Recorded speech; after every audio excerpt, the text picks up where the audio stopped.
7, 6, 5, 4, 3, 2, 1.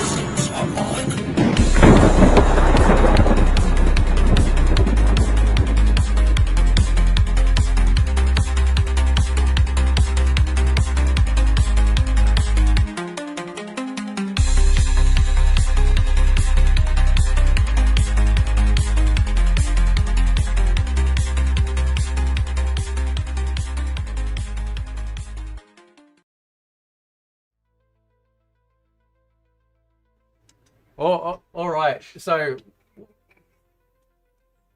here you go. So, hang on. All right, I'm gonna. All right, now say something. Hello. What's up, bitches? Yeah, this fucking clown wouldn't shut the fuck up. All right, so, we're gonna be. We got people here. We got Fisto from Masters of the Universe, right? We got people here. All right, I'm gonna jump over, and let's get sorted out. I gotta fix up my camera. There we go. How I'm gonna turn my camera on. Ringy. We got Ringy up there, aka Fisto from Masters of the Universe. Show us that fist, Colin. Oh yeah. Oh yeah. All right. Fisted a goblin once, apparently, the movie said. We got Flaming, we got Dragoon. Now I'm gonna fix my camera. What's up, guys? There we go. Hang on. Can I what's up, guys? What's up, guys? Turn your camera on, bitch. What's the matter with you? I don't have one. No one cares about looking at you. I'm talking about Dragoon. Okay. My camera's in the closet. Give me a second. He needs to come out of the closet, guys. It's You just heard like, that? it's like you, huh? The fuck it. I stored it away. All right. I wasn't gonna make any more videos for a while with my fucking face on it. I wanted to go after Digital Eclipse. The Did that. unprofessionalism is unreal. You I know. fucking you No fucking If you stop waffling for 2 minutes, you might. No consistency. I get it. I get you it. don't yeah. need to unplug the shit just because you No, don't use it. I put it away because like I made my videos on Digital Eclipse and Scotty fucking Vane Sissy, whatever his name was, and then I put it away so I can just hook it up. Takes The real reason is he needed that empty USB slot just to put like plug in his microwave to overload his PC because he wanted to limit test it. So right. All right. So y'all go ahead. Give me like 2 minutes. Show us that shirt, Ringy. Show us what's on the shirt, brother. see you tomorrow, Dragoon. No. There we go. Champions of England. There we Champions go. of England. That's right. Representing the Gooners. Oh, I can't believe this. Fuck. Why would you put your camera away? Just fucking leave it up on top of the fucking monitor. You don't need. You don't. It's a fucking USB slot, right? You know. He actually packed it away into his wardrobe. Maybe the government is looking for his ass. So Yeah, they're probably looking for him. Paranoid head on top of him. He's afraid of that like remote turn on camera function that they have. Oh, they know my face now. That's why you get one of these little things here. Like I've got one of them. Like you never know who's looking. So you never know. So yeah. So we're gonna talk about Max Achillian, aka useless dude, because he had a kind of a soft waffle take on something. And then just a lot of obviously this big Sony thing that's happening and what you guys' thoughts on all of this sort of stuff, you know, when it comes to, you know, physical media and all that shite. So, yeah, we'll just wait for Grandma to get back with his fucking camera. Unreal. Jeez. He probably he's the one barricaded his. Probably barricaded the shelf or something. There's a million lightsabers that he bought over there. Yeah. Maybe he's going to the shop to get it. I don't know. Maybe he's getting a new one. Buy one, get one for free. Fucking hell. The Oh. American economy. So yeah, so we got people in here. How you all going? Yeah. I don't know. Should we do call-ins later? Do you think people should call in? So We should get fiction in here. I think we should get fiction in here. yeah, well, I'll add him to the list if Fiction wants to jump in. You now have access if you want. Do not, under any circumstances, show any of your fucking Gooner backgrounds. Yeah. Wait, let me close some applications real fast. Right. game. I think Toby's got access, but he hates us because we're white, so whatever. Anyway, so no, I'm just kidding. Toby's great. He's too good for us, though. He's too good for us. Yeah. So Freaking Wakandan tribe. Jesus Christ. yeah, it's all happening when it comes to fucking PlayStation. But I knew ever since they moved their headquarters to California that it would go to shit. That was right before the PS4 came out. Yeah. And it was always coming as well. When you see how big the games were getting, it was always coming. I see people complain about GTA 6. Yeah. And I know there's different rumors about how big the game is going to be, but I reckon it's going to be over 300 to 400 gigabytes. Yeah, that's It's crazy. like you're going to need like 4 CDs to install that anyway. So the disc itself is just going to act as a key activation code Yeah. once you install the game anyway. Just like the Switch So- games. Like exactly, like Yeah. Yeah, Realm of so- Rage TV's in the chat. How you going, brother? What's happening, man? We got Blackinator in there. How you going?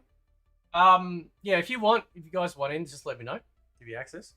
If you want to jump in the chat. But yeah, I mean, as a, I'll probably get into more of it later. But as a PC gamer, like I've been used to digital for a really long time.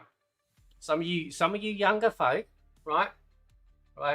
When Half-Life 2 came out on PC, which was still on a disc, okay, it got you to install a program called Steam. And it required you to actually log on and create an account to play the game. Even though the single player is completely offline, and the online, obviously the online part isn't, but you guys gas my fucking drink, Jesus. Anyway, so you know when you're talking, you have soft drink, you're like, hey, anyway, like just anyway, stop it now. So continuing on. You need to stop playing I'm MK1. You need to stop familiar. playing MK1, dude. Like, stop playing MK1. That won't happen to you anymore. I'm a real hardcore. This is my no caffeine, no sugar. Shit. fuck. Yeah, like Big just, one, fuck. I'm the king of the yard in prison. If I ever went to prison. Anyway, we know someone who went to prison apparently. Moving on. Yeah, I'm still expecting a free game from him. That's never gonna happen. Yeah, either. I don't know where my free game was. It's unacceptable. I think what happened was like he pulled Andy the frame, so he escaped through the tunnel, and as he was crawling through the tunnel, remember how he attached the fucking documents to his foot with a cord Yeah. or something that he Right. was gave it?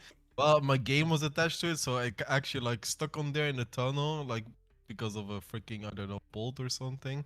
And yeah, I'm never gonna get my game, you know. Yeah, well, he has to go back and get it. So, but anyway, so okay, so when that happened with Half-Life 2, like everyone lost their shit, basically on the same sorts of level that we're dealing with now.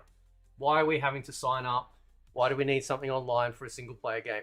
And that game got like cracked pretty fast because people were like, I'm not signing up for Steam. What the fuck is this? I don't want this shit on my computer. So the game got cracked really fast, so you didn't have to worry about installing Steam. But over time, now we have the biggest digital gaming storefront. And it is. I know Tim Sweeney over at Epic Games likes to cry every day, ending in Y, about fucking Steam and, you know, oh, they're taking all of this money from, you know, because I have an issue with Tim. Because, and this is the guy that also, you know, this is Fortnite, this is the Unreal Engine that developers use. So he's been on this fucking crusade for God knows how long because he's had a bitch fit about, oh, well, you know, the developers and publishers, you know, they have to give up 30% to having your game on Steam, right? But he wouldn't address the fact that Sony requires it too, so does EA, so does Xbox, and I believe Nintendo as well, right? But he just wanted to go after, I think he's jealous. I think he's just fucking jealous, right? I mean, you're a billionaire. I mean, What the fuck are you all- jealous all- over, right? Epic Fortnite is all they have over in Epic stores. Yep. You know, it's all the only reason people have Epic stores is because it's the only way you can play Fortnite. Yep. You know, And other Rocket than League. that, they just wouldn't have it. And Rocket League, yeah. Yeah. You know, well, can't you get Rocket League on Steam? No. Yeah, if It you were, used to be on Steam. yeah, It if used you to already be on had Steam, it. but now it's mandatory. Well, even if you already have it, it's mandatory to also have an Epic Games account. So like you need like 2 clients in order to play one.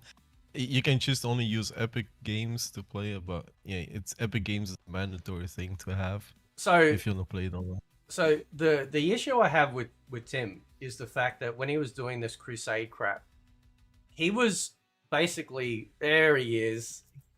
Look at that, flaming Zelda one out. Right. So speak. Hello. What's up? There we go. It So didn't take long to hook that up. well, it would have taken less time if you left it. You know what I'm saying? Right. I can already see him like taking all of his lightsabers just to make.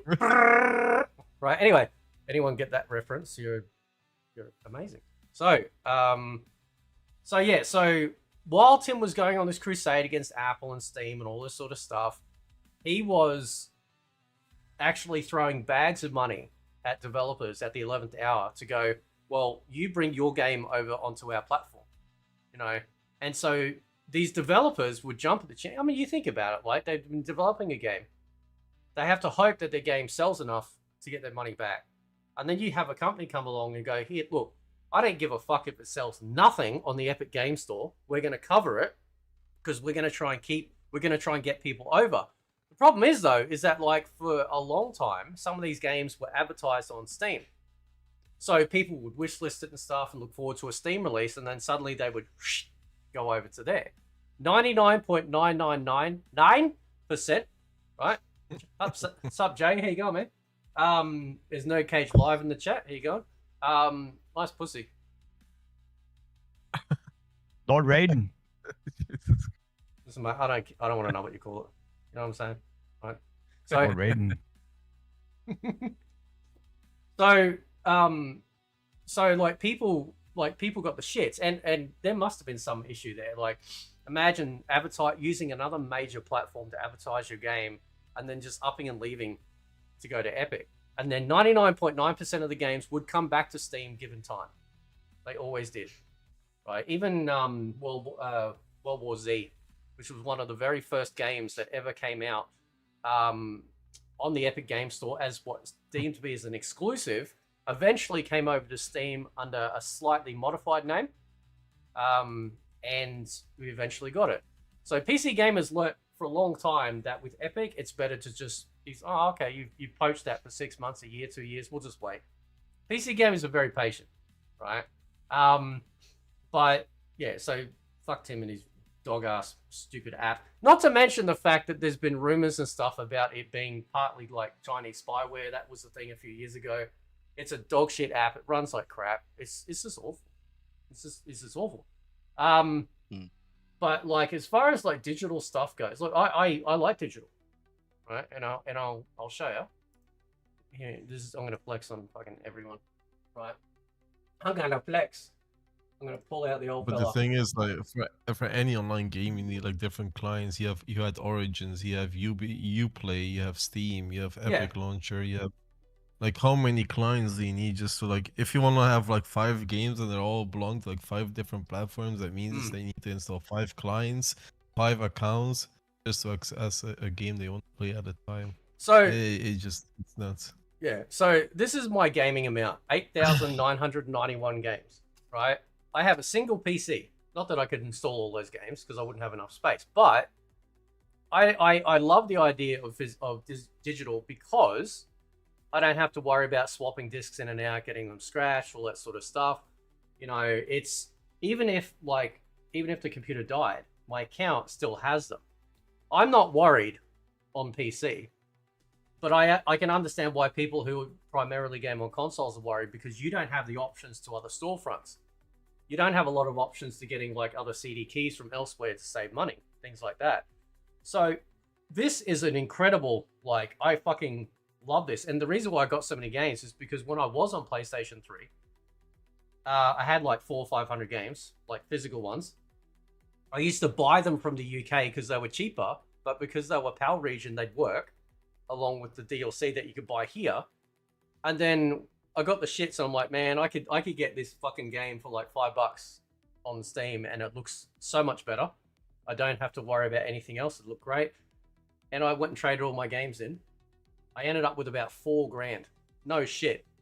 right? Because they had like an extra 20% trade in at EB Games, and then if you got cash in hand at the time, they would take 20%, so it cancelled it out. So whatever the trade in value was, I was getting, you know. And yeah, I remember the ticket, like the ticket stubs for all the games. Like I literally wheeled in like 2 or 3 like shopping trolleys, and the tickets. I bet they fucking loved watching you walk in.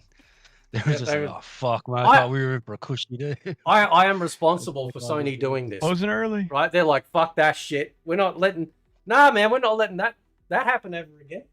You know that's the funny part. The used market right now is killed. Like the used market is dead. Like when in 2028, you will not be able to get secondhand like Sony games. Well, you still get like games that are out already.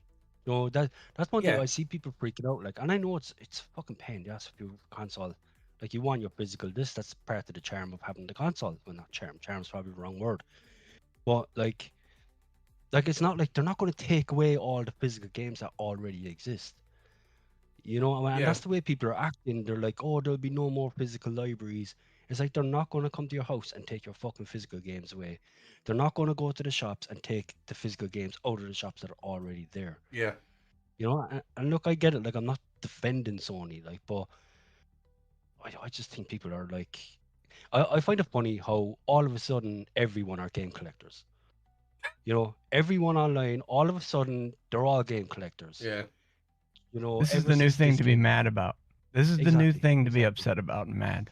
Yeah. That's all it is. And I get it, and they are right to be upset, like. Yes. You know, but let's not pretend that, because I can't. there was some stat like, what was it, like 80% of PlayStation games were bought digitally. Digitally, yeah. No, Yeah.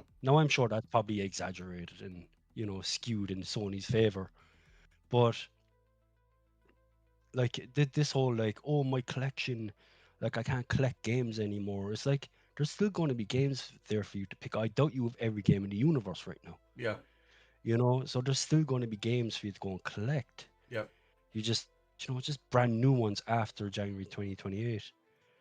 You know, but like people are just acting like they've every like I said, everyone's a game collector, and they're all acting like they're going to come and take all the games off the shelves, which isn't the case. Yeah. It'd be I mean, it'd be good if them like going, well, we're going to, and there's some shit you're gonna get mad over soon, right? It'd be good if then by stopping doing physical discs, that the games will become cheaper, right? Because they don't have to worry about anything physical related to launching the game. They literally just load this stuff up and off you go. The problem is though, is that people thought that when we got digital games, they would end up being cheaper to buy versus the physical version, but it never ended up being the case, which sucks. Because Right. didn't they say that like when like you know, when you get a digital game, I'm pretty, like, I could be wrong, but I'm pretty sure there was a statement saying, oh well, digital games will allow us to charge less for the games because we won't have to produce the physical version, which is obviously bullshit because they're a corporate company. They're always going to bullshit you, Yeah. you know. But if anything, they've just got more expensive, even digitally. You know, Yeah. even digital games are more expensive than actual physical games, because with the, like, I know you can get like collector's editions and all that with the physicals, but like you get all this ultimate edition, you get all this stuff. It's all digital, you know, and they cost like what was WWE 2K26 cost like 120, 130 fucking euros Yeah, which would be for like an extra. you that's know, crazy. Crazy. Yeah. And, And- people are complaining about 100 euro for Grand Theft Auto 6. Yeah, and I talked to like, I mean, I think I talked a little bit about this yesterday on Mike's stream, but I've thought this before, and I've probably said it before, and it's been something for a very long time, that essentially that like console games now, maybe outside of a Switch cartridge, are glorified install discs, right? So you might want to hang on to my media, but that PS4, PS5 game is an install disc. Right? This is what we did on PC 20, 30 years ago, which is how we ended up with no CD cracks, right? So what happened was that a PC game, say for example, like I like this example the most with something like Baldur's Gate, which I think was like a 4-disc, like a 4 CD, not DVD, 4 CD game. So you put in the first disc, It goes to install, ask for the second disc, take it out, put in the second, take out that, put in the third, and the fourth disc would be the play disc. It would have nothing but the fact that when you had it in the drive, when you launched the game, it would check the disc to verify that it was authentic, and off we go. Now, naturally, we're talking like CD trays that, weren't exactly built for comfort. So discs can get scratched. And imagine that your play disc gets destroyed. Over time, constantly swapping the discs out. Somebody eventually figured out how to make a no CD crack, which allowed you to not worry about having the game in the drive, and you can still launch the game because you had all the files on the drive. But, naturally, that was the dawn of piracy, if you will, right? At least in that regard, in terms of like CD-based stuff. So then people would just dump the files, you could download it, put the no CD crack on, it wouldn't have any idea. So now, or for a while at least, console games outside of, say, the Switch are glorified install discs. They're literally doing what PC used to do. That you've got to have the disc in the tray to activate the game running, right? So it's not like we're holding on to this. It's not like we're getting a game back in the PS3 days or PS2, PS1, PC games where you'd have a nice, beautiful manual. You'd sit there on the dunny taking a shit, just reading through it, and fucking great. I know. I none of that. The smell of the manual. You just open up a fresh game and you just. Yep. It's just that weird, like, especially when you remove like that plastic from the cover, it's still covered in plastic. And you take away like that plastic, and then you open it, and there's like this small, like this fresh like air of Yep. We were But talking. as a kid, when I bought a PlayStation 2 game, like I would sit in the car, open the box, and just read the manual until I was home. And I find like we were like when we went to the PlayStation 3, I'm not sure about PlayStation 3, but did it still have like an inbuilt memory card holder in the box? Yes. Yeah, they PlayStation, did. PlayStation. But it's like we were regressing. So first they took out the disc, and you still had like a manual. Then they took out the manual, then it's an empty box, and now they're removing the boxes off the shelves. It's like imagine going to the shop and you have to explain your kid, hey, I got something for your your good report card. You finally got this game. He opens up in full excitement, and it's an empty box. Why you have to fill in the code?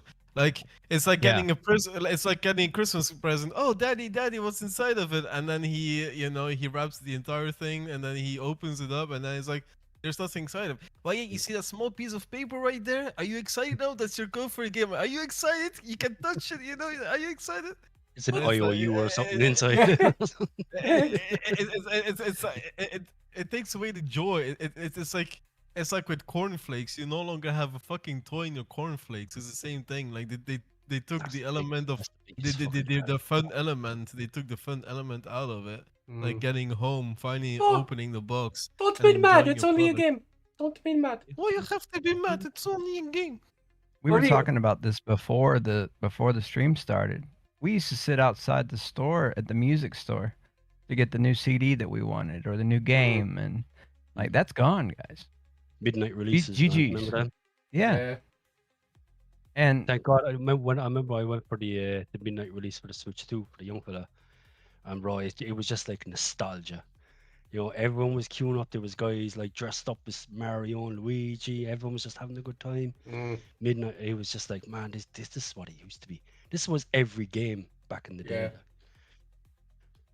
I was talking about the part that most people will hate to hear, but just for fun, let's take a game. Let's say your game sells 30 million copies. GTA, right, or whatever. Your game sells 30 million copies. On the minimum, it costs the company $2.50 to make the disc, the box, and the box art. That's not counting the profit that they have to share with the retailers, et cetera, et cetera. Just cutting out the physical box and the disc, 30 million copies. You just made your company $75 million and you didn't have to do anything. So I see that. Yeah. Customers aren't going to like it. New customers, as I was making fun of Flamin's generation earlier, right? Y'all's generation, like you are on the back end, Flamin, so you appreciate and remember going to the store and taking it home, sitting in the back seat, reading the book, everything you were talking about earlier. These new kids, they're just like, I don't want to fucking. It's like in Back to the Future. You got to play that game with your hands. Wait, you got to put a disc in order for it to work, Yeah. Mm. And it's the right? same way kids don't even go out to play anymore. Like, you know, they don't go out No, and no, hang around anymore. They sit online and talk yeah, they're, online. they're all fucking stuck behind the way it is, tablets like. with a freaking Naruto headband strapped behind their fucking front forehead and with their fucking glasses on. Like, I swear to Yeah. God, like, But like the thing is, like, if we had that technology back when we were younger, we'd be doing the exact same fucking Yeah. thing. So Facts. you know, it's Man, we used to Kinda- carry around a CD book that had 200 discs in it and drive with it in our lap and change Yeah. discs. Yeah. Nowadays, you The just plug a the USB passenger- port.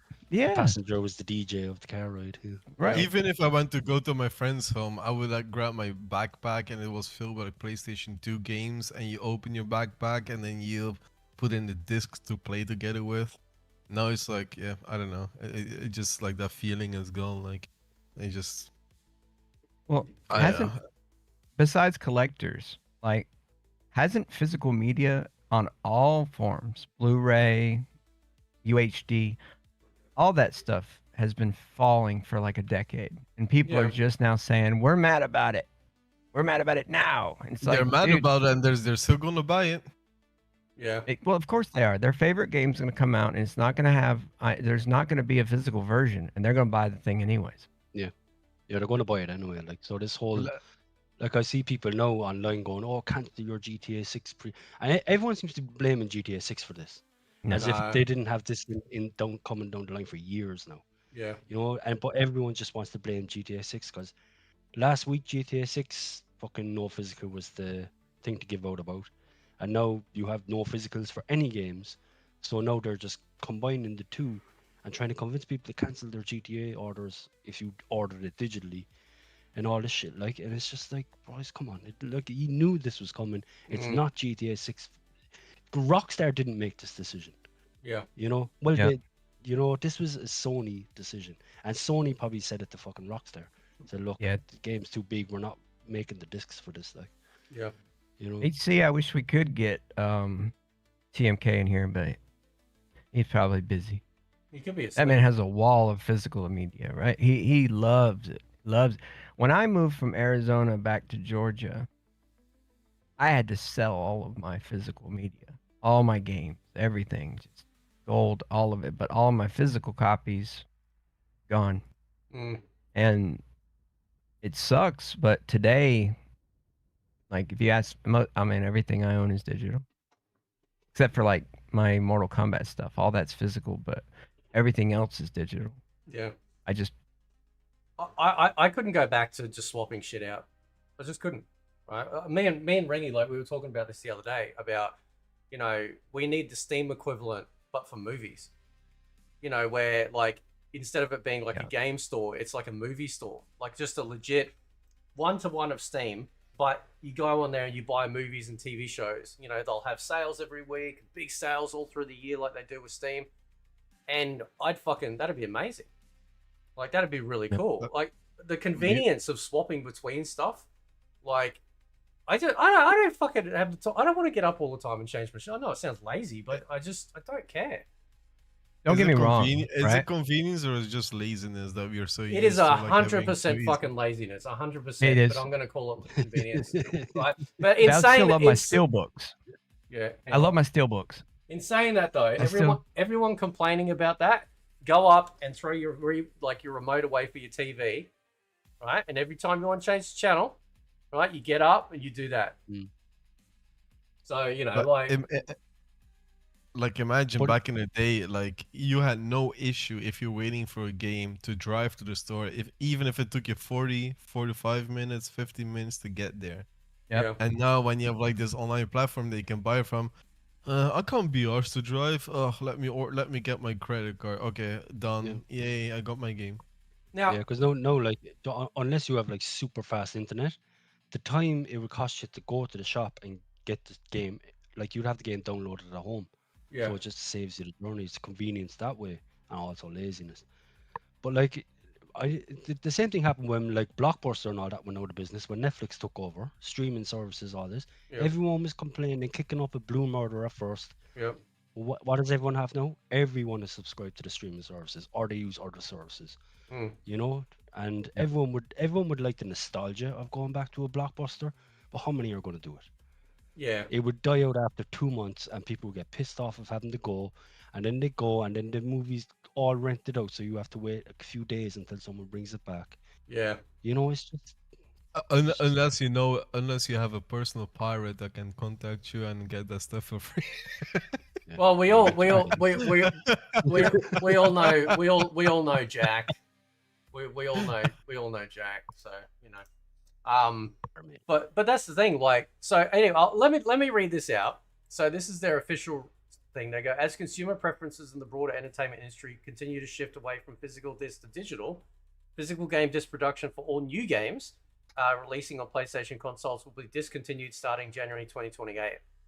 So there's still time, right, to, you know, whatever, I suppose. Following this date, new games will be available on the PlayStation Store and at retailers in digital formats only. So I'm assuming then that you'll literally just go in and buy a code. Like, so, you know, they'll have more shelf space to put all their fucking pop figures and, you know, Zing crap on. And you'll just literally go up to the counter and, you know, it's like buying cigarettes under the counter. It's like, oh, you got one of them codes, it'll be like it'll be like, you know, if you were to buy like a PlayStation Store card now, like you don't buy the physical card. You just go up, you say, I want 20 euros PlayStation credit, and they just give you a receipt with the code on it. It'll probably be like that. Hopefully they'll bring out like boxes at least, you know, and just have the code inside it. You know, Do steelbooks. Well, they're not going to do steelbooks. Imagine if we go to an era that you go to fucking... They're stopping doing this, and this guys all do steelbooks. Steelbook costs more than a CD. Imagine you go to an era where you go to a fucking shoe store, you have an empty box with a code in it, and then it will arrive a week later. So, just an example, like with movies, right? So I have, I guess, Fate, you can share this on your screen if you want. Mm-hmm. Let's just take Star Wars, the complete movie saga on UHD and Blu-ray, right? Don't hurt me, man. The prices, like, they just quit making them. So now, hold on 1 second, I'm a little slow. You're lucky, like if you go look up, if you, let's say you wanted just the collector's edition of Star Wars on UHD and Blu-ray, it's going to cost you like $500. Yeah. The Clone Wars, just the Clone Wars, the seasons of the Clone Wars. Try and find that in a complete box set without paying $200, $300, $400. Crazy. Yeah. So I got mine for $150 a while back, and I'll put this in the bubble chat. So you can't find these anymore because they've stopped manufacturing. They've stopped manufacturing because it costs too much money for them. Is there anything questionable in the bubble chat before I open it up? Looks like there's nothing in the bubble chat except for what I posted. Oh, okay, all right. Because, you know, just we have a lot of fun over here on our Discord server, just so we're telling everyone. Right? You can join in the fun too, right? $9.99. Anyway, yeah, that's a lot of money. And even major retailers, they're capitalizing on this. Go to Walmart and .com and try and find this collector's edition. You're going to pay, because it's now going to become a collector's item. It's going to be like finding the Rocket Boba Fett back in the day still in the package one day. Yeah, I was talking to a guy in work today about it, and he said what's going to happen is all these games that are physical now that you can still get, he said as soon as like you can't get them anymore, like you can't buy new ones of them, even the second-hand ones are going to go through the roof. So he literally said he's going out buying all the games he can. He's stocking up because he said the prices are just going to go insane. And that was the same guy that told me the RAM was going to go fucking crazy as well. So he's pretty on the ball with this kind of stuff. Yeah. Ultra DC said that this is signaling the death of home consoles, much like the death of arcades after the 90s. Well, I look, I mean, as expensive as the Steam machine is, I'm not like I'm not super against sort of like the notion of like having some sort of, I don't know. I think having more sort of like open-ended, like, so okay, all right, let me go back. Right, a few years ago I came up with this idea that essentially you know, there's like somebody creates, like, it's like a universal like gaming machine, like a Steam machine, right? And you know, you plug it in TV or whatever, right? But every gaming company out there has their very own operating system, right? So maybe you buy it. Maybe you buy the operating system that you install onto the machine, right? So say there's a PlayStation operating system and Xbox One, right? So the machine itself, you know, is sort of blank slate, whatever. You install these operating systems, you might pay $5-10, whatever it is, or whatever, you know, to buy the program like you do buying Windows. You install them both on the machine, and you can swap between the two, right?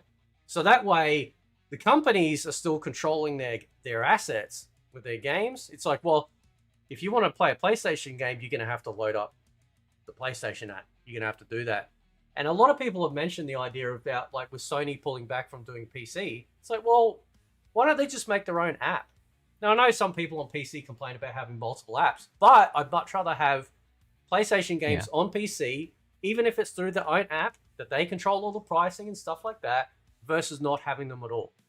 PC gamers have been used to having a very open platform, having access to a lot of different stuff. And that's what makes it such a great thing, which is why I also take issue with Tim Sweeney and his bullshit about, trying to poach games exclusively to his platform. That's like console war shit. Nobody wants to go through that multi-plat exclusive crap anymore. It's just stupid and gay, right? We want to be able to access whatever we want, even if it is an app that maybe only has a handful of games from that company. At least we have the option, you know. So it may not be that we lose so much to physical consoles, but it becomes almost like a centralized gaming system that could give you the options to upgrade. I mean, the Steam machine, parts of it you can upgrade. Isn't Xbox new console leaning into this idea of, you know, kind of having this semi-upgradable type of, you know, system? That, I think, Provide would them be with great. Linux. Give them Linux. They already have Linux. Well, It's a free open source. Yeah, Steam right? Steam OS is Linux. Yeah. So run Dolphin, run the because I looked at the Steam machine. Besides the price, I think it's freaking great. It's not powerful, but it does what it's supposed to do as a console. Yeah. And so It's just overpriced. I think how you going, Oda? What's happening, bro? Yeah, so I think moving, like, I think they need to shift away from the hardware aspect, and maybe someone will rise. Maybe Steam or somebody else will go, you know what? We're going to create a hardware, like, copyright, by the way. You know, we want some royalties all up in this shit, right? Copyright. That you create a centralized machine that you, that you install, like, each company's operating system on. You know, so then they can control their entire ecosystem, pricing, everything in that. PlayStation can, Xbox can, hell, even Nintendo could, right? Because when you think about it, like, a phone is a centralized, and a tablet is a centralized hardware system, right? Like, you know, it doesn't matter whether you got Apple or Samsung, in general, like, those are the big ones. So those hardware things, like, everyone has a phone. Why don't you have a phone? And generally a lot of the games will be on each. So you do that, right? You make the games available everywhere, but if you really want to control your ecosystem, you do it through an operating system, and then you do that, because PC gaming right now is that idea. We have a standard operating system that boots up the box, and we have installed apps that handle everything that's available on Steam, Ubisoft, EA, Battle.net, good old games, you name it. It's working right now on PC. You just take that and you put it in a no fuss, no muss box under your TV. So that way, look, I understand, like, console-only people, I know they're mad, I know they're upset with this, and I'm not dismissing that, I get it. But realistically, you've just had glorified install discs anyway for a while. A lot of these games, when they launch, they need day one patches. They need activation. So you're not really getting like a game like the old days where you put the disc in and it just plays front to back with nothing involved. It doesn't work like that, and it hasn't worked like that for a long time, which sucks. But it's just the way it is. So it's almost like they're very much attached to just the box, even if the game inside of it is useless without a day one patch and activation and stuff like that. They're very much attached to looking at the shelf and going, well, I own the game there. And I got out of that when I traded in all my games. I'm like, look, yeah, it's cool. I get it, right? It's cool, but the convenience of it, I will never backtrack. Not to mention, just the accessibility to so much stuff, as well. So yeah, and also, boys, didn't they also announce that they're closing the PS Vita and the PS3 stores as well? Is that it? That's the thing too. Yeah, I definitely heard something about the PS3 anyway, about them shutting down the store. Here we go. What's it say?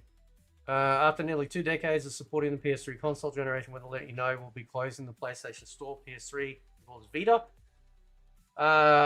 Here we go. So that's closing. Wow. So Mexico, Honduras, Nicaragua. You racist fucks. Going after them first. How dare you? You fucking racist piece of shit. They're going to close them first. Right?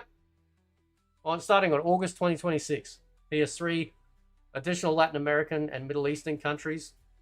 PlayStation Store, PS3 will close late 2026. Yeah, I think Sony's racist. Yeah, I think that. Yeah. Right. Anyway. Sounds like it. It does. It smells like it too. And then in all other countries, PlayStation Store and PS3 and Vita will close July 2027. So, with this news is disappointing. Well, you are disappointing, so but And not only that, sorry to interrupt. no, you're right, man. Apparently, they're thinking about increasing the price of PlayStation Plus again. Yep. We're gonna get to that. Hang on, where's my yeah. I'm jumping ahead. Sorry, jumping No, ahead. no, you're good. I think it's this one here. This article here. Let's open this up. Sony discusses potential future PlayStation price plus price hike. This is what I'm saying. Like, logically, you're like, well, okay, if they're not paying for a disc, they're not paying for a case, they're not paying for a piece of paper, even inside the case, they should be saving a fuck ton of money. Why don't you do a solid and remove that? By the way, everyone crying about this, and again, I'm not trying to be disrespectful, I get it, but everyone up in arms about this were the same fucking people that have been paying PlayStation Plus and Xbox Live to access the online component of their bought and paid for game. Now, back in the day when I was doing this console war shit, on the PlayStation side, it was always the advantage.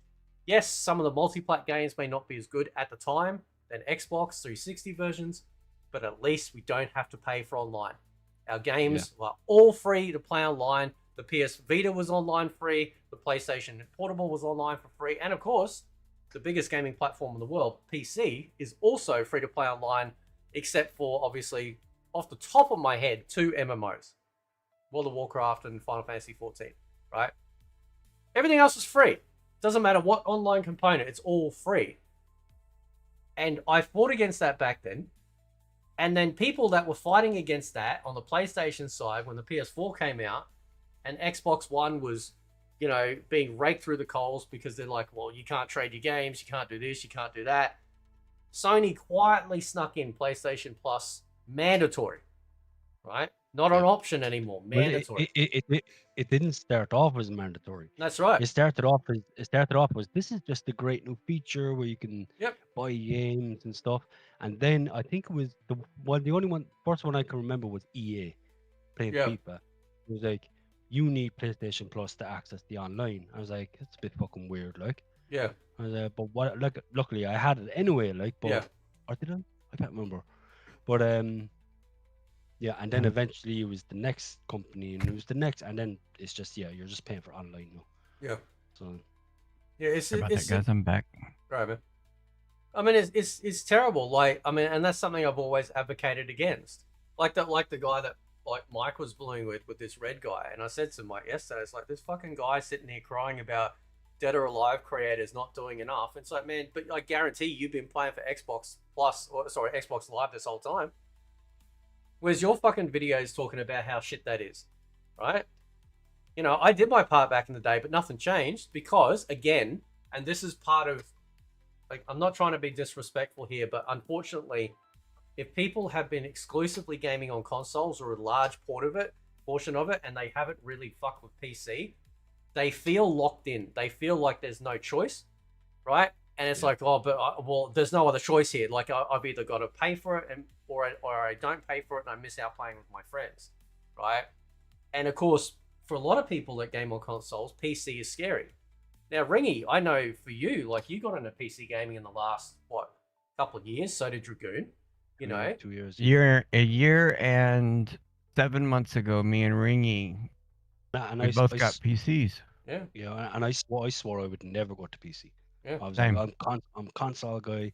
I just love the convenience of it, and that's what I was. It was just convenience. Yeah.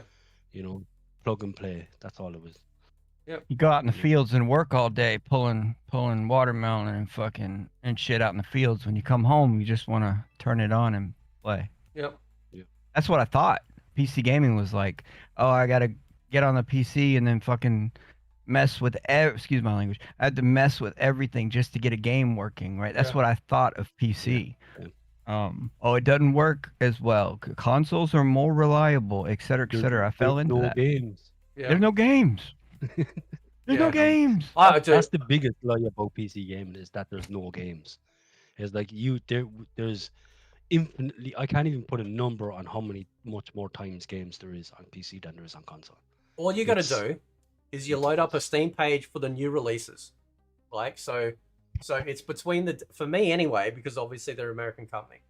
So between Tuesday and Saturday, right? That's when I start seeing the releases come out. But obviously in America, it's Monday to Friday, right? And like, yeah, Ringy's right. Like, the amount of games. Now, to be fair, like, nobody's like, there's a lot of shit as well. There's a lot of shit, but it's a consistent, steady stream of games. At least, what do you reckon? At least what? 10, 15 games, maybe a day, at least. And that's just Steam. That's just Steam, right? You know, and So you think about emulators and all that shit you can get. Oh. Emulators, the Mugens, all this stuff. yeah, You know, it's crazy. Like. there's a shit ton Plus of stuff. So Plus, it does more than play games. You can do editing, you can do music, you can do whatever the hell you want yeah, on one machine. But so you Yeah, know, before- I'm glad I got into it when I did, because there's no way I could fucking afford it these days. yeah, Yeah. You know? the- yeah, for all the guys listening or watching the video, I paid a year and like 3 months ago, I paid $214 for my RAM, 64 gigs of RAM. mm, Today, right now, the same exact shop is selling the exact same RAM for $1,200. yeah, yeah. And the reason why like the RAM and SSD prices have gone up is because of AI, data centers and stuff like that. That's the reason why, like, you know, we have these, you know, high prices for this stuff. That's why the Steam machine is so expensive. You know, it'd be why when the PS6 or whatever else comes out, it'll probably be more expensive, right? Because like, you know, we got certain groups of people basically creating Gooner bait, you know, for people, and it's just ridiculous. You know, not to mention almost everything has AI attached to it now. Every single browser has their own version of AI, you know, that you can go in and do stuff. And look, that's fine. Like, I've used it for everything from creating music to creating imagery, things like that. Everyone's using it, but like this sort of stuff is very unsustainable, because it's not just the fact that these are things in now short supply because of it. For the data centers, they then have to compensate, you know, because the amount of heat that these things generate. So that means they've got to spend more money on cooling and so on and so forth. You know, and that's a knock-on effect. We'll get to the Max thing in a minute though, because I know, like, and it's They're not interested. even a gigantic clip. talking about that. And we've also got a video where Total MK, shout out to Total MK, a while ago exposed Max because, like, you know, as you said, Ringy, he's been putting his foot in it a bit lately, coming out with all of this shit. And the fact is that, like, you know, he was one of many people back in the day when the Xbox One was coming out, took money, didn't tell his audience that he took money to positively promote the original Xbox, right? And it's not illegal, but morally, you know, like, that's why, like, some people, you just got to take their word with a grain of salt, you know, because if he did it with that, how do you know? How do you know he's not greasing the wheels on something else, you know? And that's why eventually YouTube had to implement that if you are getting paid for anything, like some sort of paid product or anything like that, you've got to notify people. Otherwise, you are literally scamming people. You know, you're lying to people. So Anybody in the chat? Well, okay, to answer unknown subject's question, I got a 2 terabyte Samsung 980 Pro for $180 to go inside the computer to go along with the 1 terabyte SSD, whatever, blah blah blah, that was already in it. Yeah. But like, you guys talked me into getting, you, Donovan, and a few others talked me into getting a PC. I was terrified. I was like, I'm gonna fucking break it, right? I don't know what I'm doing. Since I got my PC, the wife has claimed my PS5. I don't even touch it. There's no reason for me to touch it. yeah. Unless I want to watch a movie and I put a DVD in. I sold mine after like 6 to 7 months because I used to have a PS5 and I had the PS5 while I had the PC, and then the PS5 was just sitting there. I hadn't even turned it on in months. Yeah. So I just fucking sold it. Like, There are no Yeah. games for PlayStation 5. If the Yeah. wife didn't have the little portal that she likes to play on and it links to the PS5, I'd probably sell mine too. I mean, look, the thing She is, didn't enjoy it. like, Yeah. thing is, like, people can spend their money however they want. You know, like, I don't care, right? But I think that, like, I know people are mad about this not physical stuff, but we haven't truly really had physical games in the capacity that we know them to be. To me, a physical game is like, can you play the game without needing a patch? Can you play the game without needing to activate it on the internet? Right? Can you play the game without needing to access the rest of it, whether it be additional features that they made available on the day, or you know, something else, or the online, or whatever, right? Like, can you do that without needing online at all? Right? Most of the time, the answer is no now. Most of the time, the answer is Someone no. asked how much that Samsung 2 terabyte stick I paid $180 for. So it's a Samsung. I'm gonna look that up real quick to answer that person's question. 980 Pro. Yeah, it's $500. It's $500 now. I'm trying to get like a 2 terabyte one. It's like 368 in some shops and 300 in some others, but it's still Yeah. 300. You can get a used one off eBay for $391. There- Used one. There's an advantage, kind of, to all of this sort of stuff, in a way, if you want to look at the positive side of it. Because things are so expensive and a lot of things kind of have to grind to a halt. You know, gaming was always a luxury, but now it's like a super luxury. This would force, hopefully, companies to reevaluate and try and make stuff for, you know, mid to lower end systems, you know, or stuff that's already out there that the general populace have. Like, don't make your fucking game for a 4090 or for 5090. You know, make it for, like, you know, a 2080. Take care, you know, unknown. or something like that. All right, man, take it easy, Yeah. bro. So that way, like, you know, all the specs of the consoles that are already out, you know, do that, you know, because maybe this might force companies to reevaluate the millions of dollars that they waste on this creation. You got indie devs out here bringing absolute bangers, Heat. you know. Let's go. Yeah. And it's like, well, And Flaming. Yeah. Flaming said it earlier perfectly. It was when you open the game and you get the manual and you get all that stuff to enjoy. That's been gone for a while. yeah, You know, and now it's just a plastic box with a CD that the game is supposed to be on, but it's not. So basically, it's You're just a paying for an license. empty box. You're paying, well, yeah, and the box, you know, it's just a $2.50 piece of plastic that they want, you know, and then they take a CD that costs them $2 to rip on. So it costs them $5.50 to make, and they charge you $69.99. So now we're gonna get to the fucking useless Here dude, we right? go. So it's only a small clip, right? It's literally 17 seconds, right? But this Is it clip my is favorite YouTuber? it is, yeah, but it is going viral because it's kind of like one of those vague posts. You know, you can't Mhm.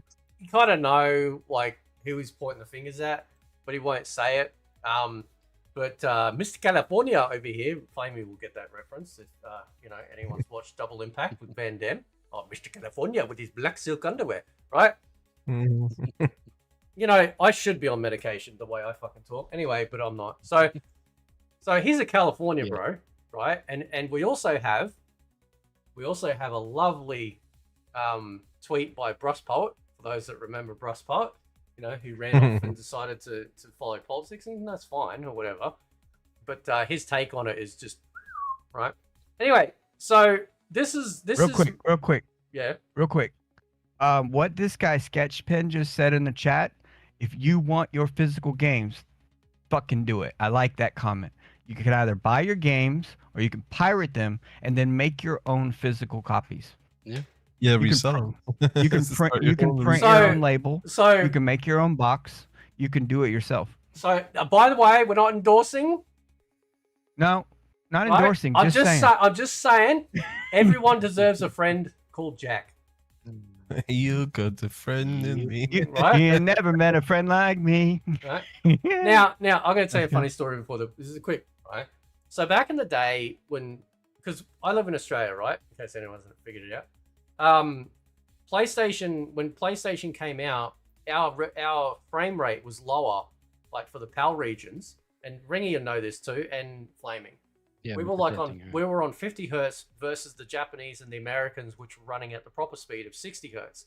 So when a game, for example, a fighting game would come out like Tekken, that game would actually run slow. You'd have big black bars, top and bottom, you know, and it would run fucking slow. Whereas if you got a Japanese copy or in Japan or America, it was full screen, full frame rate. So what they started doing with consoles was modding them. The original mod for the PlayStation 1 was loading up, like opening the disc tray, right, on the PlayStation 1, getting a fucking spring, bro, right? You put the spring in there to hold the door up. You put in a game like, so what we used Doom, the Doom disc, like that came out on PlayStation.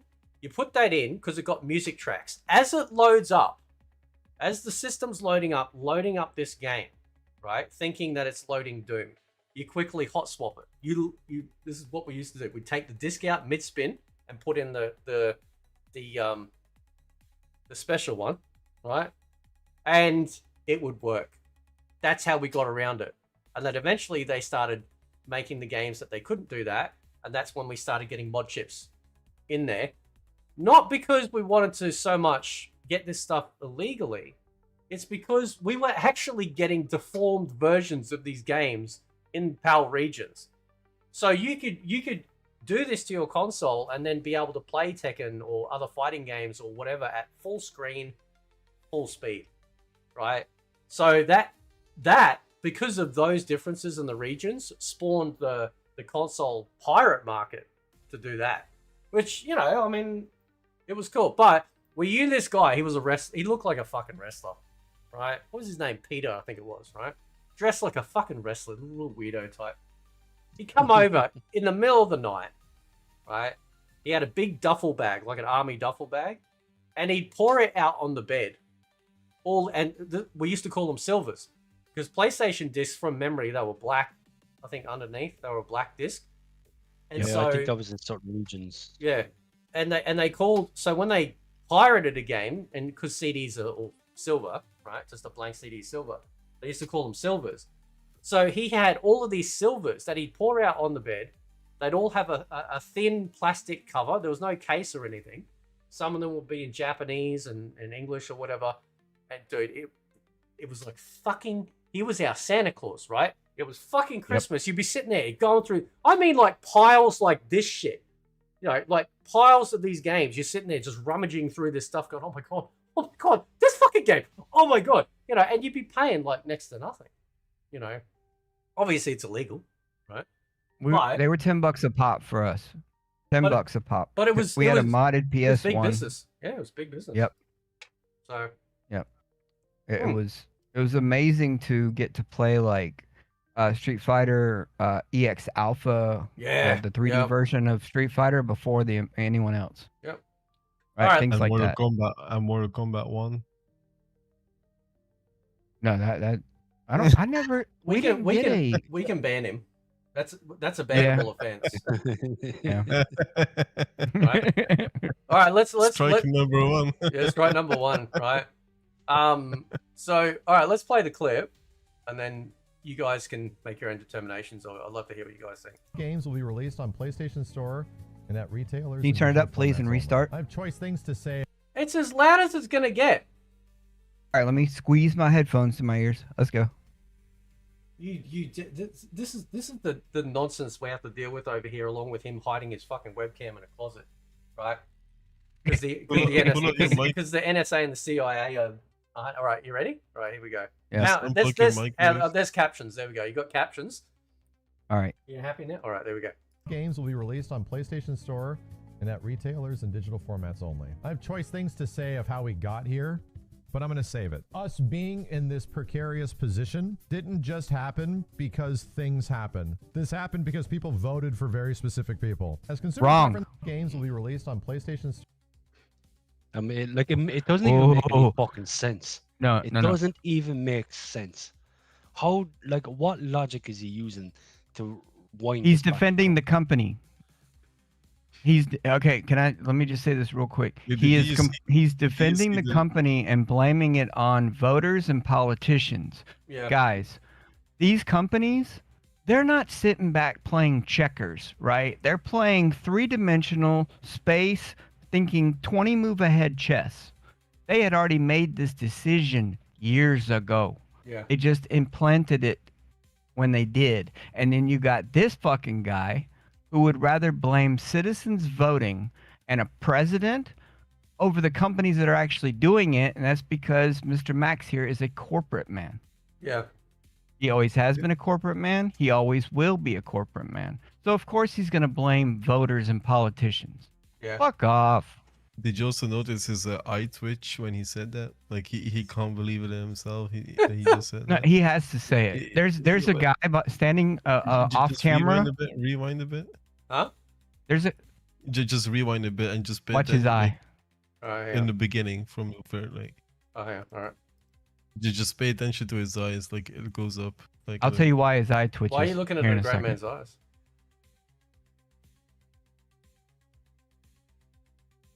Just yeah. Do you see that? When people look upright, that is their brain creating a fib. It's a psychological thing, right? Oh, If you're talking to someone- I saw that. Yeah. Specific people. As consumer right. preference, Saying that they being don't in believe this that. precarious position Right. didn't just happen because things happened. He's like, is this according happened to because script? See people that? voted for Right. very- Well, I'll tell you why he says it. Because off camera, over to the left, there's a guy there dressed in a suit, and he has a briefcase, and he's holding it, and it's full of money. But in the other hand is a shotgun over the shoulder. So, is he going to take the money or the shotgun? The thing is though that like this is the streamer culture and influence culture. This is why it's terrible, because like, and again, like I can prove that this guy, like this is why I think like people are getting fed up with him now, because he's starting to really put his foot in it, as Ryu was saying, because like and look, people, again, it's not illegal what he did, but you know, if you've got an audience that's looking to you for information, and you're big enough to have that sort of influence, I think you should try and at least be honest. You know, it's why like the Condiment Twins, you know, had a sook, because you know when Legacy Collection came out, everyone's like, why the fuck didn't you talk about these issues? Right? Not the online stuff. Forget the online stuff. There was a whole bunch of offline shit, right? And eventually, you know, they had to address it. And then later on, they're like, oh, yeah, we got attacked and stuff. Shut the fuck up, man. Like nobody's firebombing your house. Stop acting. Just stop talking like that. You grown ass man, right? Can I But people can I are tired acknowledge of someone the. in the chat? Yeah, well, hang on. Let me get Please? this out. You know, Yeah, before I have a sorry. stroke. No, I was just saying, Yep. like, if you got audience, right? Then I think I don't think it's a problem if you talk about or discuss stuff negatively that's going on. But if you ignore it or you put people down because of it or whatnot, eventually people are going to be like, look, everyone can notice this shit. Can you, for fuck's sake, just acknowledge it? You know, and you know, it's just, I don't know, it's just a. So anyway, you go ahead. Sorry, you guys know me. I'm like 50-50 on Trump. I don't care about him personally. I care about his policies. Right? I don't give a fuck if he makes people mad by the way he talks. If those people are soft, let them be soft. Right? He speaks and people listen. Some people are going to like it, some people are not. But I see in the chat, Trump is a piece of shit with his tariffs. I don't want to get too deep into this, but we should be tariffing the fuck out of everybody. They've been tariffing the fuck out of us for 40 years. Yeah. We deserve some money back. We've been basically, and I don't mean to turn this into a USA thing, right? But the United States has basically been fucked in the ass by almost every major company or country, my bad, and companies, right? By them tariffing us, but us never tariffing them. Yeah. And now that we want to play fair and we want some money back for selling goods and transporting them and getting a tariff on them, people are saying Trump is a piece of shit for this. If he's a piece of shit, I want you to Google how much money in tariffs he has gained towards the American debt by finally going after China and Russia and all y'all's countries, everybody that we've all, no offense to you guys, I know y'all are, you know, Europeans, right? But it's our turn, right? Like we need to tariff y'all. Yeah, I mean, look, our country's always given money away. There was a point where we actually had no debt in Australia. A few prime ministers ago, whenever it was. No, actually, I think it was back in the late 90s. There was literally like we were not in debt anywhere. Now we're trillions of dollars or whatever it is in debt now, because our governments are handing money off left and right, which is terrible. Anyway, I don't want to like completely derail on that. Right. Sorry. No, you're fine. It's like, but this first comment here was like, no one blamed Biden for all the gaming industry failures during his term, but since Trump is a polarizing figure, it's an easy scapegoat to avoid the real problems of the gaming industry. That's correct. Whoever wrote that, give them a gold star. Thank you. Have a nice day. You did good. And this is kind of where he put his big foot. You know this one, Ringy, like the Final Fantasy VII stuff, right? Now I played the original, and I'm currently replaying it on PC, like the remake one and then Rebirth, and like they're fun, sure, but I'm not a diehard like I love Final Fantasy VII. I've had to choose one out of all of them, but I'm not diehard into the lore of every nook and cranny. And so when he was coming out and saying, oh, they're basically the same game, you see all of these people coming out and going, actually, it's not. They've done this, they've changed that, blah, blah, blah. But because he's a big figurehead, you know, and he's got, like, what was it, one of the producers or something? Literally in his fucking lounge room, right? Of course this guy's not going to, you know, he's going to toe the line. You know, and that's where people, especially in this day and age, when things are more expensive, people are tired of bullshit. Life's hard enough as it is, the way the world's going and shit. And then you get online, you got fucking these like shill slops out there just glazing shit and pretending they know this stuff when they really don't. You know, I happily say I don't know shit about something. I can enjoy it, but I won't sit there and pretend that I'm a colossal expert in that regard. And so the Final Fantasy thing, like, this is so appropriate because, you know, it's like, look, if you like it, that's great. But like, just because Tifa's in it doesn't make it the same game. Like, you know, they've taken a lot of great liberties in adding a whole ton of fluff and stuff. And that's, look, again, that's fine. But, you know, it's just, you know, shit. So I'm still just like baffled by his logic. Like how is he come to the It's to easy. the thing that You that blame it's about Trump? Like you how? blame the individual. You make them feel bad for the way that they vote. You blame Yeah. them first, right? And then you blame the politicians that are elected by the people. It's called a fucking democracy for a reason, Hmm. right? So, excuse me, I'm an American and I'm kind of passionate about this, right? So, let's just throw this out there. These people that are elected are not our brightest and best, but they are elected. So we whatever the fuck happens, this is what we got to deal with. We may not like it, we may love it, we may hate it, we may embrace it, we may reject it. Whatever it is going through, but there is a pattern, Yeah. and it's always been this way, right? People like this that are corporate people. He is a corporate minded person, right? Like I see him more of a guy in a suit, but he hides behind the long hair and the mic, right? Because he's a corporate guy, right? He is always going to defend the corporation. That's why it's easy to blame the individual and it's easy to blame a politician because he's pushing the blame away from the company. Yeah. Sorry for my rant. No, that's all right. That's cool. I was just wanting to look at some of these replies. Yeah, I wanted you to read that comment because this is exactly what I was talking about earlier. Which one? Blame Rock there. The Oh, one yeah. you were just on there. Yeah. The one above that. The one above. Oh, that? this one. Yeah. Yeah. Yeah. Oh, yeah. Okay. Yeah. Ryder Yeah. says he absolutely did, and that is so freaking retarded. If anything, I blame Rockstar for firing the first shot. Wait, how is it Rockstar's fault?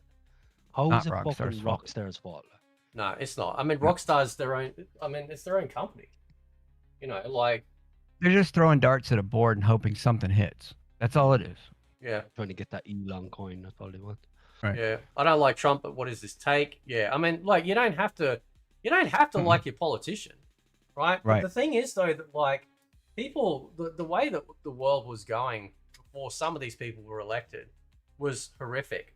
The gaming industry, like, people are upset about, excuse me, all the layoffs, but who are they laying off? You know, like, is it all these DEI departments? You know, is it? I think they're lying. Is it all of this stuff that they've spent all of this money because they thought, oh, we need to appeal to the 5 people on Twitter that are weird, right? That's what happens, right? You I waste think all they this lie money. about layoffs. They lie You know- about layoffs to try and make customers feel bad, so they spend money. Oh, we No, had to I fire bet- 400 I bet people. what it is. I bet what it is so like how like so Rockstar. We'll just use Rockstar as the example. Mm.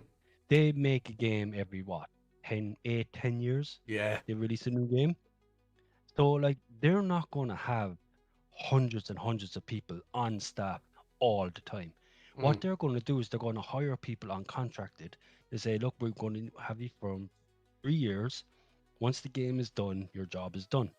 Right. And then what happens is the game is done and their contracts expire. And then people say, oh, they're all being laid off. That's It's not a like, no, layoff. their Mm. contracts expired. They Yeah. were Yep. here until the game was made. If they make another game, we'll bring them back. Do you know? It's not like, and because what it is supposed to do is just have like 600 people sitting around getting 40, 50,000 grand a year. And they are getting that kind of money. Let's not pretend like they're fucking working for breadcrumbs here. yeah, You know, they're getting big money. Like they're not going to keep those people on for 4 years until they're needed in the final stages of development. yeah. So I heard a they're not rumor. layoffs. They're fucking contracts. You're going to be here for this amount of time. Once your contract is up, we won't need you again for another few years if we do need you. And that's what Yep. it is. And they're getting paid damn good fucking money. So let's not pretend like they're all fucking sharing fucking apartments, like eating bread and fucking water for dinner. You know, they're Yeah. paid well. Yeah, Yeah, they're definitely not exactly. making minimum wage, right? Most companies won't display the amount of money that they pay their employees, but some do, Mm. right? These guys, these people that we think are sitting in a cubicle all day crunching, and like wanting to commit suicide and blah blah blah because they're only making $5 an hour, blah blah blah. No, they're making like $85,000 a year. Yeah, Stephanie Brownback, right? It's estimated like $100 and something thousand a year. They're not poor. See, the problem is though, is that like when you love something, people defend it. So people go, oh, I don't want people to get fired, right? But if the car manufacturer didn't fucking set the axle right, and the fucking axle comes off mid traffic, and you have a crash, right? I guarantee you, they're not going to cry if that person gets fired, right? If you make shit and slop, then why should you keep a job? It's as simple. It's Right. It's kind of normal. Shout out Next Gen. How you going, bro? What's happening, Godly? Yeah. So it's yeah. If any of you guys got access, you'll see it. Fate Live. No. Just jump in. Xavier, sorry, he didn't say Trump's name. He blamed the voters. He blamed the citizens. He blamed the people that voted for Trump. He voted for them, and that's who he blamed. He just didn't say Trump's name. Yeah, that's right. Because who's in power? There's no one else in power. It's not like there's another president running around. Like, of course, it is one of those vague posting shit,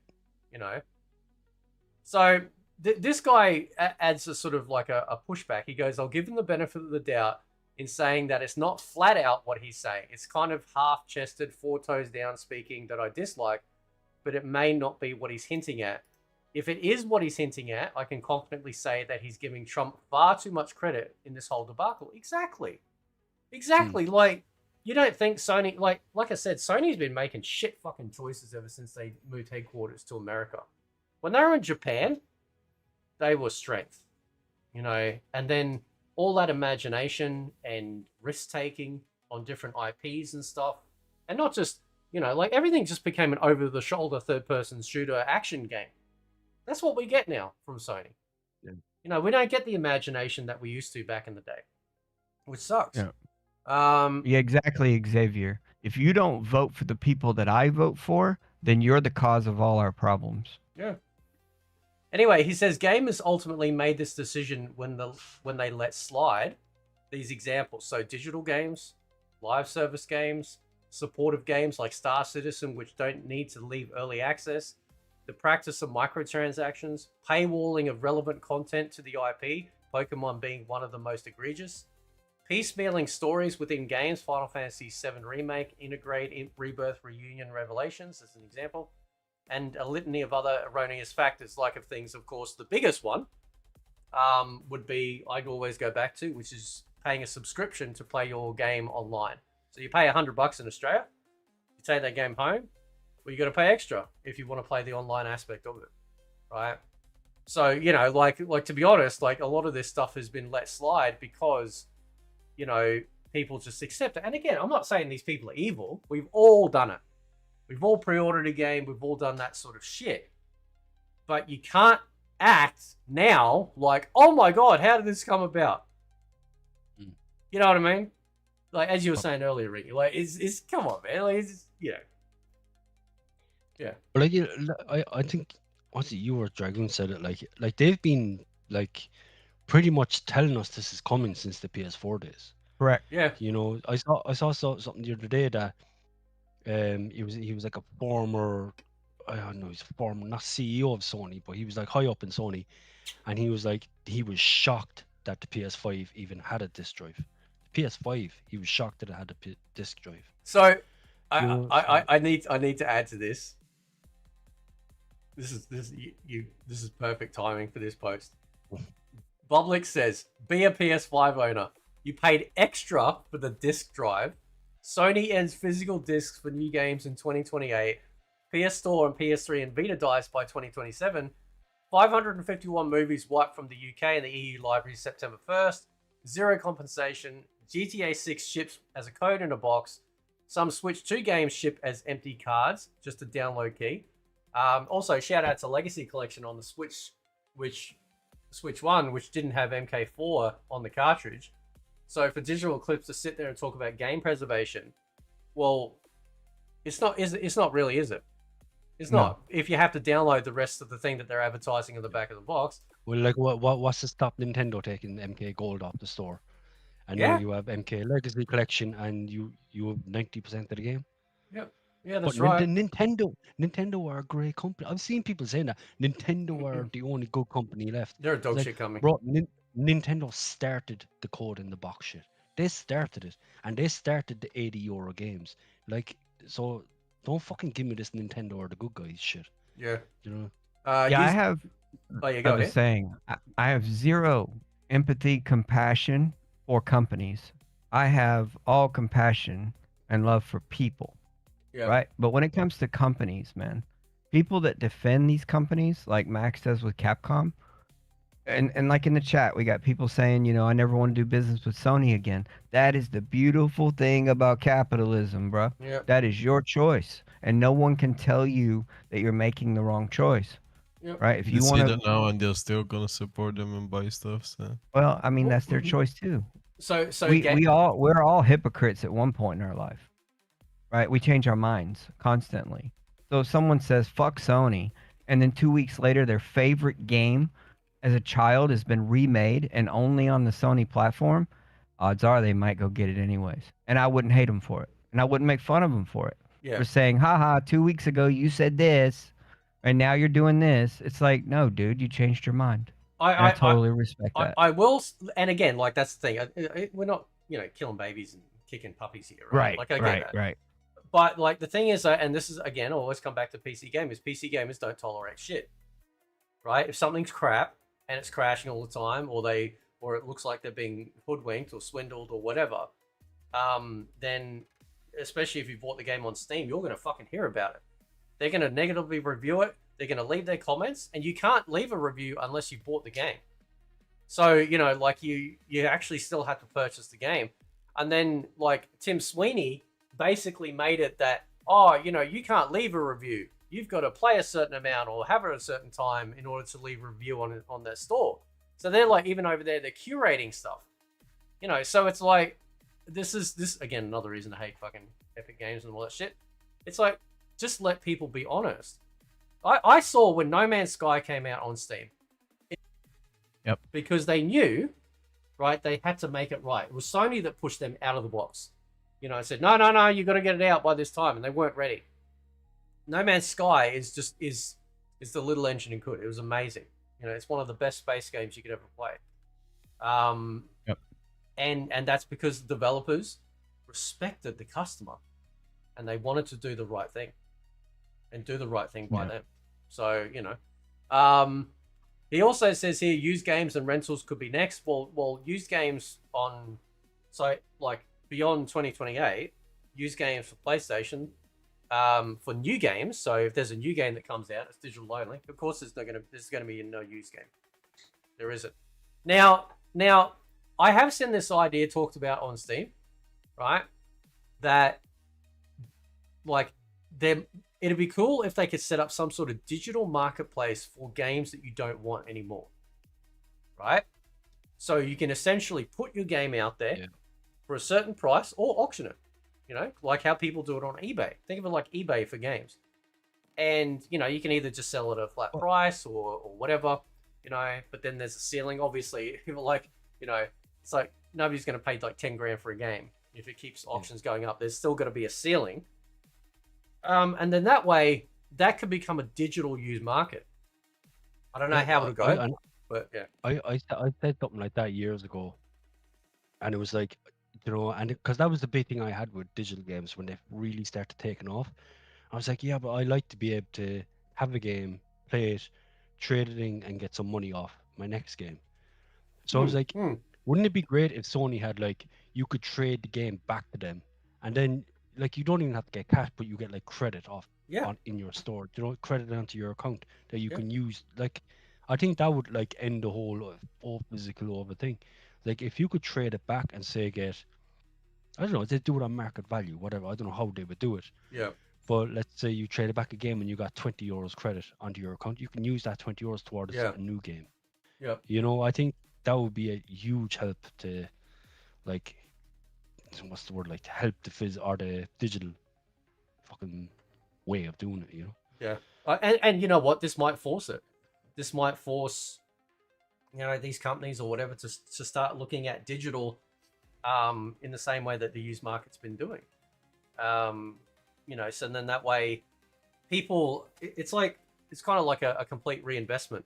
So for example, on Steam, you can get trading cards from games, right? So you play a game a certain amount or whatever parameters are required for it. and you'll get like these little trading cards, you know, digital trading cards per game. There's a whole market just for that. So you could sell the card for like, I don't know, 3 cents, right? And you go, that's fucking nothing. But it didn't, but it's just a card, right? Like, you know, you just put it on at the auction, you know, somebody bids on it and they buy it. 99.9% of the time they'll sell because they're so cheap. But sometimes you might get a card that comes in that has, it might be like $1.50. You know, it's like one of them sort of like rare ones that people are after. And over time, that starts to add up. So taking your idea, Ringy, with like doing that, you know, on the digital space, I'd love to see Valve do it because I think they do it right. And I think that that would be an absolute like dominating thing, because not only would Steam users in general be like, oh shit, cool, yeah, I've finished this game, I'm never gonna play it again, let's get fucking rid of it. $5 is $5 towards something else. Yeah, you know. Yeah. But also it would show up the other companies, the console companies, and say, look, we've done this. Here's the blueprint. Just do the same thing. If you want to sell digital, then allow people that, because there's a lot of games that you finish it and you go, yeah, I'm never going to touch it again, like ever. Yeah. What can I do with it? Yeah. And I don't care. I agree, Ringy. I don't care if it's Steam like credit.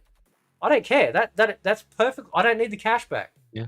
Just do credit. That would be more than enough. But like, how many times have you bought a game and it would cost you, we say, 60 quid? Yeah. You play for a week, and the new game, you only bought that game to tide you over till the next game came out. Yep. You know, and then you can say, okay, I've got my week out of this game. Yep. I enjoy it, but I'm never going to play it again. You Yeah. trade that in towards the game that you've been waiting for. You know, and that would be a game changer. Yeah. Absolutely. All of us in here, we're old enough. Maybe not Flame. I'm kidding, but we all grew up where we had our physical media and we loved it. Stood out the store, right? Like cut in line if your buddy was there, like type stuff. Like we got to experience that. I was saying this before the stream started. I kind of feel bad for this new generation that they don't get to experience that, right? But at the same time, it's like they wouldn't want it anyway. Yeah. You know, so for us, it was something important. It was, you know, like Flamin said, sitting in the back seat, right, on the way home, right? Just reading the instruction manual, things like that we got to do. Tips and Tricks magazine. You want, every time you went to the grocery store, you went to the magazine section while your mom walked around the whole freaking store getting groceries. Yep. And you just read the guides, right? These new kids, they got a phone. They don't need any of that. Yeah. And it sucks for them, but at the same time, I do regret selling all my physical stuff, but I didn't have a choice. So I just fucking hell. All right. So to get around that, right? To get around that, if you wanted to sort of, again, it'd only be working in a digital space, right? But I remember back on the PS3, there was something called PlayStation Home. And PlayStation Home was incredibly successful because it essentially became like just a really great social hub. You jump on there, you see all your mates, you buy shit to sexy yourself up. I remember running around as Chewbacca. Yeah, that was me. I was Chewbacca. Yeah. I used to go to the Star Wars. Remember they had the Star Wars world, and you went to the cantina and stuff. Yep. Yeah. And then now I remember the original PlayStation Home trailers made it seem like you could play your own music and movies, but I think due to copyright and stuff, they couldn't really do that. And I know there's actually a project in the works right now where they're trying to bring back PlayStation Home, much like how we're seeing a lot of PlayStation 3 games getting multiplayer back now. They're actually working on bringing that back. And there's games on Steam that are like that as well. You know, there's a lot of games on Steam that give you that same PlayStation Home experience. So imagine that, where, say, Steam has its own PlayStation Home or Steam Home. PlayStation has its own PlayStation Home back again. So the closest that we can get then is essentially logging in with our avatars and hanging out. And for the big game release, they changed the space to, like, say, the new Call of Duty or the new Gran Turismo or GTA, right?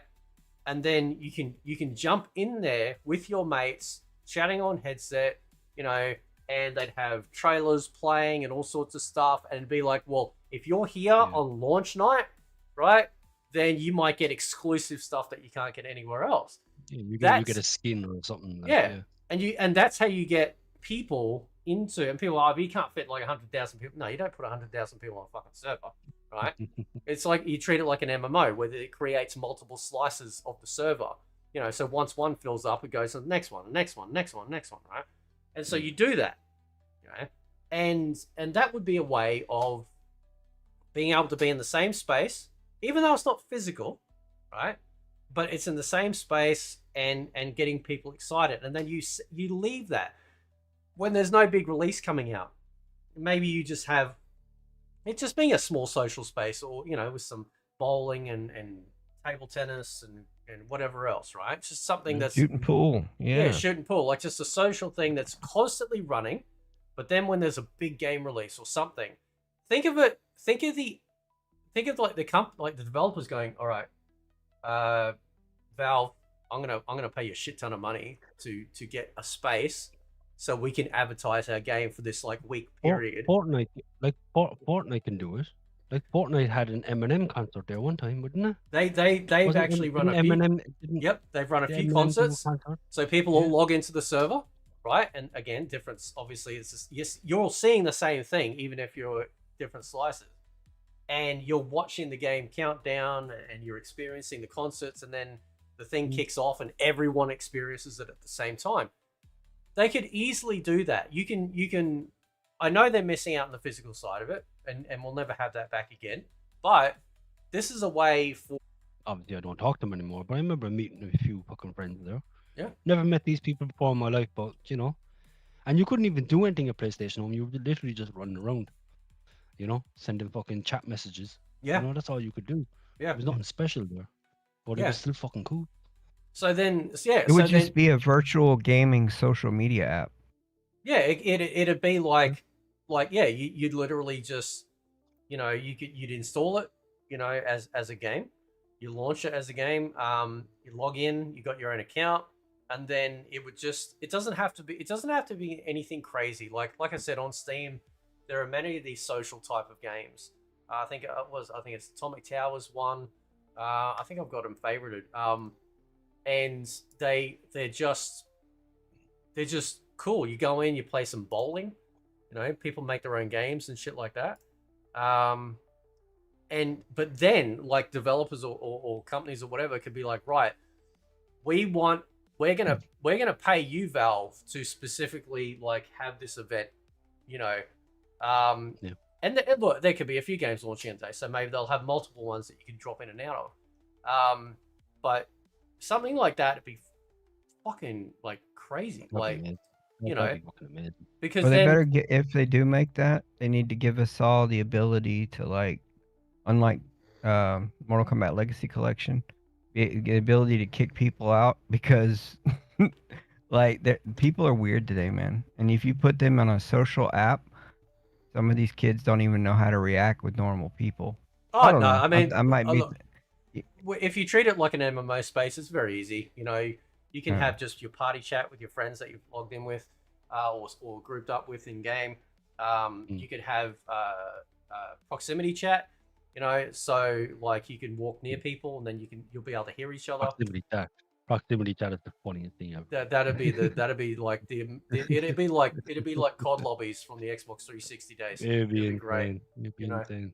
Yeah. But yeah, that's kind of how that'd be a way to get a community involved.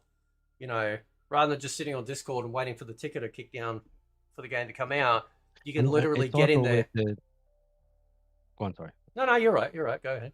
No, I was just going to say it's also a way to like soften the blow of, you know, getting rid of physical games. You know, Yeah. it's like, yeah, physical games are gone, but look, we're creating this, you know, this area. This is going to be an online, like you said, Dragon, this online social media gaming thing. Yeah. You know, and then like people will be like, yeah, it's shit, but you know, at least there's something. At least Yeah. we're getting, you know, they're softening the blow. They're creating this environment Yeah. that Well- everyone can join, and it's fun. There's stuff to do, and then, like you said, big launch nights. It'd be like midnight release all over again. Yeah. Everyone's Oh. sitting there waiting for the game to come. Yep. The game drops. Yeah. Fireworks go off. You get a special skin, whatever, fucking Yeah. whatever. Yep. You know, and then everyone Companies, logs onto the game. it's you called know- give and take, you- right? you- If you take something from us, like Mm. physical media, give us something in return. Yeah. But It'd be companies like. don't really operate like that anymore. They used to. Mm, If they took away a feature, they added something else, or Yeah. whatnot. But today it's like they just take and take and take, and what they're giving back is not worth it for yeah. the most part. Yeah. I think that'd be cool. I think that'd be a lot of fun. And you might even be able to save the skin. Like, so they'd have it so like PlayStation Home had very specific areas, and billboards and stuff like that. So, all they'd have to do is like, well, okay, the trailer's over here and the countdown timer's over here, and there's a shop here that, you can go up to and buy stuff. Maybe you're able to save the skin after the fact, so that way on your end, you can go back and revisit it anytime you want. Just on your end to see as you're running around the world and interacting with people, your end looks a certain way, but their end is how they look.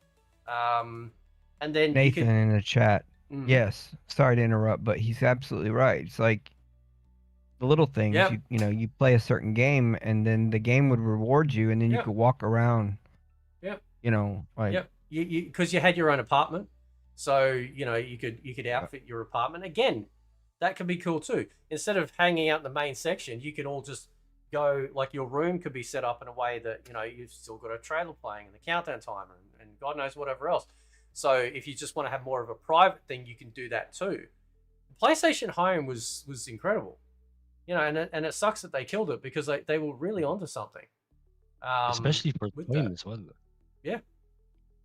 So what's Yeah. this X post right here? No disc with game inside. I agree.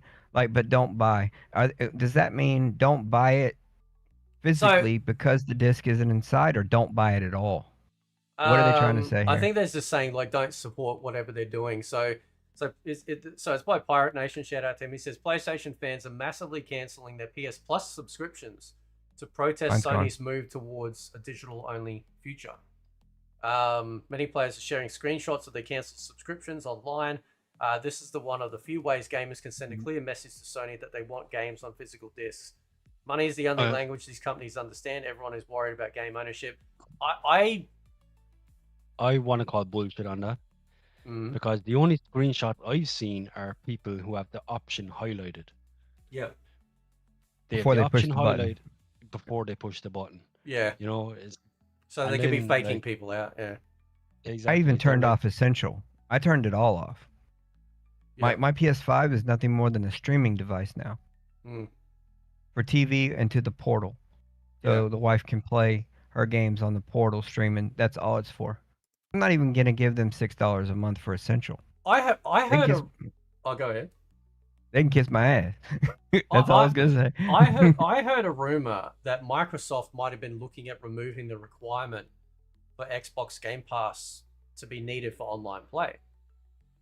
So Xbox right now could, like, do the funniest shit, and the greatest shit. Because, like, you go back to when the PS4 was announced and the Xbox One, it was shoe was on the other foot. Sony was making complete fun of Microsoft. But right now, Xbox has they've got, this is one of those opportunities. The door's wide open. Come out and go, yeah, we're removing online requirement for Xbox Game Pass. Or they could just say, you remember all those games that we took off of the Game Pass? We're putting them all back on, and we're lowering the price. Yeah. Mm-hmm. Yep, Yeah. they've got a huge opportunity to capitalize on this gigantic fumble. And like I said, like, I think, I don't have a problem with digital. I can understand why people are upset, but it's just one of those things people will eventually get used to that are against it. We had to get used to going from tapes to CDs. Yeah, tapes to Yeah. CDs, DVDs, Blu-rays, from CDs to MP3s, from MP3s to streaming music services like Yeah. fucking Right. Spotify and stuff. Yep. Right. It was always coming. It was always going to happen.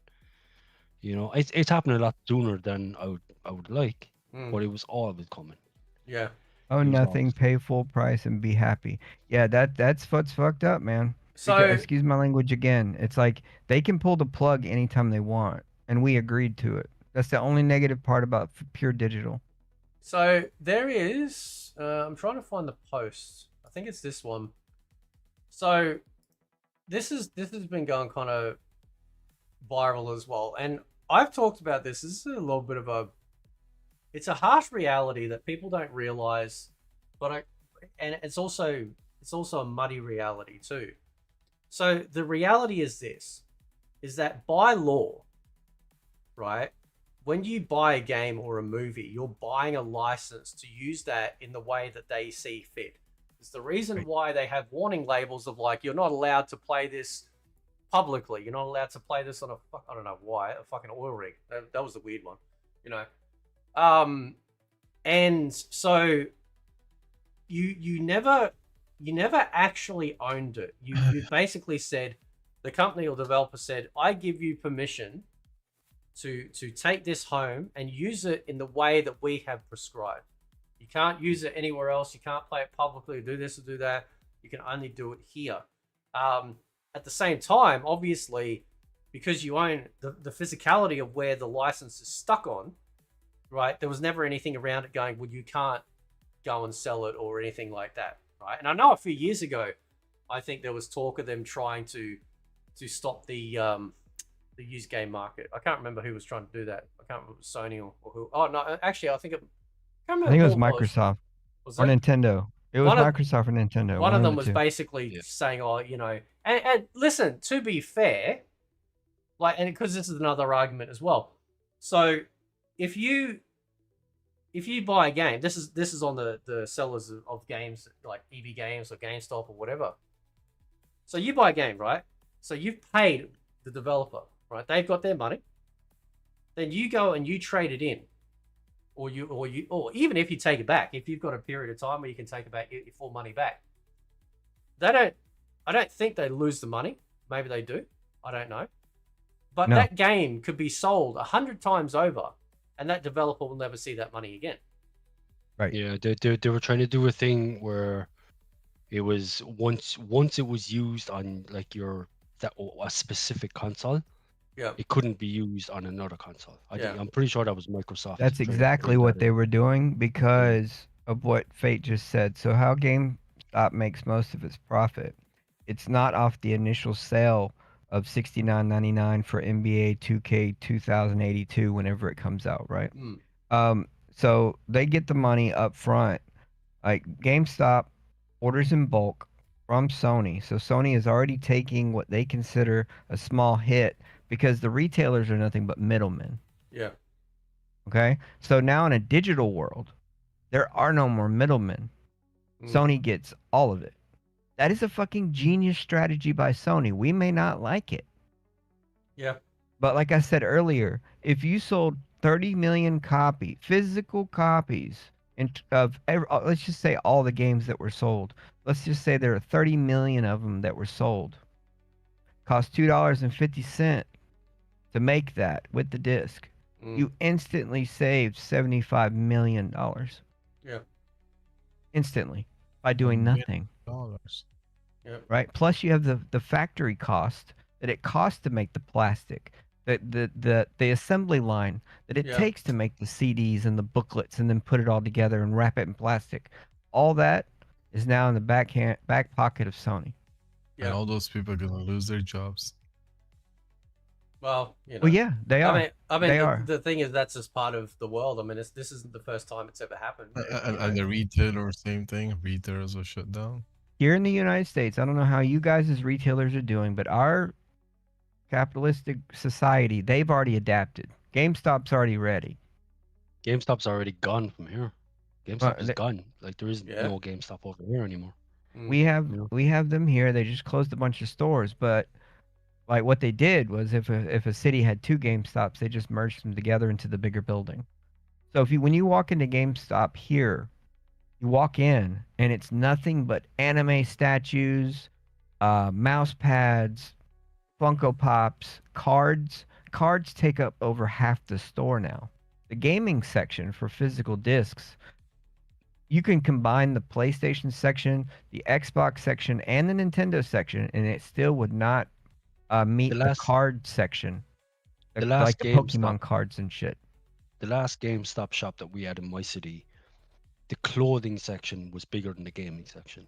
Right. Yeah. They had more T-shirts for sale than they had games. And how Yeah. many years ago was that? That was about 5 years ago. They already Easily knew. 5 years ago. Yeah. Yeah. That's it's like GameStop. I like GameStop. Okay, I don't like their policies, and I canceled my yearly subscription because it's now become a ripoff. They took away all the rewards and still wanted the money, right? So I canceled it. Fuck them. But GameStop has been ready. I'd Yeah. say 10 years ago they were already talking about changing their business model. Yeah. I think Yeah. the safest. I think the only way you had full control over a game was probably before anything was able to be patched. I mean, PC's Yep. been patching games for decades, so that's whatever. PS2. PS2 was the last time. But PS2, yeah, I'd say PS2 was the last time that you legitimately could, like pretty much outside of a game that. Well, actually, I mean, even SOCOM had online, but I'm sure you probably didn't need a patch to play the rest of the game. So, Yeah.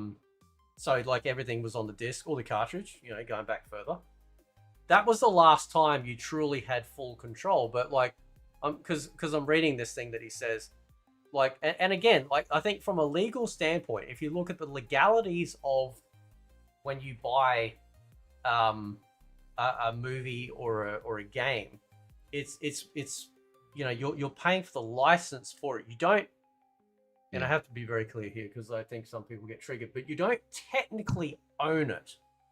Correct. You don't own the movie. You don't own the movie. You don't own the right movie. to the You movie. own the license to be able to play the product in the capacity that you bought the thing on, right? In the manner that they You see also fit.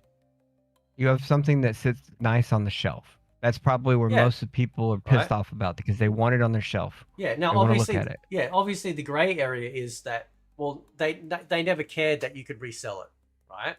Right. But I think that, like, I mean, again, like, I'd like to see that with all this money that they're going to be saving, that it's knocked back to the customer with cheaper games. But if they're talking about increasing plus, stuff like that, then that's just gonna further add insult to injury. If the games don't go down in price because of this move, if plus doesn't go down, or if it worse goes up, then it's just an insult. Well, like the sorry to interrupt, but the adding comes later. mm, Right? We expect like, oh wow, you're making these changes? That means that improvement's coming right away. No. These people are playing chess. Right? They're like, we made the important decision 10 years ago to do this. We're implementing it now. People are going to be mad and we're going to lose some money. You save money. The first thing that would come to mind is physical discs. yeah, and the thing is that, yeah, that's right. And the thing is though that, like, I wonder if there's a market here because you can do this. Like you can download like game covers and print them, right? Yep. So there might be a market where you can buy a PlayStation sized plastic case, and then print or buy like that. I mean, this could spawn businesses, too. where they're Etsy like, does it, bro. yeah, You can buy it from Etsy. yeah. So Games that then want, you can. they'll print it out for you. So you might have the digital version, obviously, because it was the only way to acquire it. But if you wanted a visual representation, and I know it's a false bottom, I get that, right? It's like it's not really, it's literally a nothing, right? But if you wanted to have that on the shelf and go, yes, I own GTA 6, but the false bottom is there's literally nothing. Like it's just a code, Well, I mean, technically they're not lying though. You own a license to play the game. yeah. All right, so if you don't buy it, you don't get to play it unless you pirate it. So you have to make some kind of business transaction. Well, you got to be mad, bruh. You got to make some, like, let's just talk about GTA 6 since it's the biggest thing everybody's looking forward to, right? Are you going to miss out on GTA 6 just because they're not going to put it on a CD? Everyone's gonna buy regardless, even if Right. they charge you $500, they're still gonna buy it. Yeah. Right. Right. It's the new Labubu, right? GTA 6 is the new thing that's coming out that if you don't get it, you're gay. And I don't, when I say gay, I don't mean in the way y'all are thinking. I mean gay is the word that we used back in the 80s and 90s, meaning lame. Okay, Yeah. sorry. Yeah. Yeah, but that's the thing, right? And this is again where if you primarily play on a console, you don't feel like you have choice because it's a closed ecosystem, you know. Whereas on PC Yep. you don't have that, but PC comes with its own hurdles of people having to learn it and stuff like that. But you know, in this very chat, we got two guys who, you know, haven't really done a whole bunch of PC before, and they've managed to embrace it, you know, quite easily. Absolutely. You know, because Yeah. they got some pre-builts, but the pre-builts were good value, and that was good. You know, like I remember we were having conversations, you know, back talking about it A year and a half memory. ago. Yeah, man. So it's not like the old days of pre-builts where like, you know, they were really just ham-fisted and full of shit that you didn't need. They've definitely wisened up to that, you know, and that's good. You know, that's really good. I'm not sure but, about that one. well, yeah. I can Maybe only have speak from wisened up. experience, right? The little machine that I got, Less bloatware. Yeah. Less bloatware. How about that? $899 is what I paid for my PC. My very first gaming PC a year and a half ago. And I'm never going back to console. If this computer dies, I'll go fucking pick cotton until I can afford another fucking PC. Right? I'm not buying another console. Well, will it die to the shotgun or just natural? death? I will save the money up and get another PC. And you know, like I'm glad I didn't listen to my friends, to be honest. Not you guys, but the friends that I had before you guys. They were like, "Nah, never go PC. Don't do it. There's too much hassle. This won't work with this. This will keep crashing because you plug this in. This is gonna happen, and you're gonna be miserable and go back to console anyways." Bullshit. Bullshit. Yeah, my little pre-built machine is good. I just had to put some RAM and some SSD in it. Ringy's is like basically the same as mine. It's a little workhorse. What do we call it, Ringy? The little engine the little CP that could? Yeah. Because he Sorry, puts just his on coughing my 4K. Fucking lungs up there. You run yours at 4K. I run mine at 1440p, and it's perfect. It's great. But you don't know what you're missing until you got a Ben 4090 Super, right? According You to know my that- calculations. According to my calculations, you're missing out, bro. Yeah, he's got like a fucking NASA computer. Him. Right. Yeah, Where's he gone? Is he fucking off? Is he? yeah. I think he's just waiting to read the next part of He the. pulled a dragoon. Aye. When he comes back, he can finish the tweet. That's all, folks. That's all, folks. That, as for Max and what he said, I'm just gonna say it.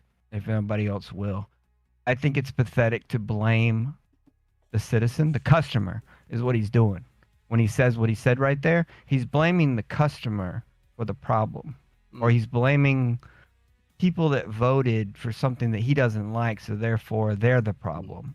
Yeah. Or he wants to point at a politician, right? You notice he didn't. The first people he should be pointing at is the company, Yeah. because they're the ones that sign the paperwork and do the decisions. But just Max needs to cut his hair, shave off the beard, right? Shave off the beard, He's put a already 5-piece balding, man. He's put a already balding. 5-piece suit. Yeah, put a 5-piece suit on, and that's the real Max. Yeah. And put a graph in the background, like corporate numbers spiking, graph going down. We're losing profits. So he can go back to Thailand. Right. That's Max. So- Anybody that's, I mean, I'm So- just gonna say it. He's a corporate guy. People call him a shill, a corporate shill. No, he's not a corporate shill. He's a corporate man. Yeah. So this video here, this is by Total MK. It's the Miles 923. That's his name, Miles, right? So this was back in like the machinima days. Do you want me to just play the video? Yeah, man. Yeah, Alright. go for it, man, yeah. All right, okay. DMK. It's about time people see the truth. All right, here we go. They're precious enough to Here we me. go. Look at that like physical media behind him. Yeah, I know. That intro. Lord Raiden. It's a great intro too. Hi there, guys and girls. I wanted to do a video and Alright, mate. address Hey, you going, this. That's That's not even the situation. Down on This, cut. my opinion on Maximilian, aka Miles923. Because sometimes when he comes up in the community and chats, I say, "Well, I don't really like him," and people get really pissed off at this. They think Max is a great guy, and I just want to say before I go ahead any further, I have no ill will towards Maximilian Facts. at all. No ill will. You know, he's winning. He's great at fighting He's games, shitting. rich, He's whatever. portraying. Yeah, I there's don't no wish hate, him- man. I don't There's want no any of you hate. to go and attack him. Right. I'm just making this video for clarification. Why do I have this opinion? And why I think you should just Because you're allowed shut to the have fuck your up own and opinion. respect it. Shut the fuck up. Because Exactly. you weren't around when this shit was going on and I was. Mm. And let me explain, right? So the situation, if you don't know, is that Maximilian, aka at the time was called Miles923. There was a Xbox promotion via Machinima that reached out to YouTubers to talk about Xbox games. There were a few different ones. I believe Killer Instinct was one of them. These, I think they were all Xbox launch titles from memory. This is 10-year-old drama. Okay, so We're digging that shit I'm up, boys. going on what I We're got. digging it up. I do have a lot of Going proof way and back. screenshots here and Going stuff. way back. But if I make any mistakes, just take that with a grain of salt. This is 10-year-old drama, okay? But I'm going to show as much evidence that I have in the video. This is known. If you Google Xbox Machinima controversy on YouTube, you'll see all the videos. And I'm even going to use some in this as proof of that. And then I have proof that Max was on the list of YouTubers that was part of that promotion. Also, at the time, I was watching all these videos of different YouTubers, and he was constantly mentioned. I tried to find videos today of that stuff. I just can't. I don't know if they were deleted. I don't know if they're gone. I don't know. It's too hard to search for that, where they specifically mention YouTubers in video form. But I have the screenshot of NeoGaf where this news was broken, and it has the list of all the YouTubers, and he's on it, right? So what was the controversy? The controversy was that YouTubers were offered money to promote Xbox, to not paint Microsoft in a negative light as part of the contract, and say how great this game is and this game is. And Killer Instinct was one of them. And, you know, I think Rise was another one. There were a whole bunch of games, as far as I know, as part of this promotion. Now, it doesn't AI was matter. Some great, people though. are go, but the game was saying. good. That doesn't fucking matter. It doesn't matter if the game was good or bad.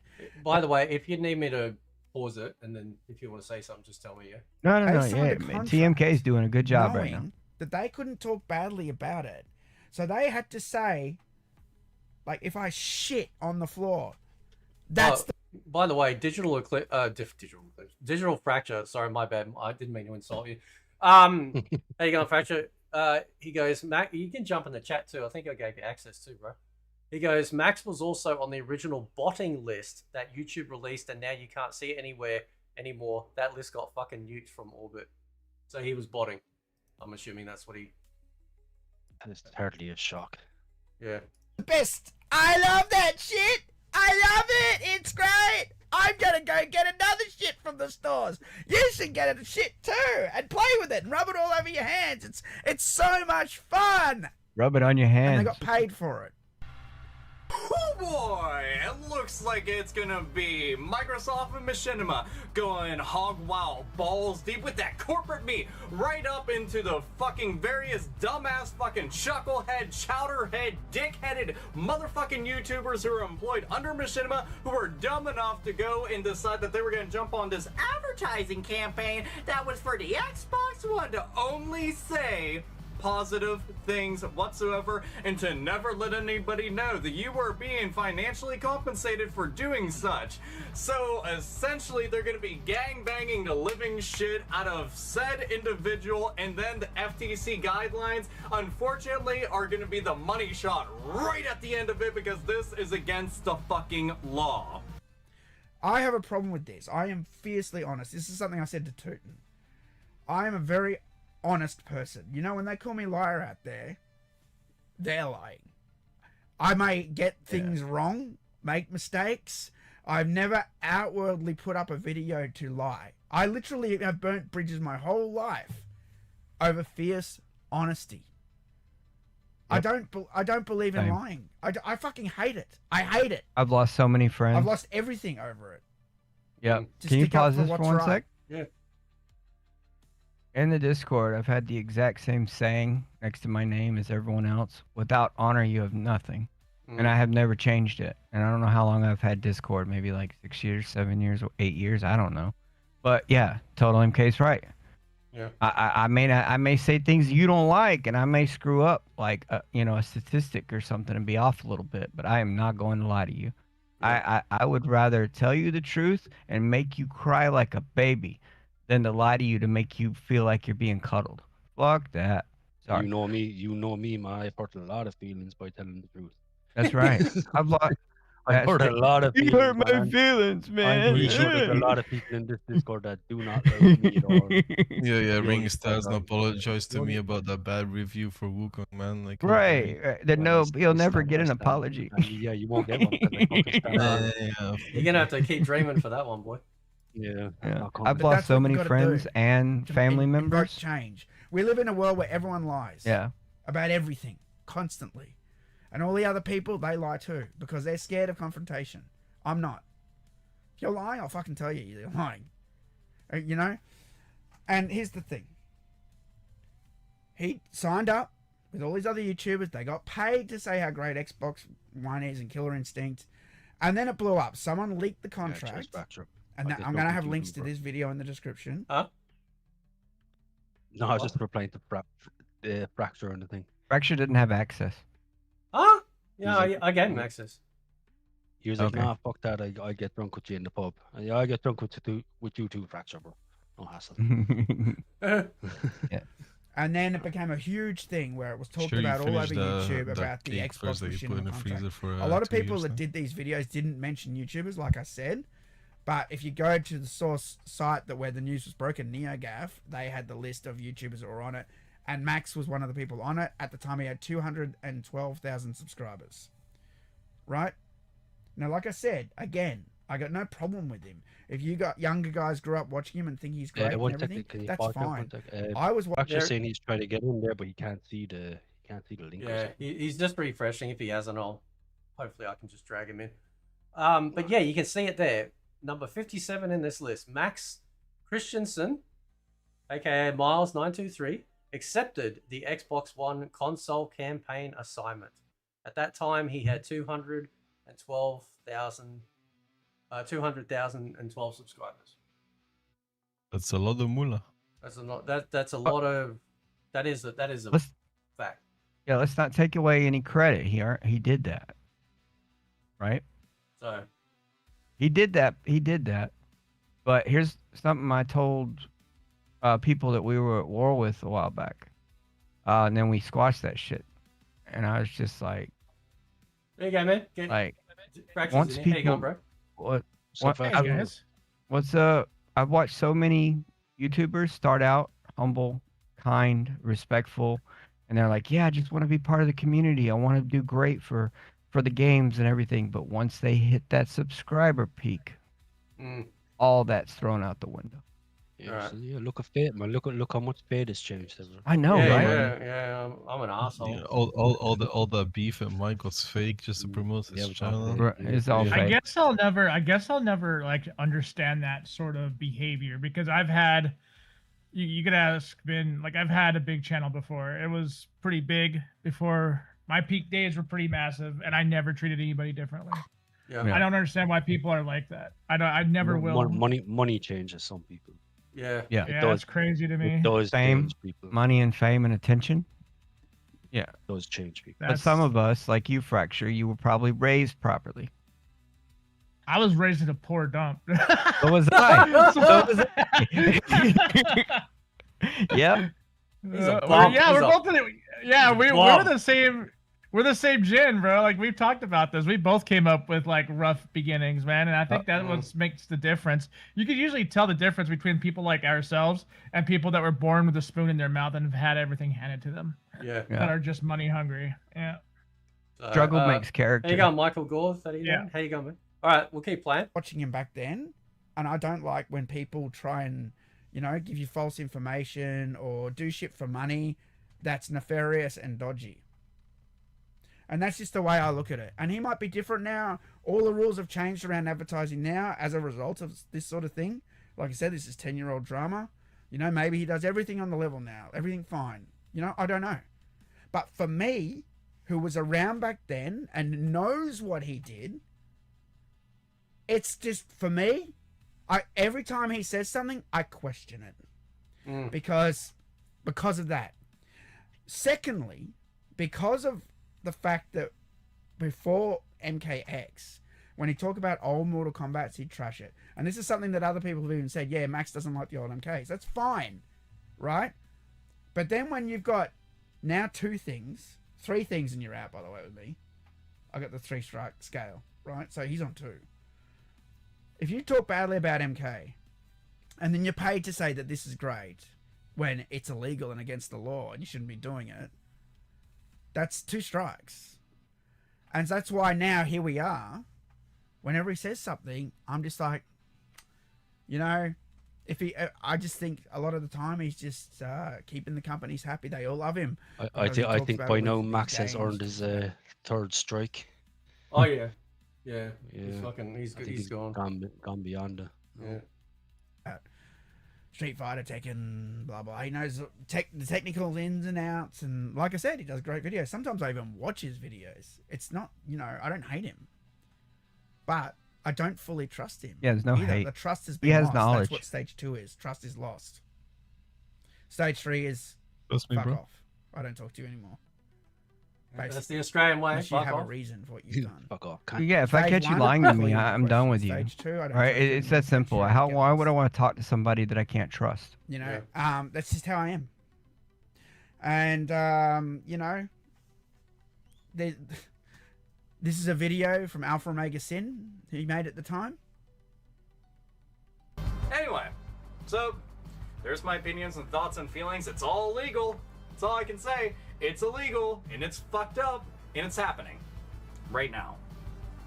So if you see that Machinima logo just pop up on screen and you hear them saying nothing but positive things, and keep in mind, you can actually look for that little Xbox One tag I was talking about. You can look around for that, and if you see that, call them out.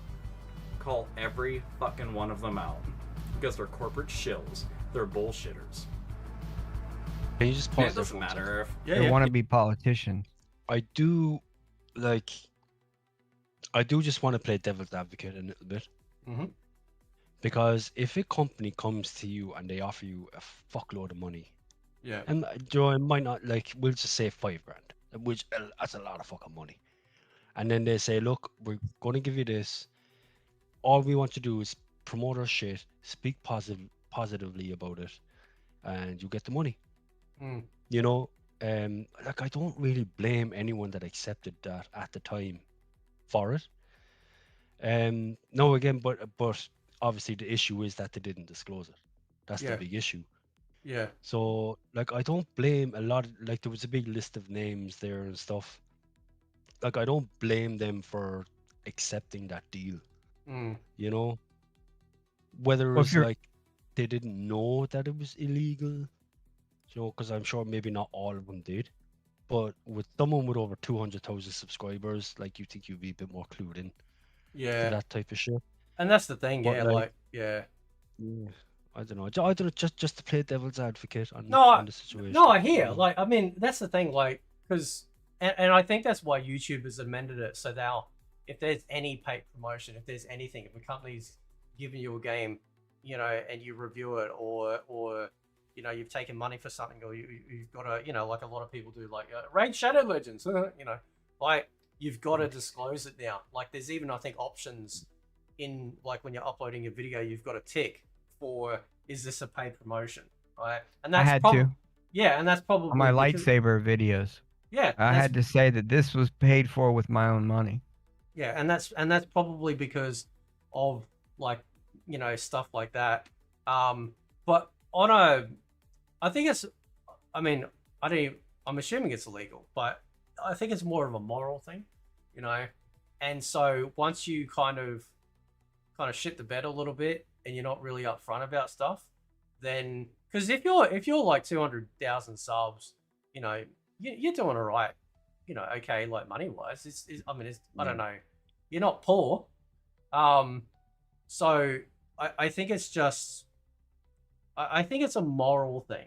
You know, it's kind of like when we've talked about some of these MK guys, it's like, you know, they're kind of greasing the wheels and whatever. And it's like, yeah, you're not doing anything bad. I'm not saying you're a bad person, but it's not, people are just going to go, look, I don't believe you. Right? Like, I don't fully trust what you're saying, because now it's like, well, you know, how are we ever going to know? You know, OmniSlash said it perfectly. I'm sorry to interrupt. No, that's all right. Right. It's like, there's no hate. I don't hate any of these people, right? I don't wish bad things upon them, right? You know, but OmniSlash said, but they still need to be called out. Yeah. And there's nothing wrong with pointing out bad business practices. And if anybody tries to tell you that you're wrong for doing it, just give them the middle finger and walk away. Yeah. Yeah. Yeah, that's exactly right. You're attacking him. No, I'm not. I'm fucking pointing out a hole. You see that hole? Look in the fucking hole. Look in the hole. Look in there. Look in there. Are you not good enough for your home? Look in there. While you're in the hole. Yeah. There's nothing wrong with calling out things. Have you seen the bubble chat there? The picture that HC made. I did. Yeah, it's great. It's not naughty, so hang on. This is here we go. Yeah, this is awesome. HC, if you're watching the video, like what he did to you, I was like, bro, that's a violation, bro. It's absolute violation. Obviously, I sent him a picture so he could naturally recreate me perfectly. Right. You know. Damn, he excluded me out of there. It's probably like copyright thing, right? Yeah, you got your face copyrighted. No, well, he'll probably hear that and amend it, so he'll put you in there. Yeah. Send him your picture and he'll start you. All right, so let's. Wait, if I do something wrong, right? If I do something wrong, I expect the people around me and the people that give a shit about me to point at me and say, "You did something wrong." Yeah. Right. Like, but I guess if you're a corporate man, right, you push your morals to the side, and when you do that, you're open for anything. Yeah. Yeah, it's just, it's obviously just all about money, you know. That's why, like, in the classic side of MK, you know, when like everyone was cool, everyone was on the same page with the classic MK, they bring out the collection, and then suddenly, like, these people lose their fucking minds. Scotty Combat lost his mind so much, he's literally a fucking VTuber now, right? He's Identity crisis. Yeah, he's like completely spazzed out from like MK. He's making Diablo. Now I think he's a complete fucking VTuber, right? The reason is being because the room was full, you know. The room was full. He had to go. There was no room in his head though. But so, you know, and then obviously the stuff with what's his fucking, not Tootin, he was another one. Fucking Pudding Man, that guy, fucking Jello, right? And then Daryl and stuff like that. All these people just got so much in their feelings about this product, you know, and it's like you have lost all objectivity about the state of this thing. It is sold to us. We're not happy with it. We're allowed to talk about it, and you guys were willing to burn fucking bridges with people that you had no issue with over a fucking product. So now you have fucked yourself. Now nobody's going to trust you and take you at your word on anything, you know, outside of your diehard, you know, fans, because you shat the bed, right? You know, and people don't like being lied to. You know, like, they don't expect you to be your best friend, but fucking, you know, you don't have to lie to people. So, all right, you gotta wonder, like, when it comes to, go ahead. No, you go ahead. Go ahead. No, I was just gonna say, like, when did the gaming community become such a one-dimensional thing where you could criticize, but you can't receive criticism? I don't understand this. I think it always has been that way. It's just the platform. I just feel it's like, yeah, I was just gonna say, I feel like it's way worse nowadays than it was back when me and Infinite first started this back in the day. Yeah. It's the result of when you give everybody a voice. There's too much noise. I mean, back in our day, and when dinosaurs walked the earth, right, in the 80s and 90s, right, companies made decisions and they didn't give two shits what the people thought about it. They're like, we're gonna make this, I'm gonna make this amazing, and I'm gonna put it out there, and then people can either buy it or not buy it. That was their attitude. Yeah. Today, I mean, look at Mortal Kombat, the real Mortal Kombat 1. It was 7 dudes. They're like, you know what? We're getting high, we're drinking, we're making these games. We're just gonna put this out there, and if it upsets the world, we don't care. Yeah. Yep. And now today, it's like, well, we need to run it through HR, and then we need to refile this because it violates some person in the Q part of the LGBT whatever, so we can't have that in there. And then eventually the games come out and they're dog shit because they're afraid to actually make games. Yeah. I think companies have been, I'm not defending them, right? But they turned into a bunch of sissies. They started listening to the masses instead of doing what they thought was awesome. Yeah. Right? And well, maybe not even the masses, right? Because the masses aren't on the internet bitching about stuff. That they went on the internet and listened to those fucking re people, right? And then you get games like Concord. Oh, we lost. Yeah, and it's like, why did we lose so much money? Because you're being a listening to re's. I can't say it, all right, live. Can we say that word anymore?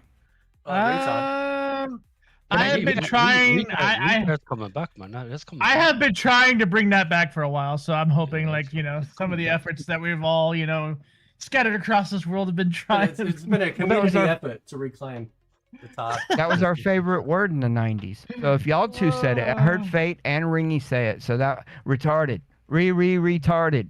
Like the companies, they were like, you know what? See those 5 people over there with pink hair? We're gonna listen to those people. Well, this is why you don't have activists. This is why you don't have activists in your game, because they don't care about like why the game was popular or what made it great. They want to change it to fit their own narrative. But instead of them making their own game, or then just sitting on Tumblr and making their own fan fiction, they want to try and destroy it. So anyway, I'll keep playing. Bullied by doing it, they're fucking liars. That's what should happen. You can hear what he said. The link to the full videos down below. Can I Here's a link ask you to pause one more time, the real NES quick, Punk. He did. and then I'll let it play. What he just said.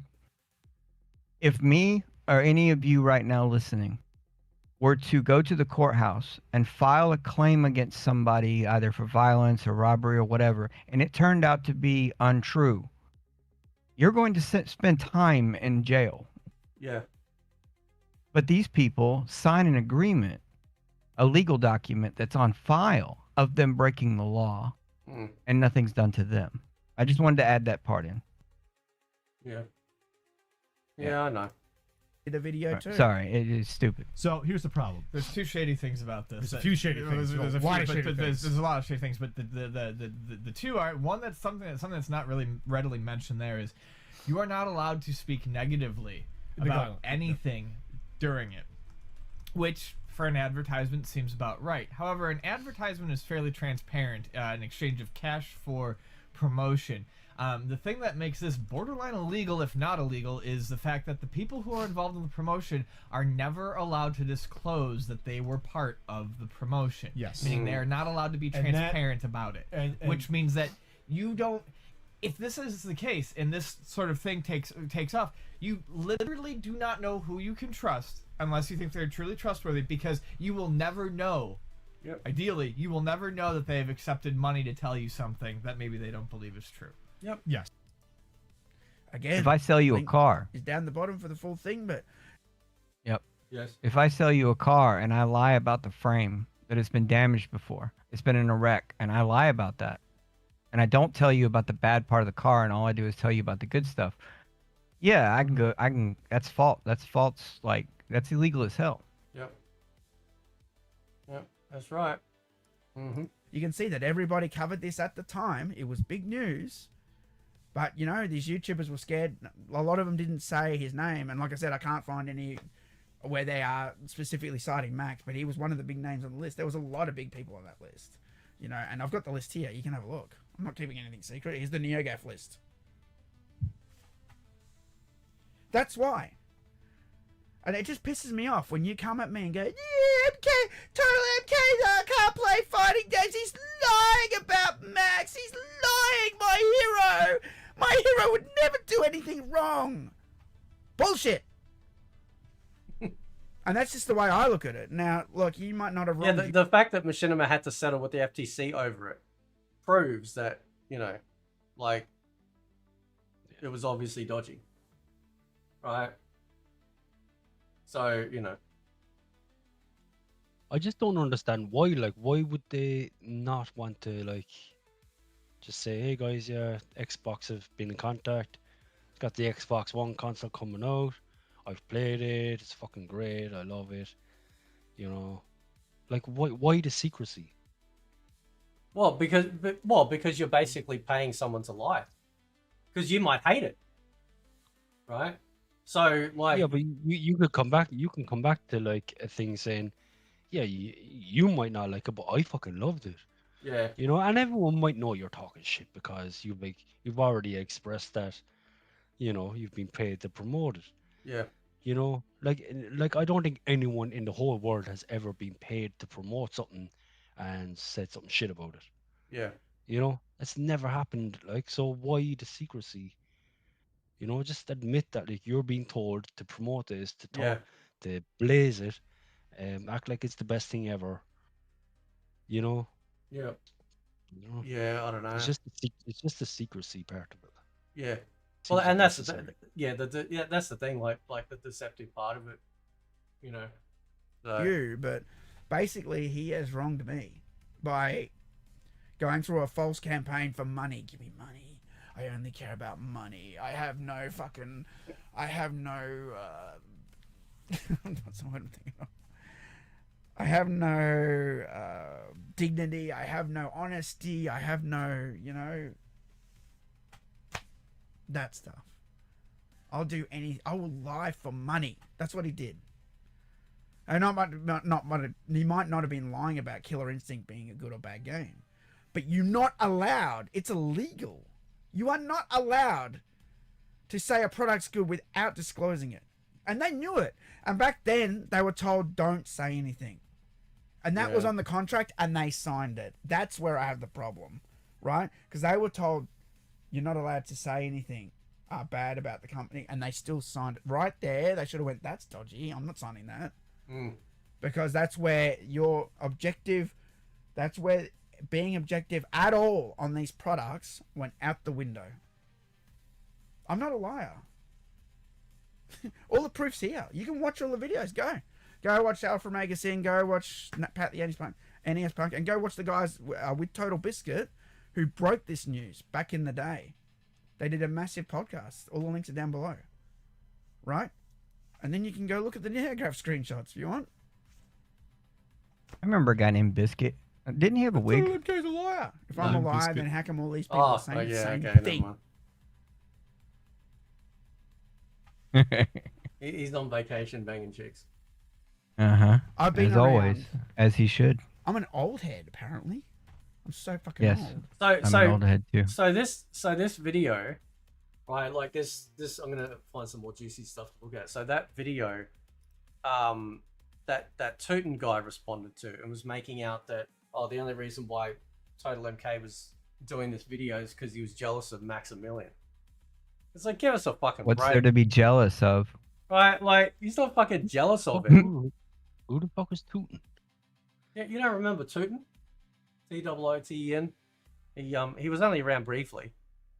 This is back when me and Mike and all that were blowing, and he made a video response to, that one, making out that Total MK was jealous, and you know, that's the only reason. Even though he showed evidence of, you know, what actually had happened. So that's the thing. He wasn't just sitting there and talking shit.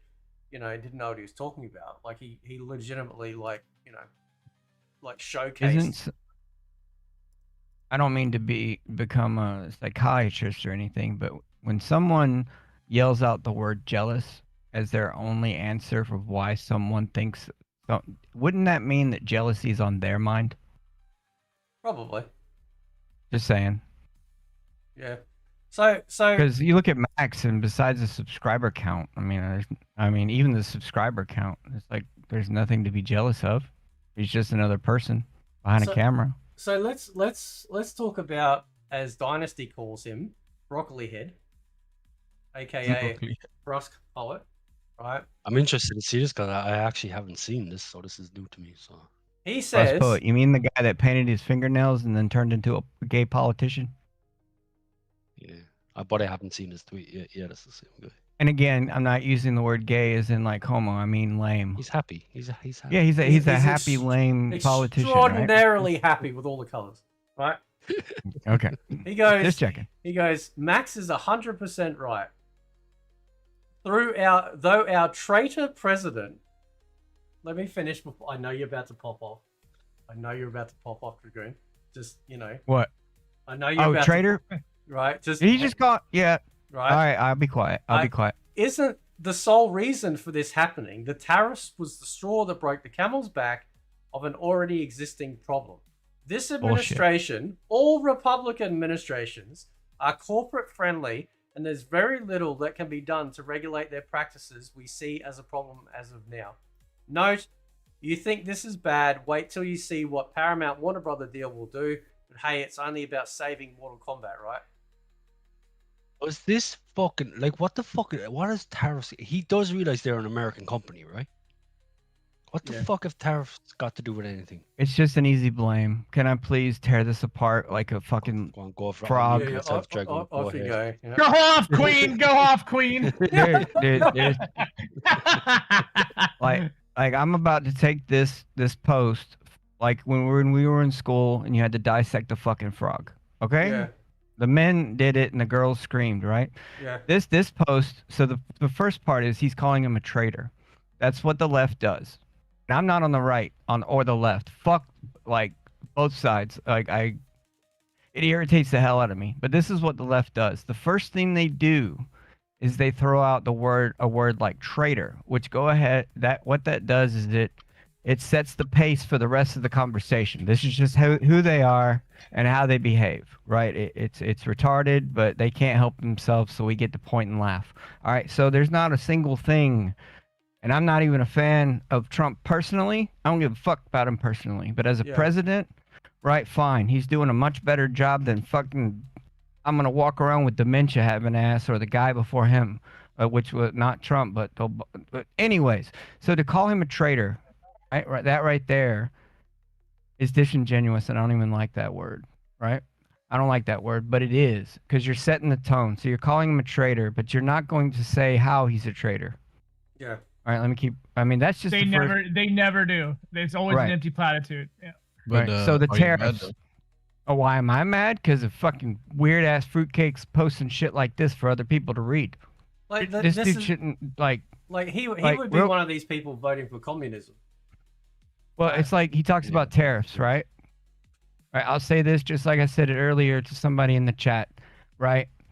I want you to go if you really believe this post right here about the tariffs. I want you to do me a favor and don't believe that shit and go research it yourself.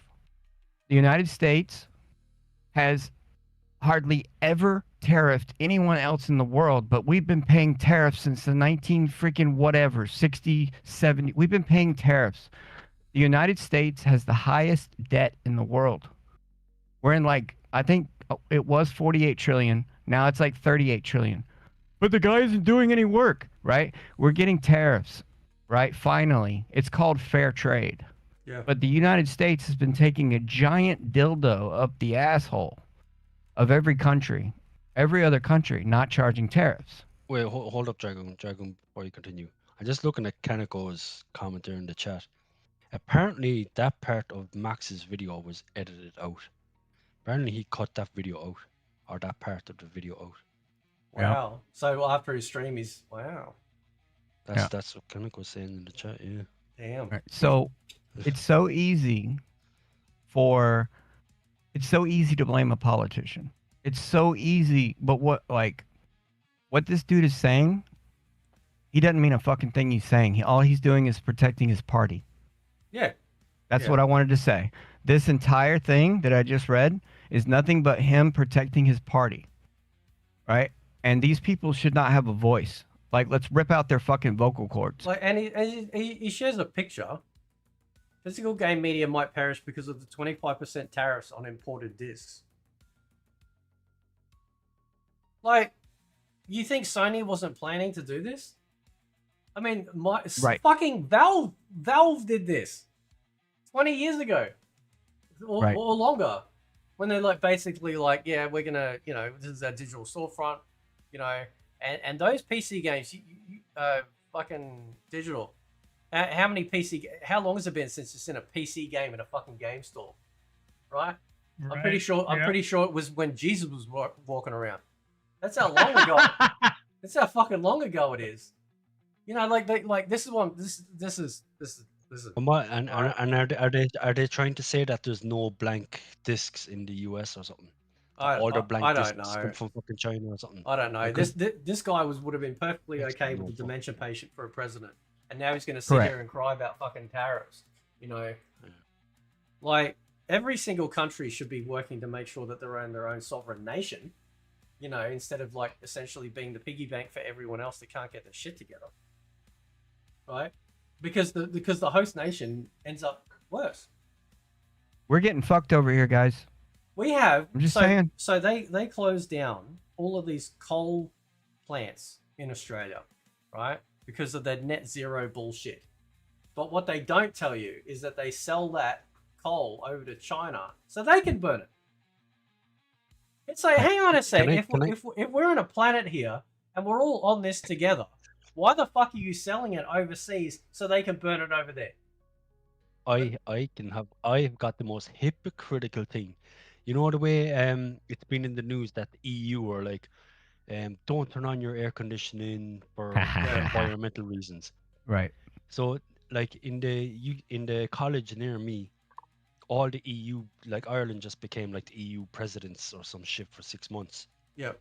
So all the EU presidential people, all the politicians flew over my house this morning, 8 o'clock this morning. There was about 8 or 9 helicopters flying them all in so they can have their little fucking meeting down the road, but we're not allowed to turn on air conditioning. Yeah. I was like, so ye flew in, honest to God, it sounded like a fucking war zone. I was woken up at 8 o'clock this morning, helicopter after helicopter after fucking helicopter, flying them all in, but we're not allowed to turn on AC. So this whole net zero bullshit. So sorry, I just wanted to mention that since you mentioned net zero there. Net zero? Pissed me off. Like. This is the funny part. Like even the EU, they're mad about us, but here in the United States, we have one of the smallest footprints in the world. If you want to get like technical about it, and you put, you know, who's contributing the most freaking. I don't believe in most of it anyways. I think it's a big money scam that they get climate change and fucking we're killing the planet, blah, blah, blah, blah, blah. Right? I think it's all bullshit. But that's a topic for another day. But the U.S. has one of the smallest footprints. Right? But yet the EU is mad because we're rocking ACs. I call that a little jealousy. Yeah. Because 90+% of American homes and even the projects have central air and heating and shit like that. Yeah. Right? But like, what is it? 20% of the EU has air conditionings. I think whoever's mad right now at us for having ACs, y'all jelly. Oh, they mad, huh? I think that's all it is. Listen to this. He goes, I even say the physical media debacle isn't solely to blame on Trump, but that the tariffs definitely played a factor. MAGA-tards are low-educated people who can't read, so I'm not surprised. You literally were okay with a dementia patient for a president. Shut the fuck up. Like, seriously. Like, that guy couldn't even figure out which one was his left foot. Right? Even the dude from the movie, my left foot had more fucking brains. So, like... do you remember the video where he turned around? He was trying to shake hands with a bush. A literal fucking bush. He was a plant. He was turning around trying to shake hands with a fucking plant. And they had to drag him away, like, because the cameras were on him. They're like, bro, what the fuck are you doing? Yeah. Yeah. Yeah, we got facts dropped in the chat, right? It's like, it's manufactured anger. That's all it is. Same thing with this disc thing. Manufactured anger.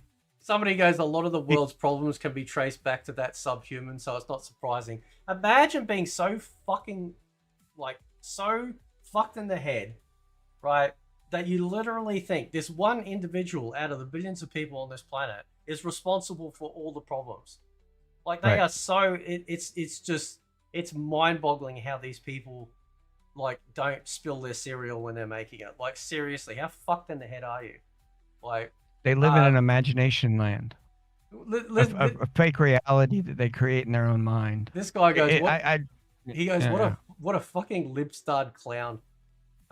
Plastic box and disc cost them cents. Nintendo is doing physical with expensive cartridges. Yeah, that's true actually. Yeah. It's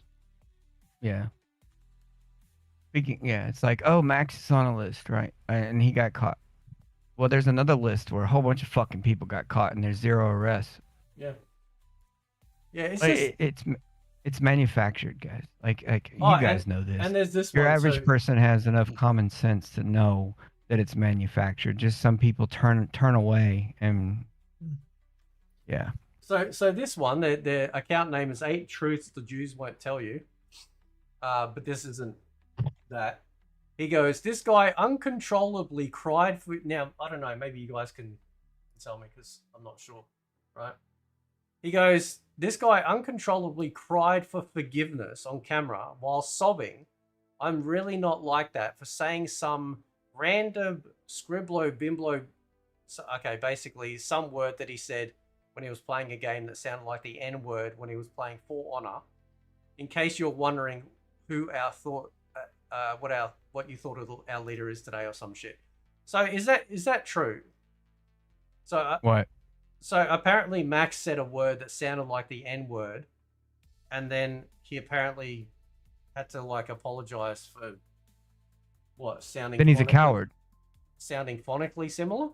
I'll just say it. He's a coward. Don't apologize for something you didn't do. If you said something that sounded like the N-word, don't be a fucking beta cuck and apologize because actually, it's a fake, you should probably it's lean a fake into apology. It, yeah, I would have leaned into it. I'm like, yeah, I said it. What are you gonna do about it, right? Like, yeah. Yeah, I mean, like, don't apologize. If you said the word ninja, right, and somebody got offended, fuck you for getting offended. I'm talking about ninjas. I like to go stealth and go assassinate people. So right? there's a. I'm not talking. Yeah. So what are the fucking fish people in WoW called again? Is it the what are they called? Merfolk. No.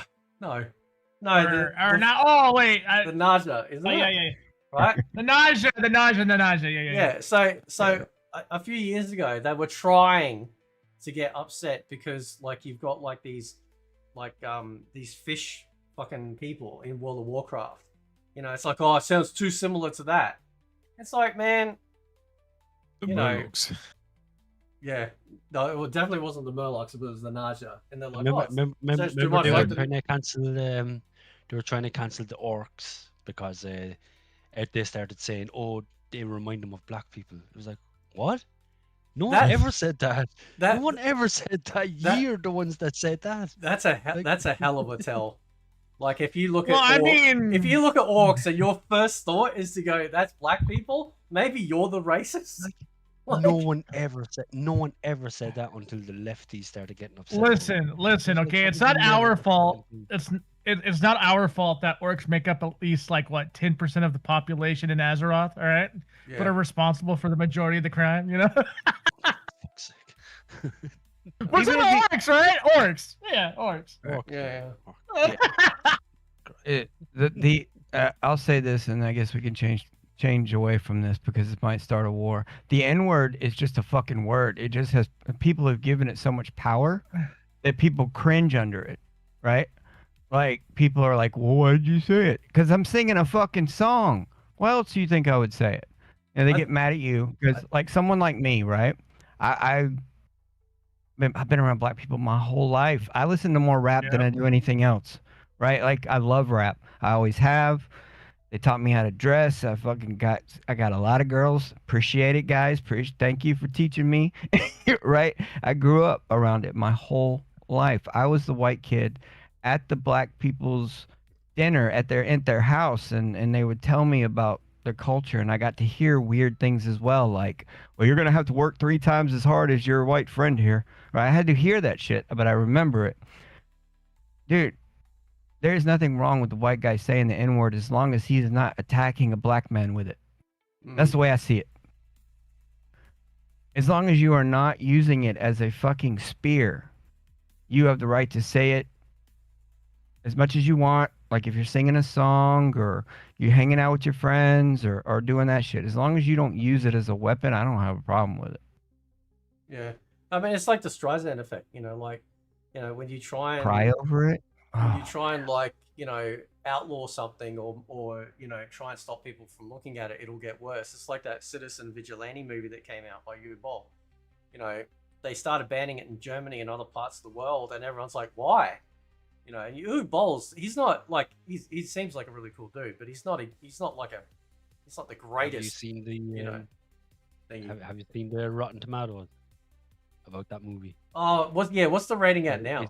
It's got 94 like normal people viewers, and it's 8% critics score. Damn. It's 94 audience score. Yeah. 8% critic score. That is crazy. Yeah. That tells you everything you need to know. Yeah. And because it got banned, and because everyone's like, some of the regular customers are freaking out, like, oh, this is promoting this, promoting that. Everyone watches it, and they're like, wow, like, so that's the Streisand effect. Like you've tried to cover something up or do something to try and stop people getting attention, but then it has the complete opposite effect. Like, I mean, like the complete opposite effect, you know. So yeah, and I mean, dude, he's probably like, because like I said, like Uwe Boll, he's not the greatest director. He seems like a nice guy and stuff, but obviously there's different caliber of directors like there are actors. But I guarantee you, he's probably making bank right now. Right? Like he's probably making bank for the first time. You can bet there's a sequel in the works already. Yeah. So is it wrong for me that I want to watch Max cry and fake in front of the camera for saying a word that he supposedly cannot say? Does anybody have like a clip of that? You'll probably never find that video. I'd love to see that shit. You know what I would do? I would go make some popcorn, and then while the whole thing is playing, I would just keep screaming, Beta! Beta! Beta! Beta! Beta! Right? Like, dude, don't fucking be a sissy. Don't be a sissy. Even if you make a mistake, don't be a sissy. Maybe that's what happens when you grow your hair really long. I don't know. Don't be. Yeah, no. It's like fucking be a man. Even when you make a mistake, handle it like a man. Don't get on camera, shed crocodile tears. They don't have tears, by the way. And fucking, you know, it's embarrassing. Yeah, if somebody can send me that clip, I would love to go make some freaking popcorn and watch that. Yeah, I got this one too. Just trying to find more stuff. Here we go. HC updated his He-Man photo, and I think he added flaming. I'm not sure, but I think that's flaming. Where? Well, he'll have to share the photo. This guy says, yes, it's Trump's fault that the majority of the PlayStation 5 user base buys digital. Instead of gamers looking inward when Sony is looking at you, all PS5 owners, for buying more digital and physical, in turn making it easy for them to cut the fat out. I mean, a PlayStation 5 in general has been around, since pre-COVID, right? That's what, like, 7 years now. Yeah, way yeah. shorter. Right, so what? So and there were no tariffs being done back then. Yeah. Right. So it's kind of like Obama. That was Obama time, wasn't it? There's an old saying, guys. It's called "Get with the times." No, Trump. Trump was 2018. Yeah. But he wasn't doing any tariffs back then. Yeah. So. Well, I mean, if Sony is looking at their own market, their own customers, what they do, how they behave, what they play, which they are, every minute that you play one of their games, that piece of information is sent to their corporate office. Yep. If you play 10 minutes of a game, and you get rid of it, that number goes up. Yeah. Right? So if they're cutting out physical media, that's because their customers want it. It may not be a huge percentage of why they're doing it, but there probably is like the graph in their room, and there's a small piece of the pie that says, well, our customers buy mostly digital. Yeah. right? Um, I can understand why people are mad about it, but I get it just again. makes sense. Again, the disconnect for me is the fact that like these aren't actual games. These are download. These are install discs. To me, a game is like this is your game, right? You put the game in the console, and it just runs off the disc or it runs off the cartridge. To me, that's the game. Like that was the original what would be considered a game. But if you have to put the disc in and then like even like I mean, and I know the PS3 did it because PS3 would have some partial installs too, but you could still run it like the game. It was still a game, right? So it would offset some of it to the hard drive to make it easier for the game to run faster. Yeah. The PS3 installs were more about saving you loading time. Yeah. 'Cause I remember Gran Turismo 5, like you had to install it, but it was optional. You didn't have to do it. But they said, look, if you don't install it, it's going to take a long time to load up every race. This is to basically cache your like stages and all this shit, you know, just to cut down on loading time. It was optional. Yeah. You know. Yeah. You know, one thing I do miss, like what Flaming said again, with the book and you're a kid and everything, but with digital, right? If my and knock on wood, right? My house catches fire, right? Guess where my library is? It's digital. It may be a license, but it's not gone forever. Does that make sense? Or am I just coping? Nope, I get where you're coming from. Until they decide, like with the movies, that they get rid of the ones they already purchased. Terminator 2 was on the top of the list. If you bought Terminator 2 Judgment Day, one of the greatest movies ever made, if you bought that through Sony, they're going to take it away from you. Yeah, but I mean, so all these people complain about it. When was the last time they fired it up on their fucking Facts?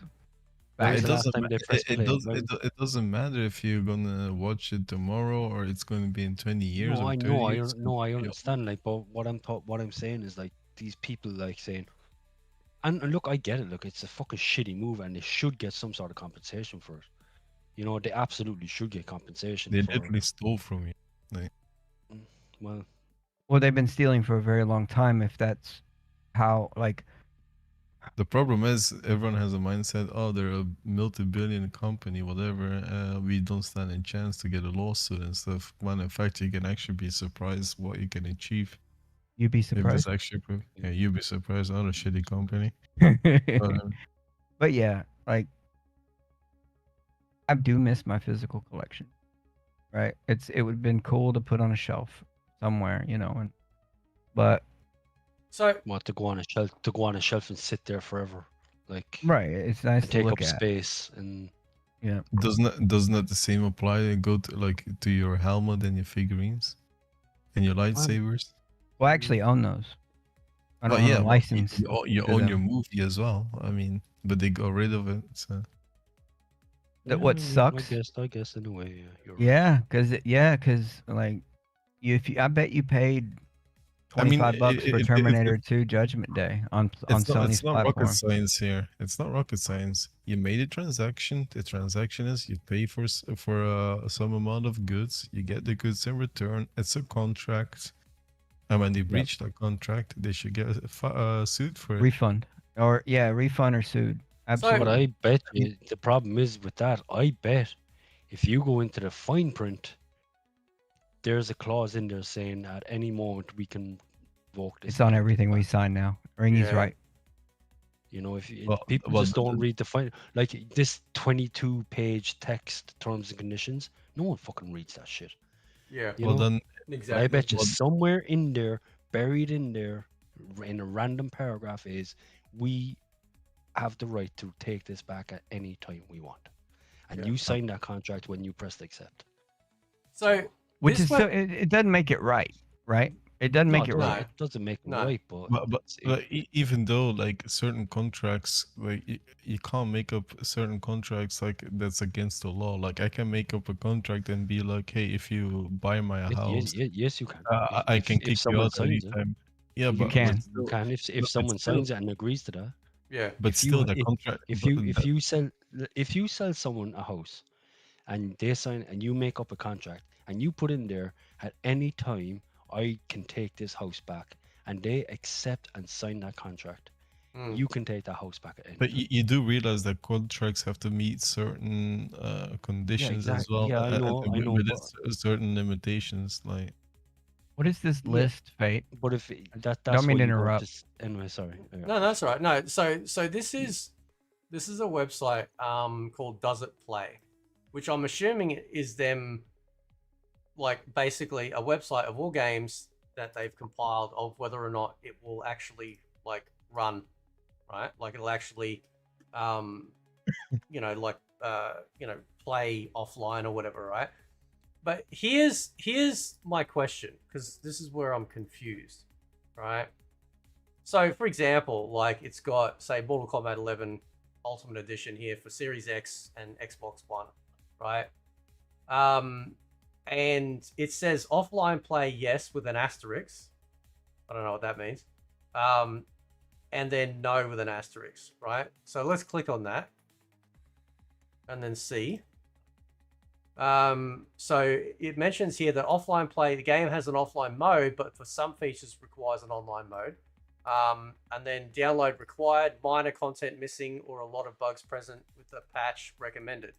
So what I want to know is, and I'm pretty sure I'm correct, is that you can't run these games. They say over here they're on the disc or there's offline play, but you're not running the game from the disc, right? Or if the game's in a state that requires a day one patch, then it doesn't matter if you can play it offline if it's buggy as shit. You know, there was a single quest that I was having issues with in Crimson Desert. Like, the fucking beekeeper wouldn't show up for weeks, right? And eventually, somehow it had finally got addressed, right? But there was no way to complete that quest without them patching it, right? So even if the game was running off a disc, say on your console, you still needed the patch to have the game function properly, right? And not to mention these games, this is what I'm trying to find out here, is that, like, they say offline play, but it's offline play from installed from the disc, right? Not offline play from the disc. Correct? Because if you had no hard drive space, right? So say all your hard drive space was chewed up, you can't just put the disc in and just play the game, can you? You have to install the game. You still need to install it. Yeah, Right. which means it's a glorified install disc. Right. Right? It's a license to install the basics of the game. It has that part on there. That way, legally, they can be like, well, the game is on the disc. That's what they used to say. The game is on the disc. Yeah, part of the game was. Yeah. Like, like Ringy said earlier, all the assets, the cookies, the cache, and everything for it to load and run better, that's all on the disc. But then if you try and play the game without connecting to the internet, you find out that this game is not complete. Am I gonna be able to play this, or am I gonna get in trouble? Sure, I need to go check on something. I'll be right back. But go ahead. What are you about to play? This is the N word. Oh, okay. What I was about to do can wait for just a second. I want to see the sobbing of a grown man. The guy has such a creepy look on his face. I swear. I want to see the crying of a grown man. I want to see why he really cries. Is he singing along? Is he just talking? I think what happened is apparently he said something that sounds like it. Yeah. Well, then he has no reason to apologize. Yeah. Well, and crying is just worse. I mean, Pokemon literally said the N word as you never go permaban. Yeah. The moment. Pokemon, too many simps. All right, you ready? Hang on.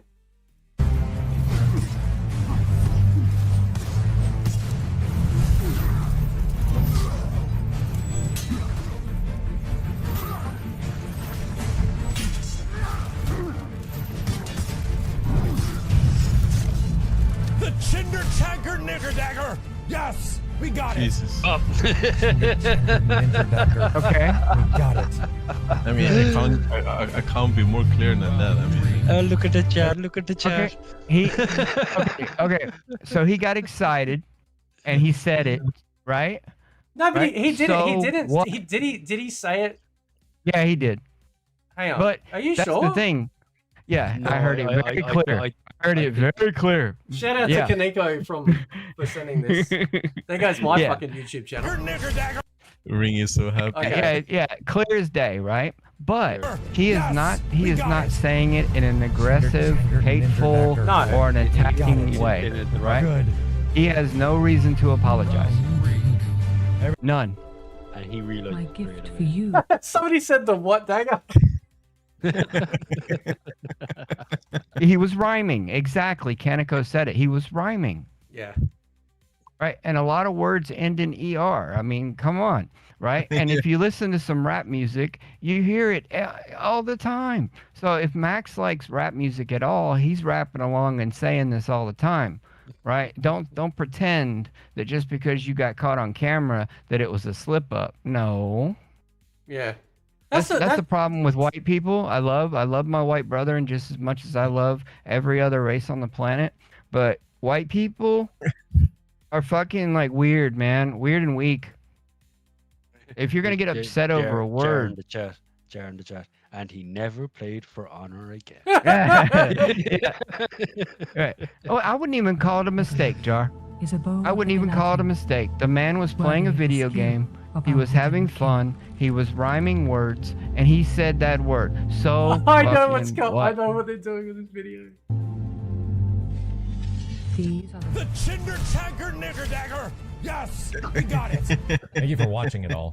Fucking Here hell. Liv says, don't get worried over a slip of the tongue. And as a black guy, I can only say there's nothing for you to be ashamed of. Shine on, you crazy diamond.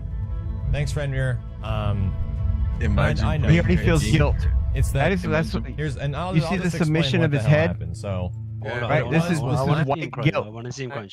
All right. Yeah, all right, that's what. last night, I was performing a very specific attack in this game, and I was making fun of it because everyone told me that it's actually a real attack from like real life, and I'm like, oh shit, that's crazy because it looks ridiculous. It looks fuck ridiculous. And when I would do the attack and actually execute a guy, I would do this big thing where you would hawk the sword over and it looks fucking redonkulous, but apparently it's real. But I forgot the name of it, so I would make up names for it. And as the night went on, He's actually making it I did worse. it like The at least like 10 different times. And as we kept going, Well, when and guilt I overtakes kept you, like taking words from the you're not beginning thinking of clearly. words and things like trimble blamper nimber dabber. Just I don't even want to say Why don't you anything, and just it say makes it me again? nervous because I took the beginning of words and the Say what end of you just words. said. And then in that one specific moment, I took the word ninja and I took the word ginger. And I took a portion of each word and I mixed them together, which I was doing all night. And I completely on accident, and I have never, ever used the term to describe a human being in my entire life. I said the worst fucking thing you could ever say. No, it's not. I said the worst thing. Well, Not I the think worst that's thing you I can think there's say. probably a lot more worse things that you could say. Just There's off a the lot top- more worse just off the top of my things head. he could say. Like actual like horrific things. Right. Look at the chat. He actually said the N word. So. Well, I mean, So I was like, trying to just own say it and move on. ninja Don't be a bitch dagger, about it, because and I then people are completely gonna be didn't. like, "Ah, he's weak. He can't even back And up I his own didn't words." even realize if you said it, I say said it. it, And because I kept playing and I said it again. I was like, that's what I said, right? He made me So I kept playing and I finished Don't the match and I was apologize. like, and I missed the chat blowing up on my ass because they exploded. And then minutes later, I was like, Kenny was like in the that. chat. I'm like, I think the reason Imagine everyone's playing triggered, game I think I called For combined the Honor word and you say stuff like ninja that. and ginger, and I'd said something that I really didn't want to say. And then what happened? That's what happened, and that's all in. You can watch the tapes. The problem is that like it's the Streisand effect word. Like, you know, the more everyone tries to clamp down on it, the more people like want to say shit. It's like when you're a kid, right? And you hear a grown adult say fuck, you know, and like you just can't wait till you can say it. you know, or you're with your friends and you start swearing and you hope that your parents don't hear. Like, it's the same sort of thing. I get, like, I mean, almost anything can be offensive, you know, and I understand that word's got a lot of, you know, negative stuff around it, right? But like, it's the harder they try and crack down on stuff like that, the worse it gets. Which is why I think when people look back to the Call of Duty lobby days, right? And the reason why people loved them is because everything was just on the table. Like, it wasn't just the N-word, it was everything, right? And nobody cared because there was never any malice behind anything. It was literally like dudes online just trying to out fucking bait and harass and, just try and get that edge over somebody else. Like, you just kill them with that insult. You know, you're trying to like kill them dead with like the greatest insult you can come up with. And of course, over time, naturally, like when I fucking load up World of Warcraft, I have to sign a social agreement, for fuck's sake. So when you play the game, you must be you can't say these social things. You can't even skip it. Like, how about a new patch?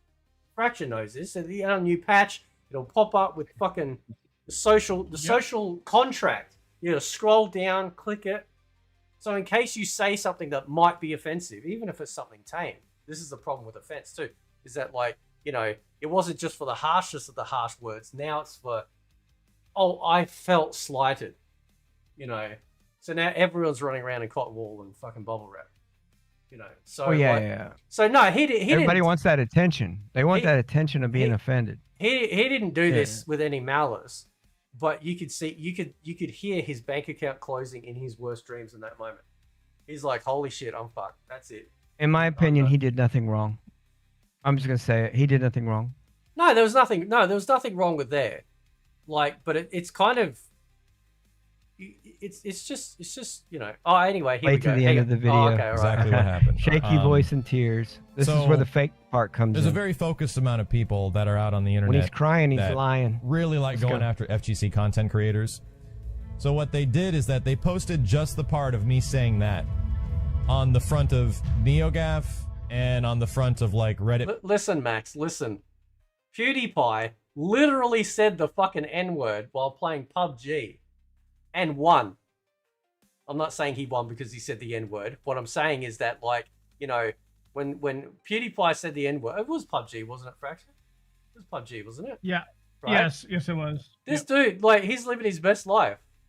He's got a family, living in Japan. Nobody gives a fuck. That's my point. You're like, terminally aligned people will call up their friends and get on Discord. Oh my god, did you see what this person, I have no idea who they're about, said this thing, right?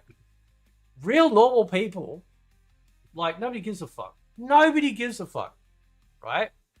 But anyway, we'll continue. Pages and a whole bunch of shit. They posted just that part.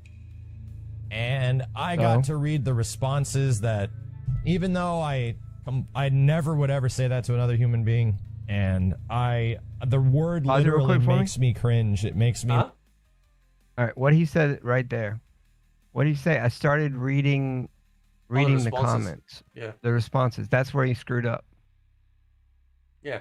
Because the comment section is always going to be negative. Yeah. For the most part. All right, hang on. We got, yeah, a little bit. Hang on. It makes me physically hurt.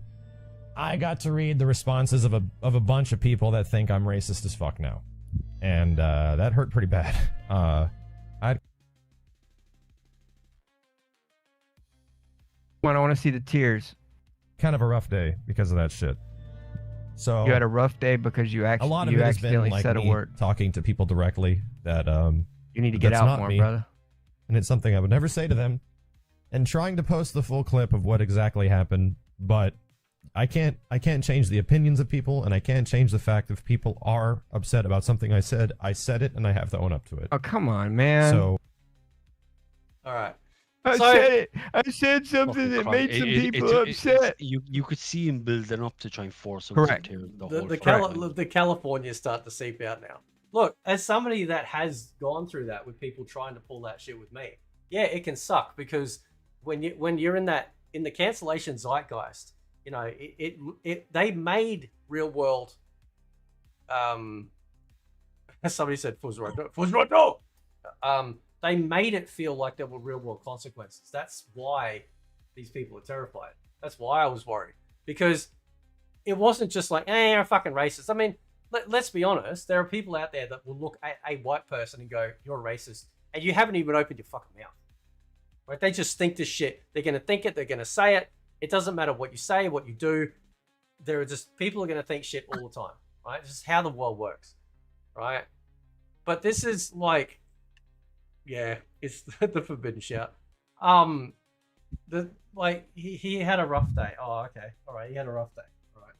Dude, if your definition of a rough day is accidentally saying something bad on the internet, that says something to me. This shit was said at every second of the hour of the clock in the early days of the internet. Nobody gave a fuck. Correct. No one cared. I grew up around black folks my whole life. They don't care. The people that are offended are sissy white liberals. I'm just saying. Yeah. Well, they're offended upon like, you know, behalf of like other people. But like the early days of the internet, nobody gave a shit. Fake. Nobody gave a shit. The greatest currency in this world is victimhood right now. People are like, they will just do anything to become victims, you know, so that way people can feel sorry for them. What a terrible way to live. Right? So anyway, Yeah. let's continue. It's tough. Omni It's slash. been, Yeah, man. been a rough day. It's tough. So I. Oh my god. Hang on, when was this? How long ago was this? Was this before or after he got the money from Xbox? I was just about to ask how long ago was this, because he still has Miles, he still has the Miles name on his, like you can't see it now because the chat's blocking it, but it still Hang on. says Miles. That's Oh, his does username. it? So this person. No, it says Maximilian. Oh, it says Hang on. Maximilian. No, no, it doesn't. It says Miles 923. Which part? Behind, so it's blocked by the time. So. Oh, okay. Hang on, my bad. Oh yeah, you're right. Yep, down there. He might have been transitioning over to Maximilian at this time. Yeah. Well, he got all that Xbox money. You know, that's why he had So to the slip tears. up. Yeah. Do the tears get worse, or does he man up and like clear his throat and sit up straight? I didn't Makes see me him physically crying when hurt. he lied about I his got words. to read the responses of a bunch of people that think I'm racist as fuck now, and that Let them hurt pretty think that. bad. They're wrong. I had kind of a rough day because of that shit. Beta. So a lot of it has been like me talking to people directly that's not me, and it's something I would never say to them, and trying to post the full clip of what exactly happened, but I can't change the opinions of people, and I can't change the fact if people are upset about something I said it, and I have to own up to it. Then why are you wasting I your bet energy you- on emotions over It's it? tough. It's been I been bet a rough every day. single person he So spoke I, to said, uh, "Yeah, don't worry about it." Yeah, man. Exactly. That's what I've been dealing with. This is called self-inflicted wounds. He just decided to put it on camera. Yeah. He's attacking himself I never for intended to something hurt that he anybody. shouldn't be ashamed of. Forcing out the tears, like you can see. No, him I just feel forcing like I let a lot of people down. Oh, shut up. So, You didn't let nobody I'll be right down. back, guys. You're letting I'm gonna get yourself something down. to drink, Sorry. and we'll be playing more For Honor right after this. Yeah, come watch me play more For Honor. You got to throw in the tag at the end, right? It's like I made this story. I feel bad. I'm going to share some fake tears. But remember, guys, don't forget to come check me out later. I'm going to be playing some more For Honor. Yeah. It's fake, man. Crocodiles don't have tears. Those were crocodile tears. There's nothing more pathetic in this world than a weak man. Just going to say it. Yeah, that's a weak man. I mean, it was obviously like, I mean, this is again, that's something lost too. Like, people don't know, like, saying a word doesn't make you a racist. Right. You know, like, It's the intent. you know, but this is the problem. This is the problem with the world, is that like, you can't notice certain things. You can't notice. Yeah, I think that's all I can probably say, actually. You guys get what I'm saying, right? Like, because you know, they have corralled everyone into thinking that, well, you know, unless you're white, you know, then everyone else is somehow like, you know, everyone else is suffering except white people, right? But if you denigrate white people in any capacity, that's racism as well. Right? Well, Because they you give literally- themselves the No, They it's give not. themselves the excuse. This is what college is teaching them. You ready? This is the most stupidest, lamest, gayest shit I've ever heard. Since you are a minority, you do not have the power to be racist. They're retarded. You know what's funny about that is I'm half minority. Yeah. Right. I beg to differ.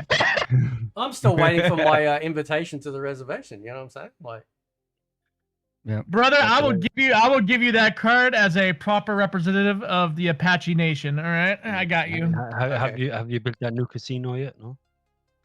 Yo, I'm telling you, dude, my people are doing well for themselves up there in Arizona Apache Junction, man. They're killing it out there. Yeah, fair play, man. Respect. Respect. Dude, they got a Yeah. casino. They got some casinos up there that are amazing. What can Amazing. I say? When it comes to ripping white people off for an entire generation, my people are pretty proficient at it. I'm just saying. Yeah. Yeah. Look, I white think from town. Money.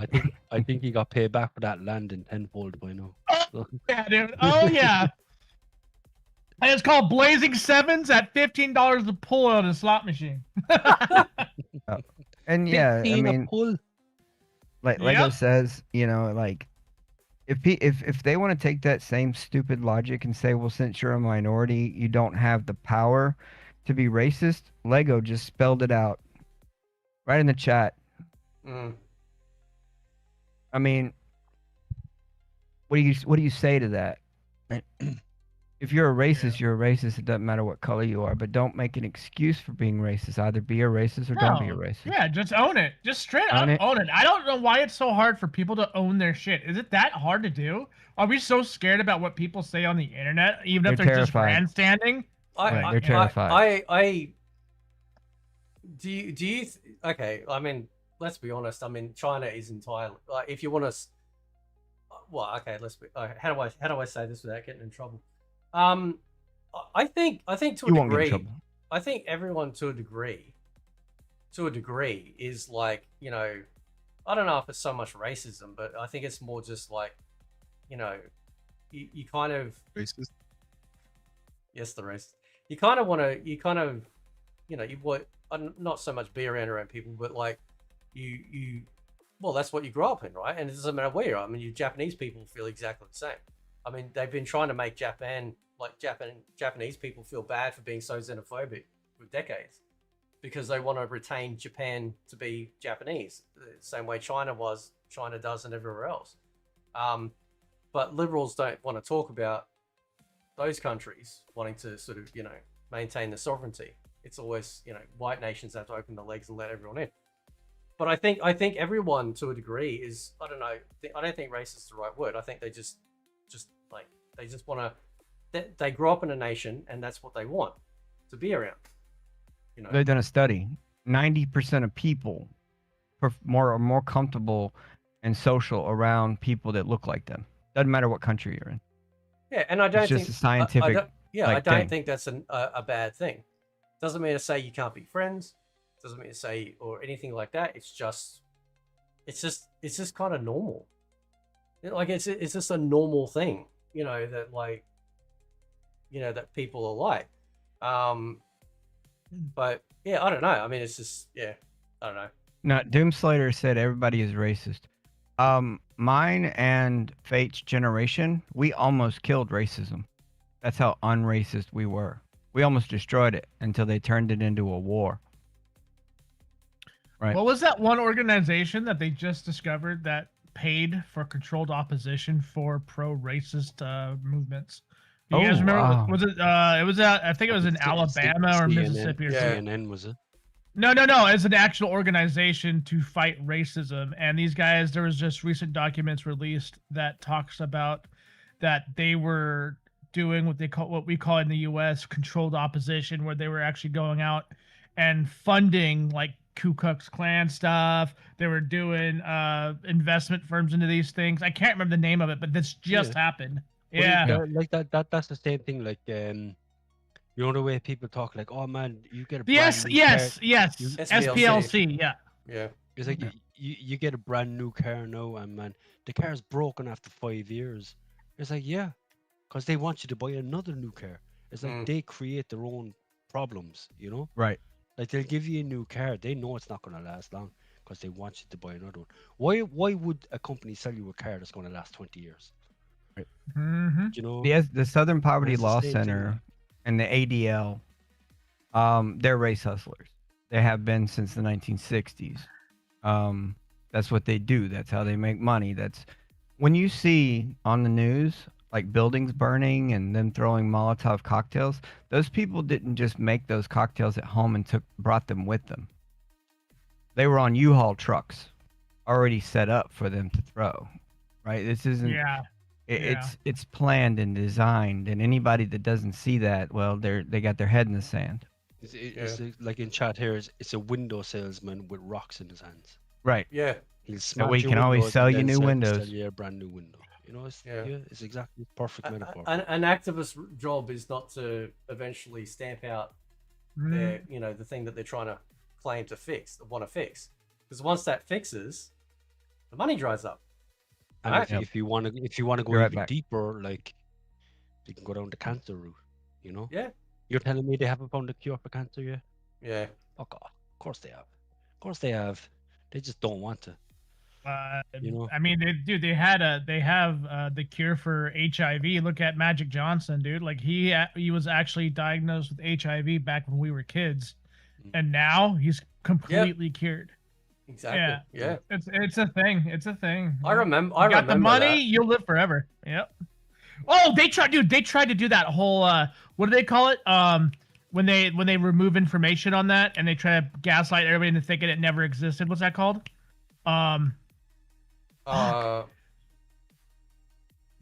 something effect. Mandela The something, effect. Mandela effect. Thank you. Yeah. They tried to Mandela effect that shit, and people weren't letting that die. And like even like what's funny is like what was it? Charlie Sheen came out and he said that he had it at one point and he was cured. He actually admitted that on television.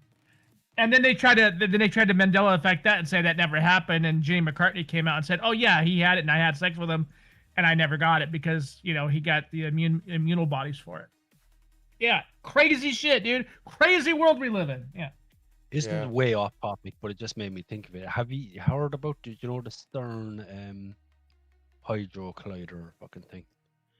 No. Oh, the Hydro Collider. Yes, the upgrades you're talking about. Yeah, from what I understand, it's supposed to be. Yeah. Apparently, they shut it down last month. But apparently, every time they shut it down, a massive global event has happened. So everyone is thinking. The last time they shut it down, I think, was just before COVID. And I think there was a few things, like I was watching a thing on YouTube. I can't remember exactly the specifics. So they're saying no, like they are preparing for a massive global event. And that's why the CERN Hydro Collider has been shut down. They don't know whether it's causing it or whether it's shut down for a reason. Like, I don't know. But like, someone said is like, for the past few weeks, do the days feel longer? And it's weird, like, and I've been trying to think about it. It's like they kind of do. They kind of do feel longer. Like 24 hours. I don't know. Maybe I'm just fucking like, going off on one here, but I don't know, man. I'm thinking like I think that ever since that fucking they created that thing, there's been a lot of weird shit happen. Dude, we've had lot of weird shit. Because the Mandela effect, like, and that's what made me think with the Mandela effect. That was never a thing up until like what, 15 years ago? 20 years ago? Until they built that machine and they fired up that machine. Now all of a sudden people are like, no, I definitely remember it this way. So man, it's weird. Like it's a big conspiracy theory thing. But yeah, man, they're like, because they found like, wasn't it the God particle they call it?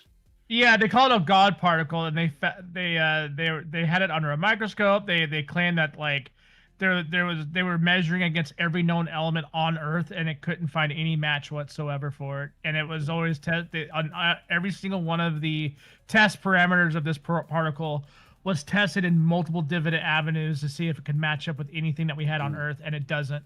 Yeah. Yeah. So physical they, games are they bad. think like that they think they're actually like, again, conspiracy fucking nut job hat on. They think that machine is actually like altering realities, and we don't even know it. We don't even notice it.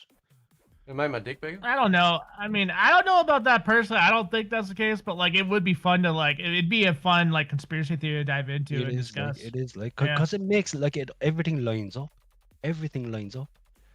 and everything's a conspiracy theory until it's proven. Or it could be the look at the right hand as the left hand does other things at the same time that right hand's making the hydrant do the thing. Yeah. Possibly. Yep. I don't know. Sorry for going off topic there. You just reminded me of it there. I just wanted to bring it up since you mentioned the Mandela effect, because that's what people say. The same Mandela effect is because of that machine, that it caused everyone to like it changed shit in a way, like little things, subtle things. So you're saying that Arsenal didn't win the cup? Maybe they didn't. Who knows? I don't even know. maybe it's a multiverse win somewhere else. Oh no, let's Maybe, not start with it. maybe, Ed yeah. Boon, like if you tune in, can you get the fuck out? Yeah. I don't know. Sorry, you just reminded me that that's what made me think of the Mandela effect, because I heard that the Mandela effect was a side effect of that machine. So I don't know. Sorry for going off topic. No, that's all right. I'm just scouring X to see if there's any other juicy tidbits. You never know.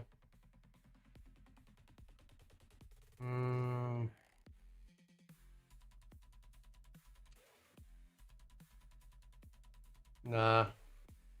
Yeah. Again, like Proctor, you could be right. It could be look at the right hand while we're doing shit with the left hand. It could be that. Yeah. You know? Because we've had massive temperature changes here in the United States, right? Like on the northeast side of our country, it's known as like the cold north, right? Like this is like where it's cold all year round up here. It's one of the reasons why I moved up here.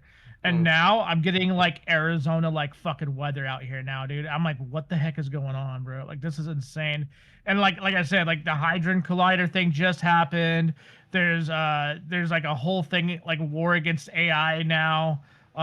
People are fighting against AI stuff, and AI people, pro AI people are, there's like all new fights all of a sudden breaking out of nowhere. So like in one aspect, I can see your point. Like if everything lines up the way it looks like, yeah, I could totally see how that would look like it was a Hadron Colliders thing. But I just think it's just misdirection to keep us from looking into the details of what's actually happening. By the way, Ringy shared a game. This is completely off topic, but kind of funny a little bit. They're bringing out a game called Woman Simulator. And where can I download this? It's coming out. It's coming, bro. It's coming. Is it on? You have to. Let me pre-order that shit right now. The collector's edition and everything. The whole premise of I read it. The premise of the game is you have an abusive husband, and you have to try and keep the abusive husband happy.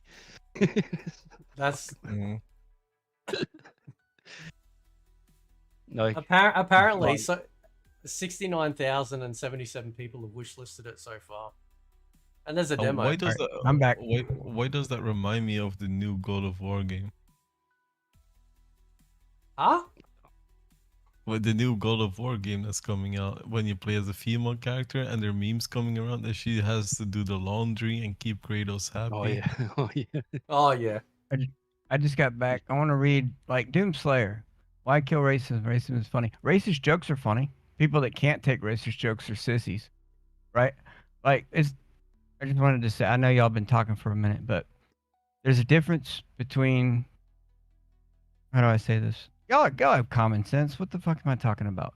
Right? As long as if somebody says the N-word, like if you're screaming it at somebody because you're angry, that's wrong. If you're singing along in a song or making a joke, I don't have a problem with that. Didn't some rapper get mad at a woman singing, like she was at his concert, and she was singing literally like verbatim the lyrics, Mhm. you know? Yeah. And he got the shits with her. It's like, well, this is one of your paying customers. If you don't want people to sing it, don't put it in the fucking song.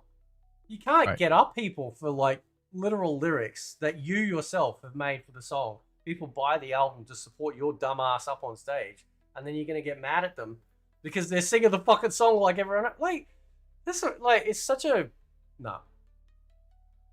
No, it's just ridiculous. Like, you know, Most of my, like a lot of my music, you know, goes from old rap and new rap, but I have a lot of old rap that I loved. And if you think that I'm just gonna bleep that part out because I'm singing in the car, you're mistaken. yeah. The God of Woke. Right? Was it Jer in the comments, the god of laundry? God of laundry. She has a I don't- built-in washing I don't machine. understand how you can go from the PSP, PlayStation 2 era with like Kratos covered in blood and fighting ghosts till his dying breath to yes boy, no boy, let's go on a walk together, boy. And then fucking my wifey died and now she has her own separate game. Like, No, you're running around with a cube, and it's a fucking annoying cube at that. If there was no cube, I think it would have been better. Yeah. Like I like the trailer. 100%. I want to 100%. play. I want to play as Kratos' wife, but I don't need no washing machine following me around. I just don't get like how do those board meetings go? Okay, we need to come up with a new idea. What's your idea? Oh, let's give her a ranged weapon. Well, no. I have this idea. Wait a second. There's a cube, you know, and it's fluid. Wait, hold on. It's entering my head. Wait, hold on. And it can talk. Yeah. And we're gonna make this cutscene that he introduces himself in a funny way. Yeah. We got ourselves a game, guys. It's the What God 15 of years Cubes. ago? What percentage of gamers were men 15 years ago compared to the market now? I mean, to be fair, like years ago when you were a gamer, you were considered a nerd, right? And now it's like the normal standard. So Right. So like like you women- were like when I was a kid, like at the age of 8, 9 or something, and you were outside playing, and people told you, "What have you done last summer?" Oh, I went on a trip. And when you say you're a video, you were like a gamer or something, people labeled you as a nerd. You had no social life. Yep. You blah blah blah. They were making fun of you. And now like everything is esports now. Like it's like the opposite thing. When you're like the top gamer, you're like It was the this same with, macho. You're this macho guy. You're like this pro footballer at college. You know, you're like everyone wants to be like that. Like it's the complete It was the opposite. same with comic books and stuff. You know? Yeah. Like if you like superheroes, like you were laughed at. Or if you liked wrestling, you were like, when you still kind of are these days with wrestling. But for a while, it was cool to watch wrestling. Yep. But like with comic books, like especially like Marvel and all that stuff, if you said you sat down and you read comic books and all this stuff, you were laughed at. But no, it's like you if you don't watch that shit, people are like, what? Huh? What you don't like the Avengers? I was like, no, it was pretty shit. Ninth grade. It was me. I was the only white kid. Two Africans that Pulling the were. race card again. Look at him pulling the race No, card. like this is just what it was. This is how much He of can't help nerds we himself, were and right? how He we can't were help- isolated. We sat in the middle of the cafeteria with our books and cards, and we traded cards in front of everyone, and we were laughed at. We were made fun of. We were called nerds, but we didn't give a shit. It was four guys and me, and like we would just trade comic cards, or if like I'll give Like, you no- four no- cards no, for it's that. cool to be a nerd, like. Right. You know, But now it's so integrated in my brain because of the past. Like when you actually are talking to people like of your age, and like I'm in my 30s now. Like when it's still in my brain. Like when you say you play video games, you're gonna be labeled as a nerd. While you're fully aware that 90% of people actually play video games or watch streams or whatever. But still, like subconsciously, am I like going through my mind at times? Like just be aware of what you say. You know. Yeah, so what you're saying there, Flaming, like that wasn't it. Like if you played video games here, you weren't considered a nerd. Like people were jealous of you because you were like, oh man, you have the PlayStation 2.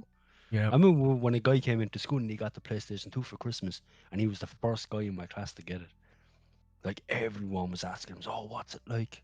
Like what are the graphics like? Like he was fucking cool as fuck. Mm. So we didn't get that with the video games as much here. Maybe that was probably different where you're from. It was probably older. like going back to like like it's more like between when you're like 16-bit 15, days. 16 to like when you go to college and stuff, and when you go Oh, like yeah, fair enough. Well, they were and probably making then fun you- of you because you look funny. well, I mean, they were definitely not laughing at me because I was bald, right? Ooh. Yeah. No, but, I think people were making fun of you like back in the day. Like there were barely any women playing like the 8-bit or 16-bit consoles. Yeah, Like it and really back wasn't then the it was women like thing. you're a fucking nerd. You know, what are you doing playing games? but know. but funny enough, like back then you could tell by someone's quote unquote like look if he or she was a gamer. Now like I've seen like a woman play a game, like she plays tennis, and she's like quite like like quite active, but you would have never guessed that she plays games. Like that's like you know, like in the past you were kind of be able to tell how with like the way that they interact and their body language and the way that they spoke and stuff. Mm.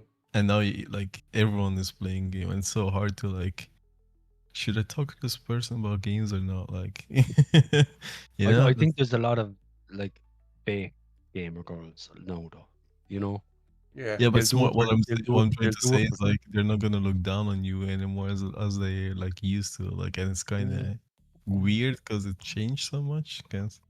Yeah, back Yeah. then, if you were playing games, you were a nerd. Kind like around where I was, you know, why aren't you doing this? You should be doing this. Like, nah, Yeah, don't it's a tell me waste what. of time. Don't tell me building what your I skill should be set. doing. Yeah, Yeah. don't tell me what I should be doing. Let's go back to playing freaking Final Fantasy X and Skyrim and Mortal Kombat. Right? Y'all do you. I'll do me. Wasn't And- there a controversy like recently? Something came up like because you get these ladies on Twitter going, "Oh, it was never a man's hobby."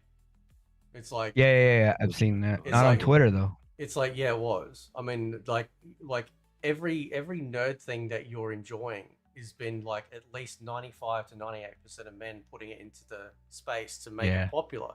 It doesn't mean to. Now the problem is that they take offense to that, right? Mm. It's like, look, nobody said you couldn't be part of it. What we're saying is that like, it was primarily like we enjoyed it. It was made by dudes. A male Dudes product. loved it, and then it became popular because of dudes. It doesn't. Nobody's saying like, oh, you can't play because you're a woman. I'm just saying that like for the very same reason things like makeup and shit became popular because women. Like no dude's sitting around going, what? Because do you not think blah blah blah? Like nobody gives a fuck, right? They're just doing they're posting shit like that for rage bait, but no, like it is like women used to look down on dudes playing games. They thought you were being childish or being a kid. Your parents thought that, and again, I'm talking like 8-bit, 16-bit days, like Mega Drive, Master System, that sort of shit. You kind of got away with it if you're like a kid, but if you're still like a teenager and stuff playing it, that's when you start to get the looks. But over the decades, it became super popular. But that's because dudes made it that way. Like, yeah, they're like more and more women obviously got into it, and there are obviously some outliers, but it doesn't mean to say that nobody's excluding them. But every sort of interest out there usually has some form of like dominant, sex that has pushed Yeah, it, forward. I don't know, like you said, like no one's saying like you're not allowed to play it because you're a woman. It's Yeah. like, but don't pretend that it wasn't men that and boys that made it popular. Yeah. It's Yeah. like don't deny that fact. Like you can just admit that. Like this lies that it was always a female space, because it fucking wasn't. No. Like there's no fucking like if I like I just said a while ago, when that guy in school got his PS2 and we were fucking amazed by it, like there was no girls going up to him going, "Oh, what were the graphics like?" Yeah. It was all guys, like. But like women gamers these days make out like, "Oh, we always wanted to play, but we weren't allowed to play." It's like, that's fucking bullshit. Well, You only play you're now because supposed, it's popular, yeah, you're supposed to merge into a culture, not break down the door and start making demands. Yeah. You're supposed to blend in where you're moving into, right? Bro, I want to collect on food stamps. What are you talking about? Yeah, it's like wipe your feet off at the door like everybody else, so you don't track dirt on the mud, right? And the girls just like fucking walk in with muddy boots on, saying that this was always their whatever, whatever. It's like no, But why? you can Yeah, tell that you can tell the fake ones from the real ones yeah. like straight away. Yeah. Like there's this one. No, I only discovered it recently. What's her name? Fucking Storm something, Stormfall or something. Yeah, Stormfall. I think that's her name. But you can tell like she's a genuine gamer.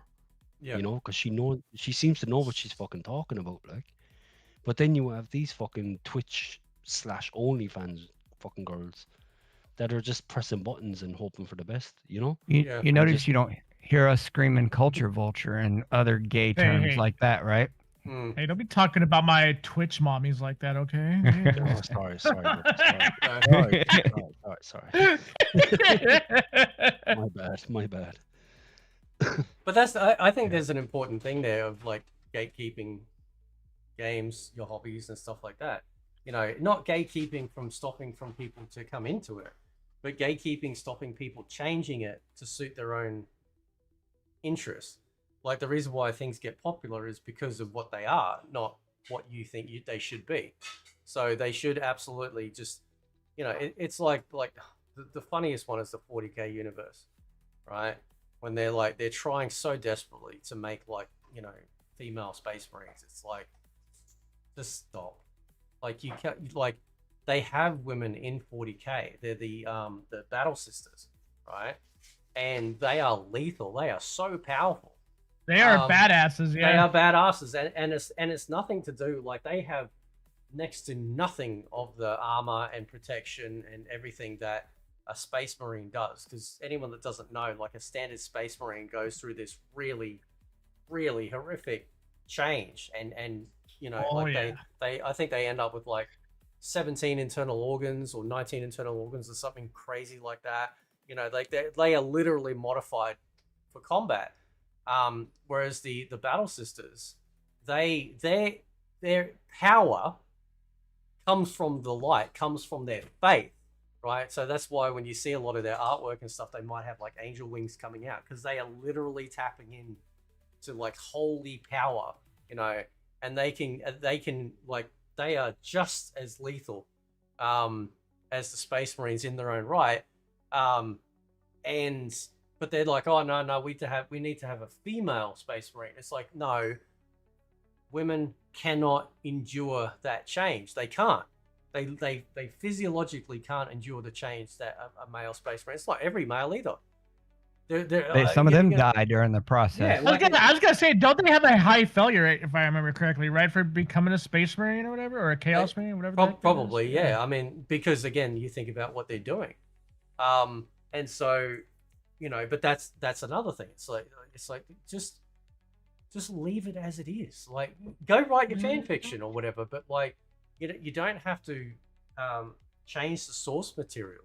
It got popular because of the source material, right? And every time they tried to change stuff to suit these weird ideologues that don't understand why it became popular, it ends up getting worse, right? It just fails, and then you start turning off the mass population that was into it, you know, because it's Look at the writer for the new Supergirl movie. You know the way they're making the Warhammer movie, and Henry Cavill is going to be in it. Yeah. What's the main, like, what? Because I don't know Warhammer. That's fucking, like, I don't know. But they were like, oh, we want to put female ones in these, and Henry Cavill just said no. Like, no, I don't know what the that might have been the Space Marines. Yeah. Could be Space Marines, and he was just like, no, there is no females in there. He was like, there's female fighters, yes, but they're part of this. They're not part of that. You can't have a female in there. And apparently he's been like rewriting that script, and he's like, I'm not doing this movie if you don't fucking listen to me. Yeah. Because he got burned by The Witcher. Yeah. And he was like, I know I'm out. If you don't listen to me, like, and fucking pay attention to the lore, I'm out of this movie, and your movie will fucking tank without him. Yeah, there's been like they've done fan projects, the Astartes, Adaptus Astartes, I think it's called, where they've done these little fan projects really good quality. I mean, really high quality, all like computer generated. And they're on YouTube, and they're just fucking phenomenal.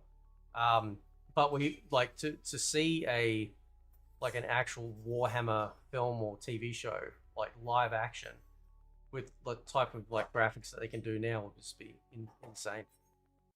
Like it'd be like I'd be grinning like an idiot, same way I was when I went and saw He-Man. You know, it'd just be like, holy shit, this is unreal. Bro, that movie was so good. Not to get off a tangent, but that shit was badass, bro. He-Man's that is my jam. That is my beloved 80s show. And I saw it 3 times. And my dude, 3 yeah. times? Holy moly. Yeah, and I couldn't go on release day because like I had a bad cold, so I had to wait a few days. And then my son got sick, so we had to wait a few more days. You know. Oh boy. But we eventually like went, and it was just, it felt like watching like 80s action movies, like the adventure movies, you know. And there was literally like zero work shit in it, like, you know. So this is where like like a while ago, like Ringy was talking about this stuff, and I agree completely that sometimes like some of these, and look, I'm not against the anti-woke people. They've done a lot of good to a degree, exposing some of this stuff. But after a while, it kind of felt like, you know, well, everything's a nail on the hammer. You know, they're like, if it's got this, it has to be woke. And it's like, no, it's not. And I remember Ringy was talking about this, and he's like, you know, like someone was what was it? It was a movie you were going to go see or something, right? And they were like, Yeah, I can't even remember what it was. I can't even remember the movie, but I just remember it was the Geeks and Gamers crowd. And no offense to them, but like, because I used to watch them all the time. Like, if there was a movie coming out or a show coming out, I went to Geeks and Gamers, Nerderotic, all them fucking other guys. And like, I just found myself like going into movies and shows preparing to hate it. You know, it was like I was already built up to hate it. And then it's really bugging me that I can't remember what fucking movie it was. But I was just like, you know what? I'm just going to fucking watch it. And then I watched it, and I had a great time. Yeah. I had a great time. You know, yes, there was some woke shit in there. There was a few comments and fucking all this DEI shit. But it was a good movie. It wasn't a great movie, but I had fun. I enjoyed myself. And it wasn't this woke fucking nonsense shoved down your throat like they were making out. And ever since then, I was just like, you know what? I'm just going to watch the movie first. Yeah. And then, you know, yeah, just judge it for myself. And that's what everyone should do. You know? Yeah, it's just judge it for yourself. What's up, Bush and Rio Cat? How you going, man? Yeah, it gets to a point where you kind of like, you know, like you kind of like stop enjoying stuff. Now, granted, like there's things like, you know, the Supergirl movie, or you know, or you know, other stuff where you look at it and you go, I'm not interested. Yeah, exactly. You know, but like you can kind of see where it's going to go, like, or the Odyssey, you know. But other people might like it, and that's fine. But like, you know, especially with the He-Man stuff, it's like, yeah, I'm biased, but I was right too. Like, I knew they were poking fun of it. You know, because, you know, it was set in the modern time. He's working in HR. Like, they were literally taking the piss out of HR. You know, like literally. And then you had some gigantic meltdowns about that movie of, you know, people going, oh, they were making fun of every aspect of it. It's like, no, think about it. Think about the names of the characters, right? For the toys, you know, like they were probably a little bit more absurd, you know, than a Transformers name. Because the Transformers, Fisto, right? Like, because a Transformers, like, they can give any name to the vehicle or the Decepticon and Autobot, and it's kind of like, oh, okay, cool, you know, like it's because they're not human, but you're dealing with humanoid or human-looking characters, and they're called like Fisto or this or that, and it's like, so then it's kind of, and I thought it was actually really clever. What they did was that, well, this is how Adam remembers them. You know, this is how he remembers them as a child. Obviously, they have real names, but you know, it's sort of, what was really great is that like they embraced them. So at the end, it's like, oh, what was your name? And he gave himself, and he's like, oh, He-Man, you know. And they're like, what, really, you know? And he's like, but he turns around, doesn't he? He goes, what, you know, what's that not masculine enough for you, you know? And so he turned it back on them, and it's like, and it was so unapologetic. They're like, nah, you know, we're embracing these names, you know. Yeah. Because they, I don't know, it's just, that was incredible movie. I loved it. It's just because it was just fun. I loved it as well. I had a great time with it. I watched it a couple of times and I enjoyed it. I had a great time both times. So. Oh, shout out to Mike. He's in chat. Just saw a message. Sorry, I was streaming. He's just walking the dog now. I'll see if I can jump on. Yeah, man, that's cool. Yeah, if we're still running, jump on in. You've got access, so if you see the live thing, you can just jump on in. I think we've covered everything, but that's fine. If we're still running, just jump on in there. But yeah, like the one thing, there was one thing I really wished I saw, and that was Battle Cat's transformation, and it never happened. You know, but I know we saw him as Battle Cat, but we didn't see him transform into that. You know, so that would have been that would have been cool. I think we'll get that in the next movie. Like, will there be a sequel? Because apparently it flopped hard. Well, so I think it got up to 100 million. I know that at subsequent visits forward, the cinemas were getting more and more packed. So like it was average packed, you know, on the first time I went and saw it. The second and third ones, each one was more crowd. So the word of mouth, I think, was getting around. It's like, no, this is a fucking good movie. I think what killed it, well, not killed it, wrong word, but I think word of mouth had just gotten around a bit too late. Yeah. You know. But apparently Amazon's happy. Apparently they're happy. With the layout, you know, like because like the merch has been, I think, doing really good. The word of mouth has been really good. I think the Rotten Tomatoes score, I think, is really good. But again, it was one of those movies where some of the interviews kind of like, oh, we're talking about toxic masculinity and this and that, and it's like, just no, you don't need to do that. And then, but the thing is, the funny part is though, is that He-Man was all the way he was portrayed in the movie was how he was portrayed in the cartoon. He would always try and work shit out before he started smacking the shit out of people, right? Yeah. You know, and even the size, like, because I remember thinking, oh, but you know, it's the same actor. Like, is it gonna look really different? You know, but then you go back to the show and you're like, but Adam and He-Man kind of had the same physique, you know? Yeah. Like, so, but you know what I loved?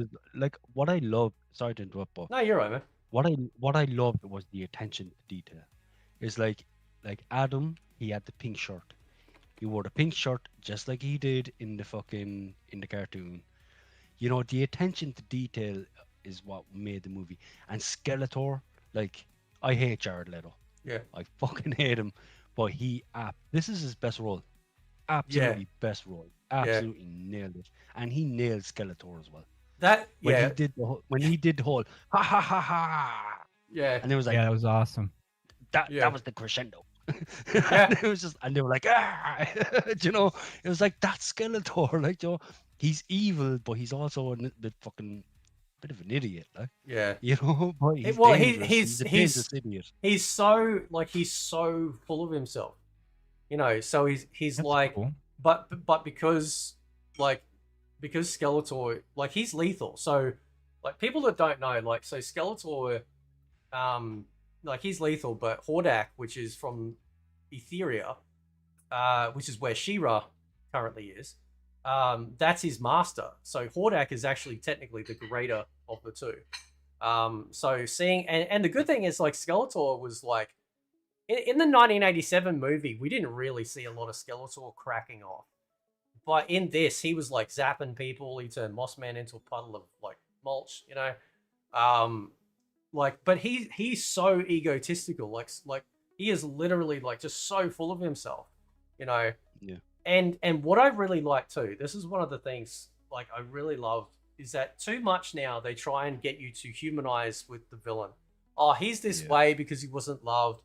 and they did that, right? Because They I tried think to do it. They tried to do yeah, it. because they Yeah. because Adam was in HR, right? And oh, by the way, in case nobody realizes this, his last name Glenn is actually so He-Man's mother, Queen Marlena, which was in the movie. She's human, like she's actually from Earth, and she was an astronaut that crash landed on Eternia and eventually married, King Randor, and then obviously they had the twins, Adam and Adora, which become He-Man and She-Ra.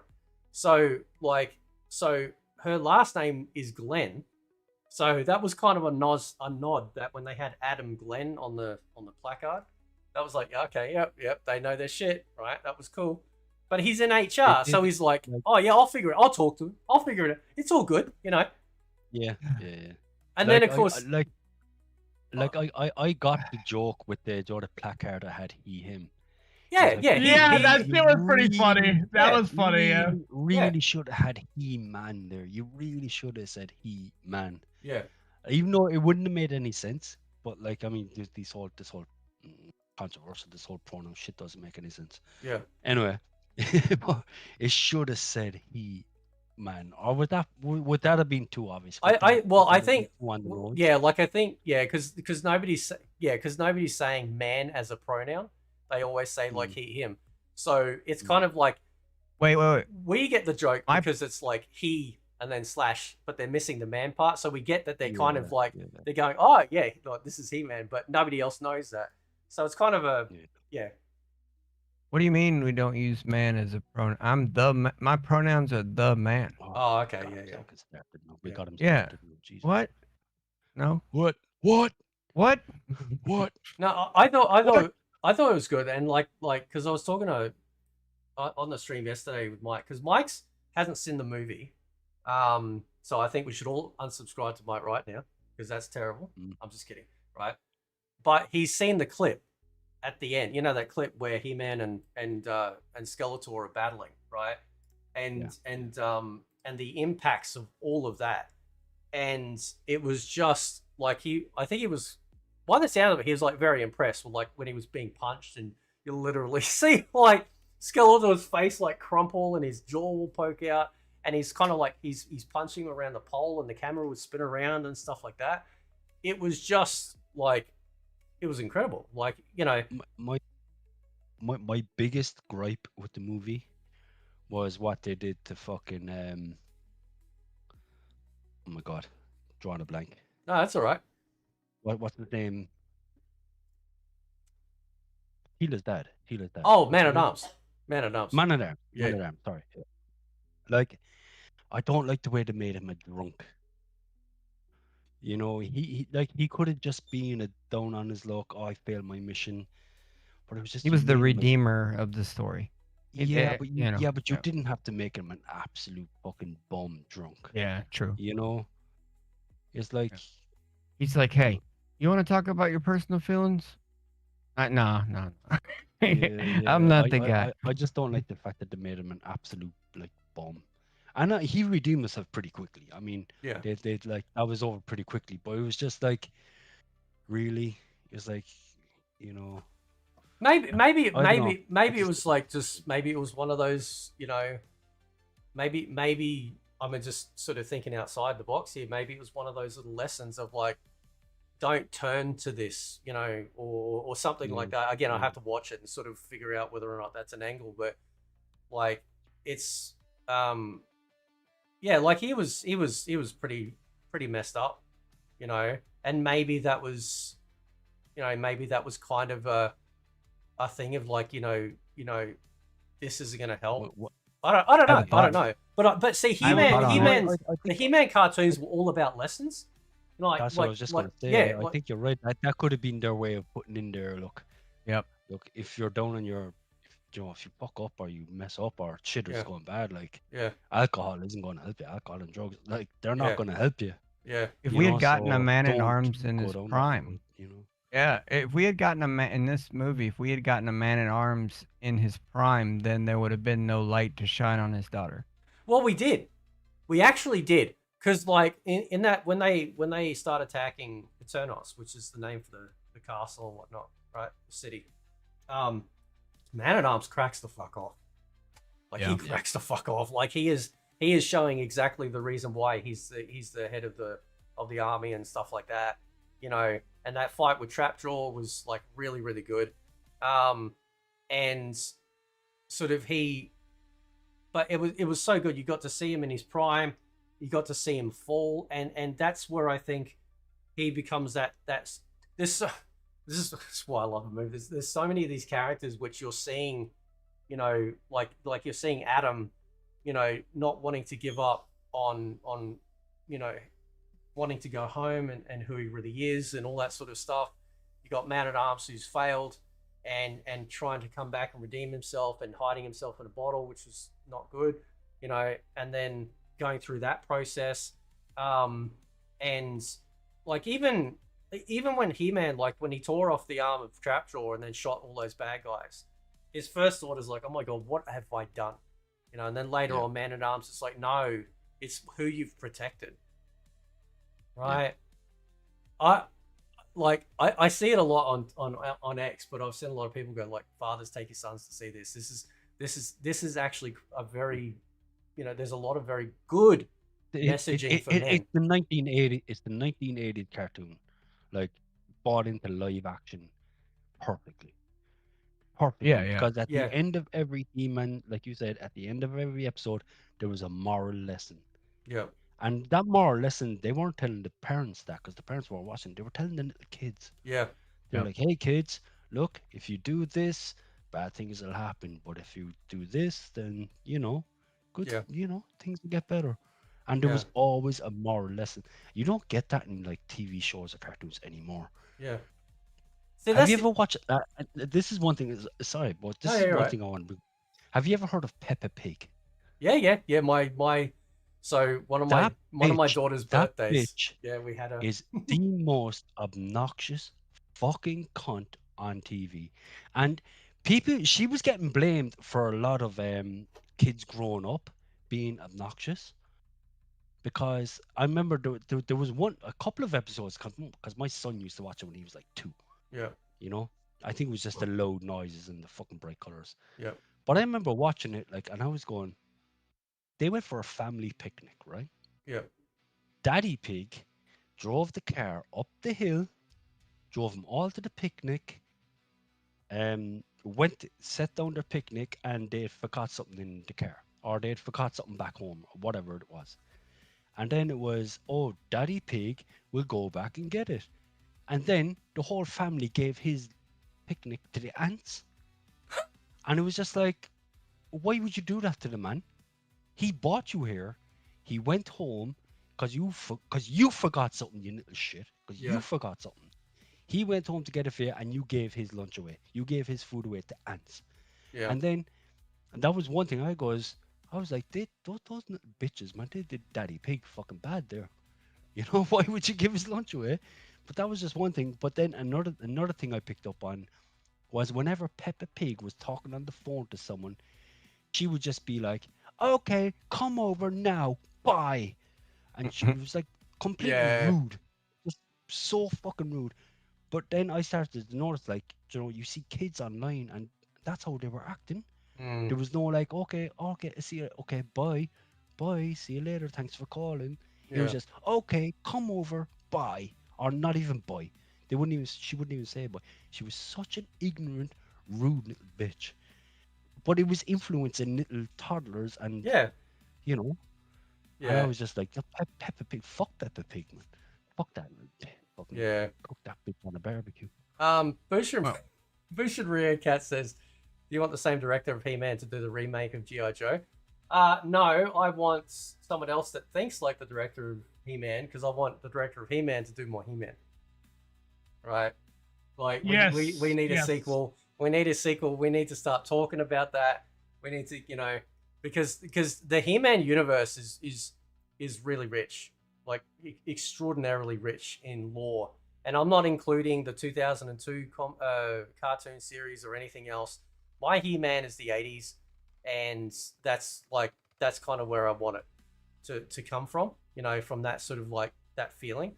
But yeah, like, so that's what I was going to tell you, Ringy. Like when that part where like Adam gets stabbed by the sword, you know, like the shard of the sword by Skeletor, and then he's obviously like he's in his mind, he's talking to the sorceress, and by the way, the bird form that she has actually has a name too. It's called Zor, and so when she's like, well, you know, do you do you really think it's the sword, or do you think, you know, it's because you've got that, you're able to, you know, you're tapping into this power from the Castle Grayskull. You're the vessel, not the sword, right? It's kind of like the Thor thing, you know, when like I think Odin was talking to Thor, right, about, you know, you've got the power inside of you. You know, Mjolnir was basically helping you channel it, you know, to kind of cope with it until you get to a point where you really don't need the hammer anymore. You are the vessel, you know.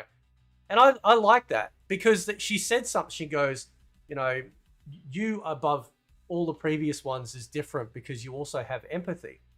And I thought about that, and I thought,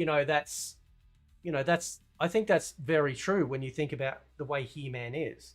Like He-Man is literally the most powerful man in the universe, but he holds back a lot because he doesn't need all that power. But if he needs it, he's fully tapped in, which is why, like, he smacked the shit out of Skeletor at the end, you know, because he's like, okay, you're not listening, you're not redeemable, and that's fine. So now you're going to know that when you mess with us, this is what you're coming up against, you know. And yeah, didn't like Skeletor turn around to him like after he gave him like one punch, and he was like, no, we can talk, and he just said, no, the time for talking's over. Yeah, you had your chance to talk, now it's over. And then he just So what is He-Man's fucking weakness shit then? out of him. Yeah. What is his weakness then? Of He-Man? If he doesn't have one. Isn't it like if he loses faith in himself, his powers go down? I don't know. You know, that's a really interesting question. Like, you know, I might look into that. Hang on, let's have a look, because we know Superman's weakness is obviously kryptonite, but also magic. No, well, apparently, so I heard this the other day. Maybe I misheard this, but maybe somebody can confirm it. The reason why Superman can be hypnotized, like people can take over his mind. Yeah, he's weak to magic. But I think the reason why kryptonite fucks him up is because I think the kryptonite react with the sun? So you're saying that Voldemort can and that's kill why it's Superman? very toxic? No, but it's different. Like Voldemort's magic, Voldemort can't do mind control.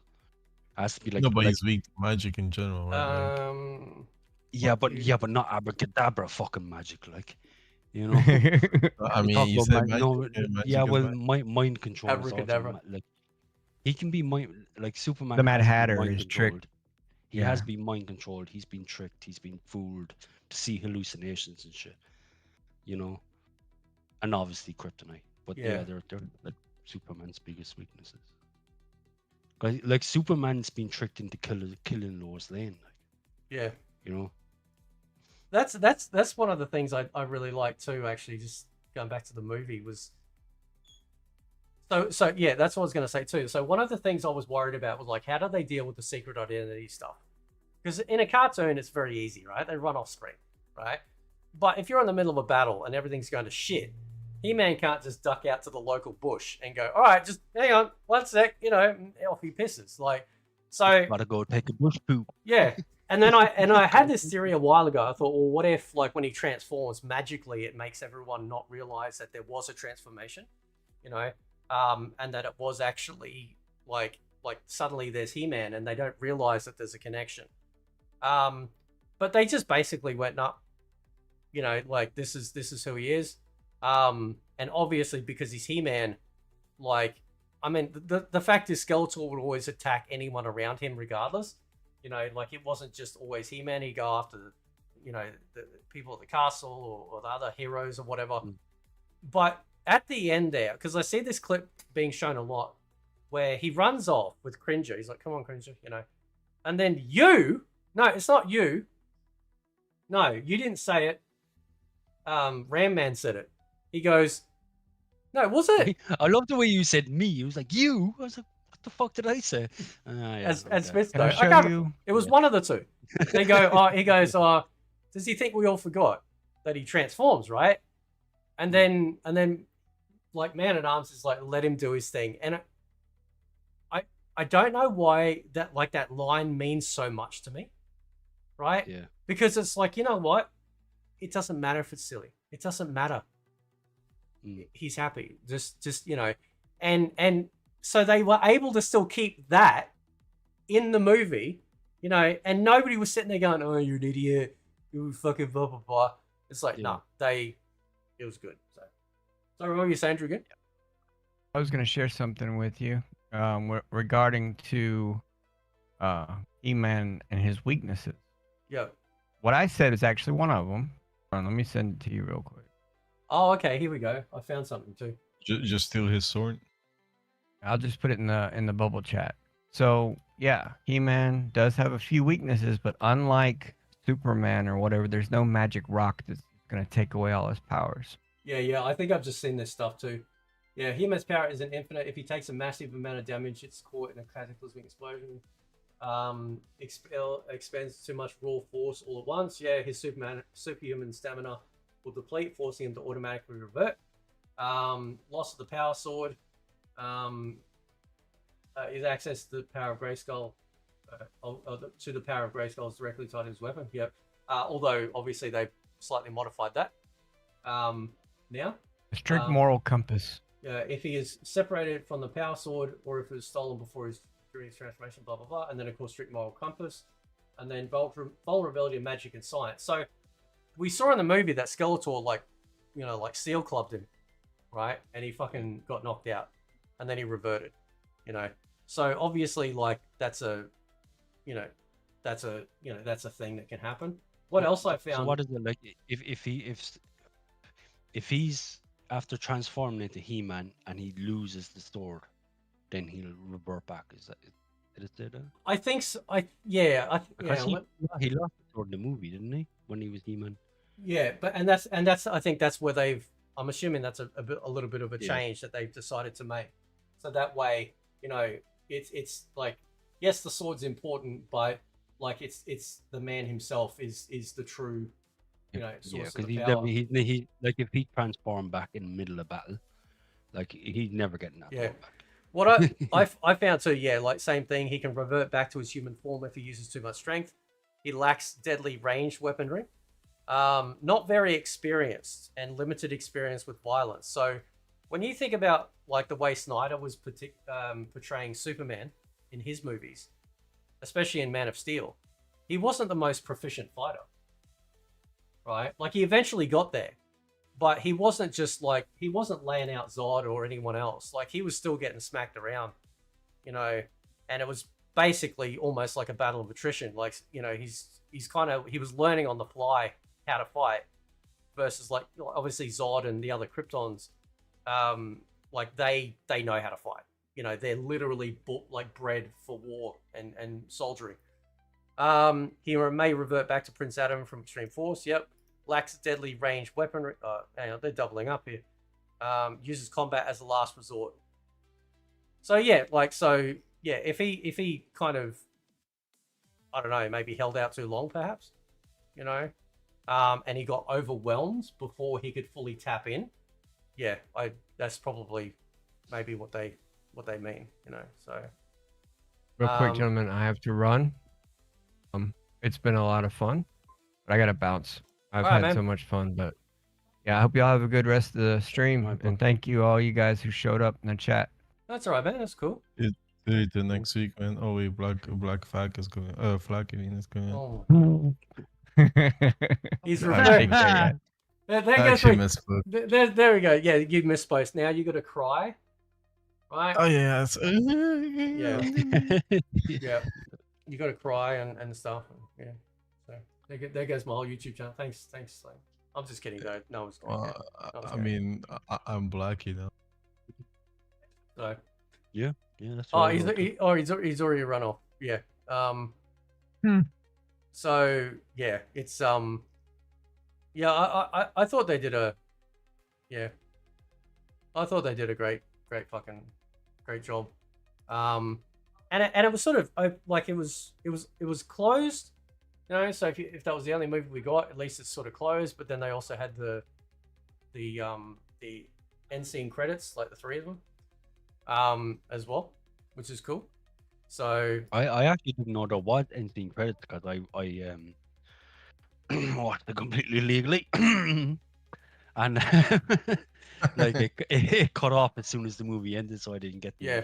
and mid credit and all that. So shit. you also pay for the cinema ticket online, huh? yeah, he did. Yeah, but yeah. He got a 5-finger discount.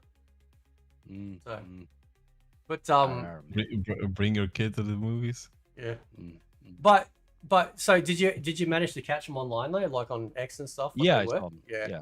Yeah, I saw him. Who were, I don't know who playing Shira though, but I don't know the actress's name, but but it was like 1-to-1 the outfit, right? Mm. Which was great. and Orko was great as well. Orko was great. Yeah, Nailed Orko. yeah, yeah. Because Orko is like he's such a big comedy relief as well. You know, because he's always trying to do magic, but he keeps screwing up.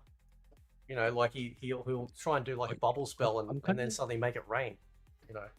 Like, if they do make a sequel, I'm kind of glad they held them off back for the first one. Yeah. Because it's one of those things like, I mean, you don't want to shoot your load all in one go. Yeah. You know, just, you want to hold some back, take your time a little bit, That's why I And, wonder if they did a sequel. That's where I think they could do the transformation for Battle Cat, right? So it'll start off somewhere. You know, there'll be some big fight or something like that. You know, and he's got to transform, and then so naturally, they've been introduced to Cringer and whatnot. So now they could, go ahead and give us, that. I don't know, I don't know how big of a He-Man nerd you are, but at the end there, before He-Man, like Adam runs off to transform, that message that comes through with Roboto, the big robot that Man-at-Arms has, they said, there's an attack on an avian colony or something like that. Avian, which is birds, aka flying type things, I have a feeling that's reference to Stratos, because Stratos was obviously one of the characters that could fly, and he had wings and stuff like that. So that's pretty cool. Like that was a nice little thing I picked up as well, reference for that. The ship that they flew around in a lot when she came to pick him up, I'm pretty sure that was the Wind Raider, because the front of it had it has like the hawk type face on it. He was in the battle sled, which was in the back of the Wind Raider that he drove out on, and then was flying through the forest. They had the rotors or the rotons, which was the spinning blade things. Yeah. They're the ones I remember. Yeah, I remember them ones. Yeah. So there's a lot, like, there was a lot of like really cool shit. What I found interesting was when they went to that underground area where everyone was kind of like holed up, after the, what happened with, the city and stuff. And then Skeletor tracked them down, and then they escape, right? And that was a massive it was kind of a big sequence, right? And then they escape, and I'm thinking, okay, it's all gonna be calm now, they're gonna have some sort of quiet moment. They're like, nah, they just sent the ship straight out after them, and then was a whole other massive battle sequence again. I'm like, damn, like, okay, they're just not letting up. I thought that was really cool. I'm so used to movies having this ebb and flow that they're like, no, we're not taking a foot off the gas. We're gonna hit you again, and I thought that was great. I thought that was cool, man. So yeah. I really hope they do make a sequel. I hope they don't just like. I get it. Like if it does end and we don't get a sequel, I'm still happy with it. Yeah. Because like you said, they did kind of end the movie. Yeah. It was just the post-credit scenes that gave the potential for a sequel. Yeah. But no, I really hope they do a sequel. Yeah. And like you said, like Amazon seems to be happy with it. I think the word of mouth and like the positive reviews it's gotten, I think the sequel would probably do a lot better than the first one. Yeah. Yeah, I think, especially in the age of like streaming and stuff, like a lot of movies have come out that have been big that never went to the cinema. And they end up on a streaming platform and everyone's like going crazy over it.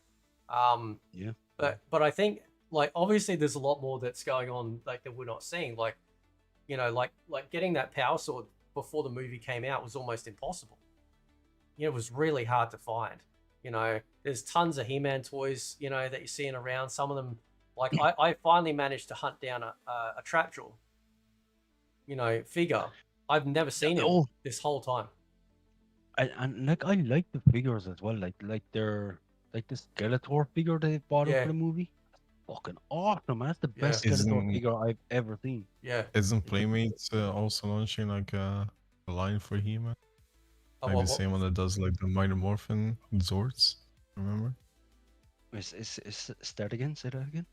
Like doesn't Playmates, the ones that made the Power Rangers Zords, the one that we got, aren't they also having like a He-Man line? I think they did. Like Oh, I don't know actually.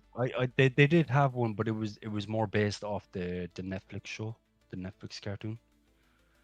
I mean, and those figures were good. They were pretty good figures, but like the movie ones, like are like they're way better. I actually never grew up with He-Man. The only thing I saw as a kid was like the 2004 version cartoon, Mm. whatever. No, That- it would have been before your time. It would have been That's before your time. that. Yeah, that's where I Because think. even by the time I was like 10 years old, like He-Man was gone. You know, Yeah. you just didn't see him. And I was 10 years old in '95. Yeah. You know, and He-Man just wasn't the thing then. Like it really was like late '80s. Well, for me, it was late '80s, early '90s because I was a fucking child. You know, but by the time I was even 10 or 11 years old, mid '90s, He-Man was gone. Yeah. You know. Like Transformers was good. Like when they obviously Michael Bay and that, like that really kickstarted a massive thing of Transformers. But Transformers had kind of always been somewhere. He-Man kind of really didn't have that level of coverage. There'd be gigantic gaps between stuff. When they brought out the 2002 series, I remember, like that was the last job I was working at, and like the figures for them were phenomenal. Like the level of detail on those figures and everything was just absolutely insane. But yeah, that's the thing. Like, yeah, I again, they had a little Adam that turned into a big He-Man, but it was never like that. In fact, if you go back to the original mini comics that came with, like the very first mini comics that came out with the figures, He-Man was basically like a barbarian.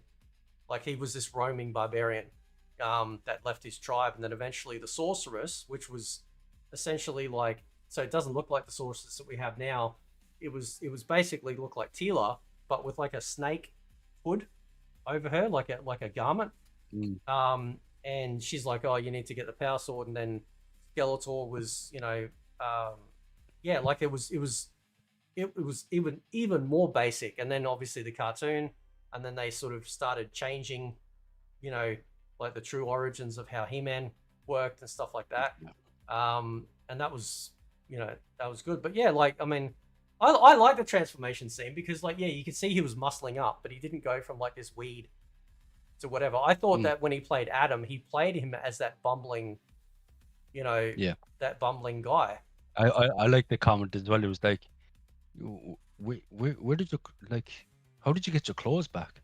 Yeah. And he was like, I don't know. Yeah. Like I just did. Yeah. And I was like, that was it. That was the end of it. He was Yeah. like, I just did. And like, don't ask too many questions. Yeah. Let's go. Yeah. I like that shit. Like sometimes not everything needs an explanation. Yeah. Especially when you're talking about fantastical, magical shit like that.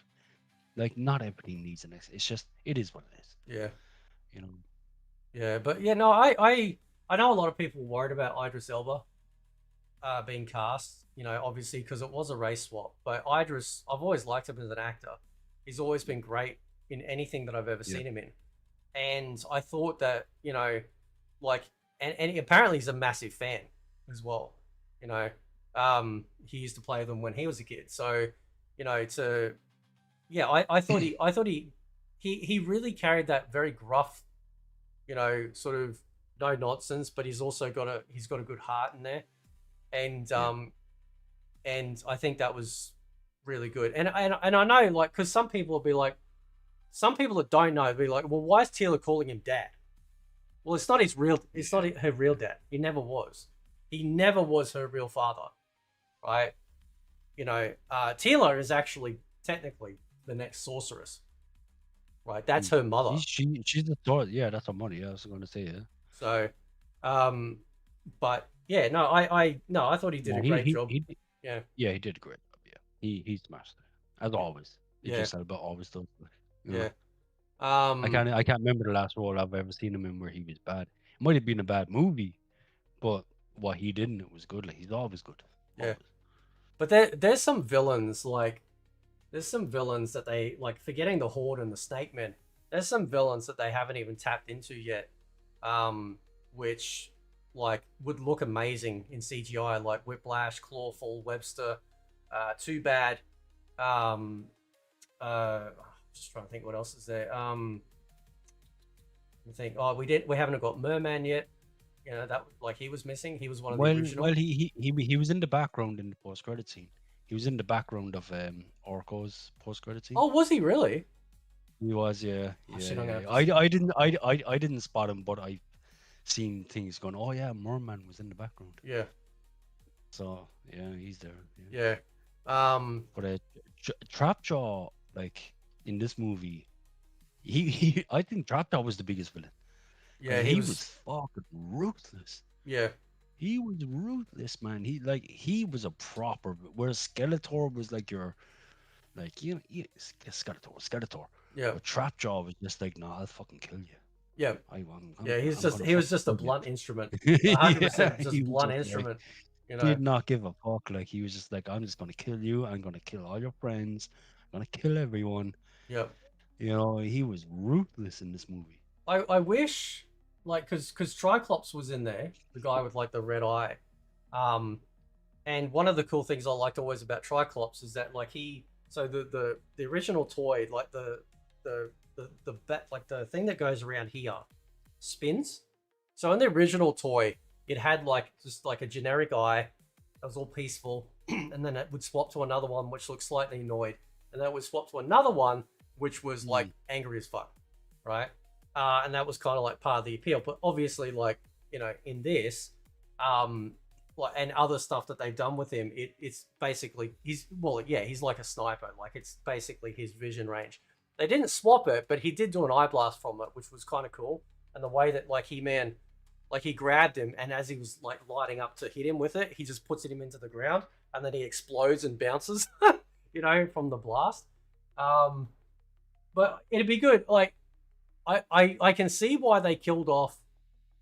Like, so they killed off Trapjaw off screen, right? So I don't think necessarily that he would have to be dead, you know. But Goatman and Karg, I think they because Goatman wasn't a big, like, he was in it, but he wasn't a great, massive, like, you know, centerpiece villain. So yeah, he was.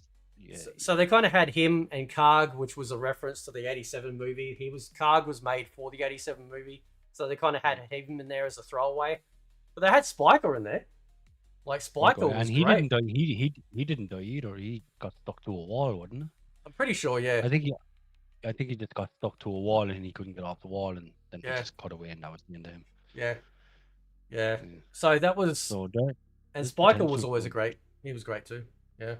Mm. So, but like, and of course when they showed She-Ra, you know, on Etheria with like the Fright Zone in the background, like, that looked amazing. So, like, this is why we need sequels, because like the only time you could see the Horde, like the evil Horde, was watching She-Ra. You know, you probably wouldn't tell your friends, but like we all did it because it was the only way that you could see Hordak and all the villains on that side, because they were over on another planet, and they, from memory, I don't think they ever came over like to Eternia. But there was that big episode, so essentially I think like him and She-Ra did meet up though, didn't it? yeah, so from what I remember the 80s episode, that basically, like, it was kind of like how it was in the end, you know, when the Queen's like, oh, I really hope I have them both back, you know. And, you know, and then, man, I can't remember what he says, but it's kind of like encouragement. And so what happened, I think Adora was being brainwashed by Hordak, making out that like all of these rebellions on Etheria were actually evil people. And so she believed it blindly because she didn't have any idea, because she was snatched as a baby. She didn't know any different. She didn't know she had anyone else. And then so Adam goes to get her, or He-Man, and then kind of like she pushes back on a lot of it, because she's like, well, you know, it's talking about you're just one of these evil people too. And eventually, like, she comes around, but also eventually, like She-Ra doesn't abandon Etheria, like, so she becomes essentially the protector of, you know, Etheria from Hordak. So it would be, so I'm assuming if they do a next movie, we're definitely going to get She-Ra pulled into it, which would be great, which means we'll probably also get the Horde pulled into it. Skeletor will come back because his skull gets. I think he'll come back like kind of at the end. I think there'll be a new villain, and then Skeletor will come back and say, I'm back, He-Man. If you kind of want, if you really want a true Deadly Alliance, it's always been Hordak and Skeletor, right? Because I'm pretty sure. I'd have to again double check. The Snake Men were lethal, like King Hiss and all the Snake Men, like they were lethal. And I could be wrong, but I'm pretty sure Hordak and Skeletor had to team up against the Snake Men, right? Because they got locked away, and yeah, like so they're pretty powerful. So that would be my Deadly Alliance in the He-Man universe, you know, to see those two. Because Hordak's got his own mannerisms versus Skeletor, you know. Hordak doesn't behave the same way that Skeletor does. And because it's his apprentice, you could then have that banter. You know? There's going to be a power struggle. Like, yeah, you know? yeah. And because So now yeah, go ahead. No, I was just going to say, like, you could have, not only are they fighting He-Man, but they're also fighting each other, kind of, you know? Yeah. So it's only a matter of time before they turn on each other for the power, and you know, so there's dynamic there to be had, like. Yeah, and there's a lot, like, you know, there's a lot of characters you don't, you know, and because they've already now established like bad guys are bad guys, you know, so we don't need to worry about their their origins and all this sort of, you know, make them feel sorry for them shit. They had a bad childhood and I was surprised at how much He-Man kicked up, you know, on the top of Snake Mountain where he's like cracks off on everyone, you know, take it, and he's like, you can try, you know, and he's like literally stabbing people, right? Like he didn't just like try and like, you know, like save them, and, you know, sort of like a Batman way. Like he was stabbing and slashing people, you know, and again, that's kind of old school, right? That's what He-Man did in the '87 movie, you know. So that was, yeah, I was kind of impressed, man. They really, because I remember when the first trailer came out, he was very slow in that sequence. Remember in the first trailer, like when he was hitting him, he's like, and it wasn't slowed down either. Like it wasn't in slow mo. I thought, oh shit, you know. So it's gonna, man. I need to see He-Man moving fast, and he did. He was like bang, bang, bang, bang, bang, and it's like, okay, that's cool.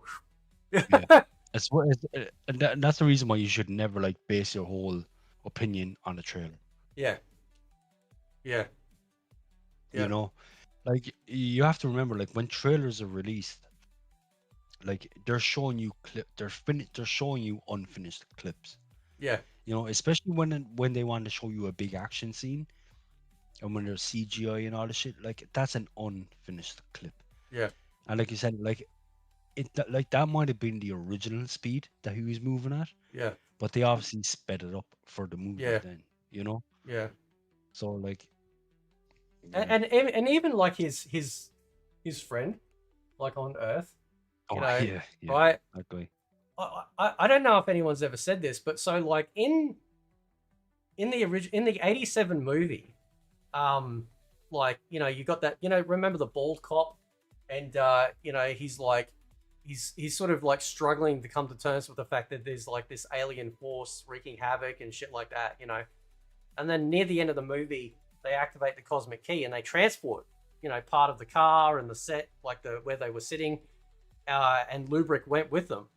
And then he's like, holy shit. I remember as a kid hearing swearing in a kids type a family movie was like, this is the greatest fucking movie I've ever seen. He said shit.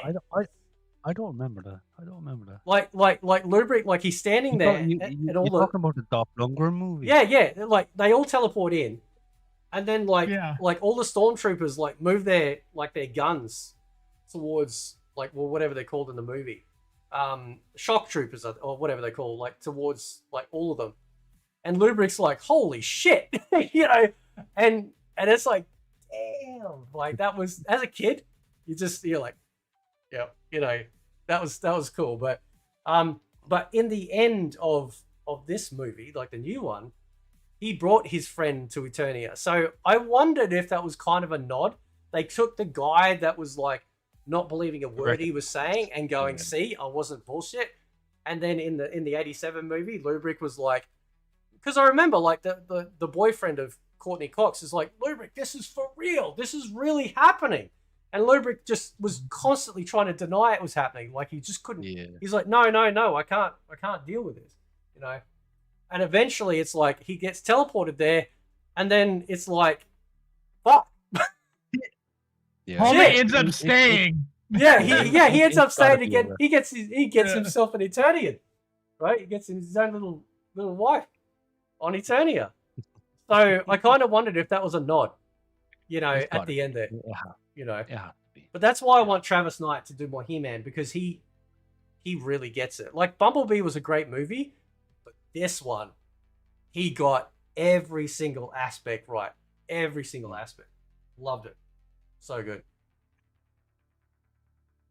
I was going to say, you mentioned Deadly Alliance Yep. a second ago. Do you think the Deadly Alliance could be the new villains in the next Mortal Kombat movie? It'd be good. Yeah. Yeah. I mean, I think so.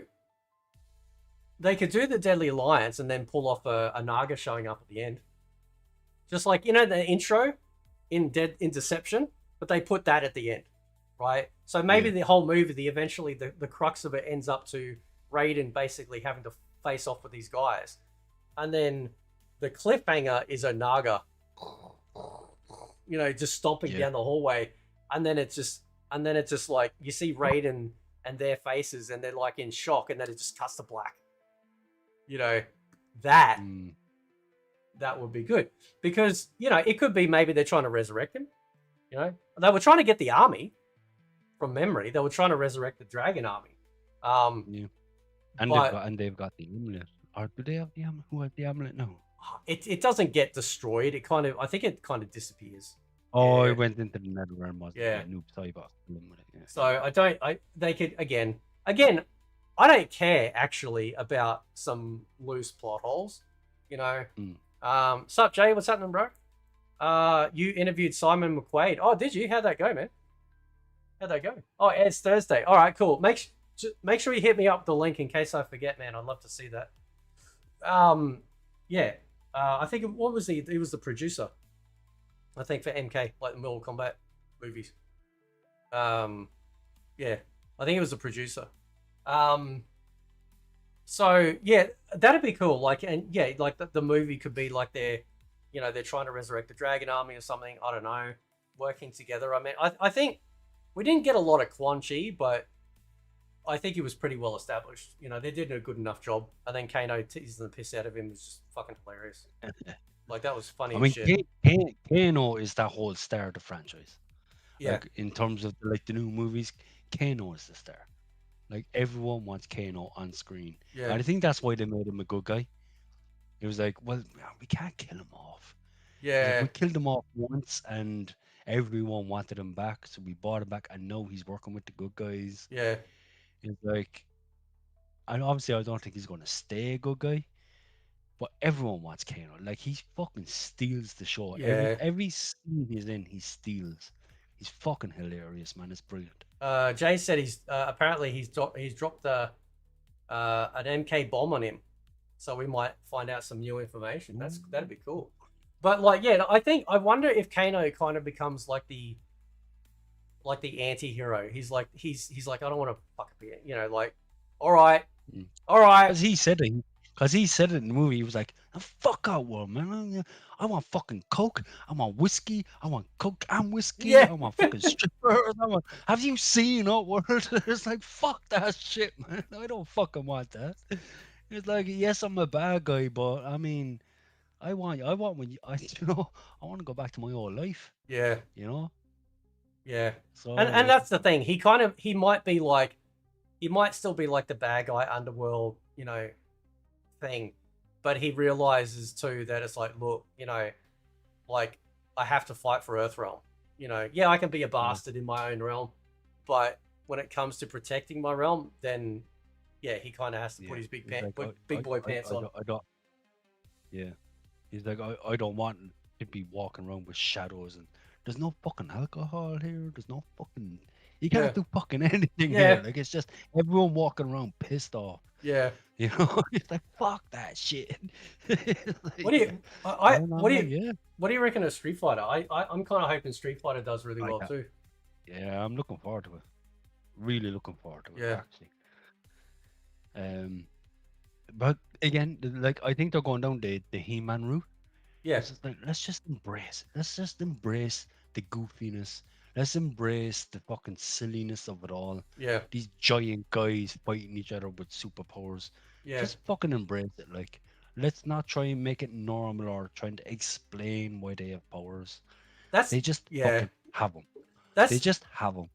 When you go back and you watch like the last era of Bond movies that felt like Bond was what's his name? Pierce Brosnan, right? With all the silly gadgets and crazy stuff that would not be feasibly possible. And then the Bourne movie comes out, and then suddenly every studio in Hollywood's like, okay, we need to make grounded combat. We've got to make everything feel realistic, blah, blah, blah. And then as cool as that is, right, I think it hurt. Like, I'm not a big fan of Daniel Craig. I'm not. I don't know. I'm just not, right? I don't like, I recently watched his movies. They're okay. But it kind of feels a little more like a Bourne series than... they're kind of mid. Yeah, they're kind of mid. Like, I need Bond to be crazy. I need to have the silly gadgets and all that sort of shit. I don't need a grounded... I thought, to be perfectly honest, I mean, if you want grounded Bond, you couldn't get any better than... And it was dark, maybe a more dark Bond, which was Timothy Dalton. Like, his two movies, he was a really, really dark... brooding Bond. Brosnan was, I think, a kind of a nice mix between. Yeah, he was kind of in between them both. Yeah. He was brooding, but he also had that, he had the charm, and I think Brosnan was the best Bond. Like, everyone says Sean Connery. I was just gonna say, I'm a Sean Connery fan. I grew up on it. And I get it. I understand because he was like the original. The correct answer is Roger Moore. Right now, listen. Let me explain. Right. Look, me saying, sorry to interrupt, but me saying he's not my favorite isn't saying that he was bad. Oh yeah, I know. Yeah, I know. Yeah. Well, one of them always kind of gels. Look, I think so. The least Bond that I've ever watched is Sean Connery, because by the time I was old enough, Roger Moore had stepped into the role, and I was starting to watch. Like the Roger Moore movies were showing up on like TV, and I'd be watching it with my nana, in a unit downstairs, and it was great, and they felt so outlandish. But he was such a charmer, so he was very different. Like I think Ian Fleming said that Connery was probably the closest to what he, predicted as Bond. Moore was. I like Moore too because he kind of did a few judo chops, and I was kind of liking the martial arts side of it. He'd be like, on the back of somebody's neck and shit, and but he was That fucking move got so many people beat up. Yeah, I know. People started thinking that they could take people down with karate chopping their shoulder blade. I know. And then you break your hand. It's like, fuck. Man. You turn around, get punched in the face, and you're fucking. Judo chopper. Judo chop. So So I think more was it for me. But I think my second favorite, and I mean close second favorite, would be Brosnan, because I think, and again, I've got to watch on Her Majesty's Secret Service because Australia represent, right? Like we only got one Aussie in there. He did one movie, only movie where he got married, from memory, and that continued on throughout the series, like that war nugget, with George Lazenby. And George Lazenby was a big motherfucker. God, he was huge. Like he was so tall. Like he was a big boy, you know. But it doesn't. I don't think it gets enough love because it was like wedged, like you know, right. I think what was it? Was it between Connery and Moore? Or was it between Moore and Dalton? I can't remember. I'm pretty sure it was between Connery and Moore. Pretty sure. I thought it was more on Dalton. Was it? Could be. It could be. Things again, like all that those Bonds are kind of a little bit before my time. Yeah. So I'm kind of. But Brosnan was very much like he had that edge. But he was also extraordinarily like, you know, he was a lady killer. Like, he was charming, like, you know, and that was James Bond. Like James Bond is supposed to be charming. Yeah. Whereas Daniel Craig was just like, I'm depressed. Yeah. I think Daniel Craig is the worst Bond ever. Yep. Fuck, man, this guy was just like, bro, this guy would just be after banging a supermodel, and he's sitting at the end of the bed crying. He's like, bro, what the fuck are you doing? Like, you get the fuck up! You're supposed to be Bond. Wasn't Bond supposed to be like dark haired anyway, and he's like blonde? Yeah, he's supposed to be dark haired. Yeah. So I remember hearing this, and I know this is so fucking petty, and it turned me off. The character, like him playing Bond. Apparently, when he first was coming down the Thames or something, or somewhere where he was on a boat, you know, showcasing him as the Bond. I think he was in a suit or something. He was wearing a life jacket. Now, I understand for probably safety things he had to, but I remember distinctly people losing their fucking minds, and I think it rubbed off. It's like, man, this is the softest shit, right? He's coming out here with a fucking safety vest. What are you doing, bro? Like, you're already gonna get wet, you know, fall in the water. Like, no. Fucking Sean Connery would have walked out in his fucking underwear, smoking a cigarette. He would have drove the fucking boat. Yeah, he would have drove the boat. Yeah, he would have drove the fucking thing. So called you him know, all cunts while he was doing it too. Now, somebody in the chat, Tom Berry7, how you going, man? He goes, The Rock, you know the movie The Rock, is secretly a Bond movie too. I heard that movie theory recently too, and I love it. I fucking love it. It fucking, dude. When I watch that again, I'm gonna be sitting there analyzing that. Because the whole 007 James Bond is a code name for like agents, and once your time is over, like someone else will come in and they'll become James Bond 007. And that whole rock theory, I fucking love it. Yeah. I fucking love it. And it makes so much sense. It makes so much sense. Yep. I love it. Yeah. Yeah. No, I think, like, because I recently watched Die Another Day, you know, which is very over the top, but it was also very cool, you know, just silly. And we need to have that Bond back. And this is where I'm sort of leading with, like, you know, we've had Mortal Kombat 2, we've had Masters of the Universe, and we've had Street Fighter. And all of these movies look like they've got one thing in common, and that is leaning into the silliness of the universe, right? We need Bond to go back to that. I don't give a fuck if his fucking cigar opens up and it shoots a fucking little missile. I don't fucking care. Give me a missile cigar, right? Just do it. Because that's part of it, right? It was all about, he'd get all this shit. You know, like he'd get like little X-ray trays and shit.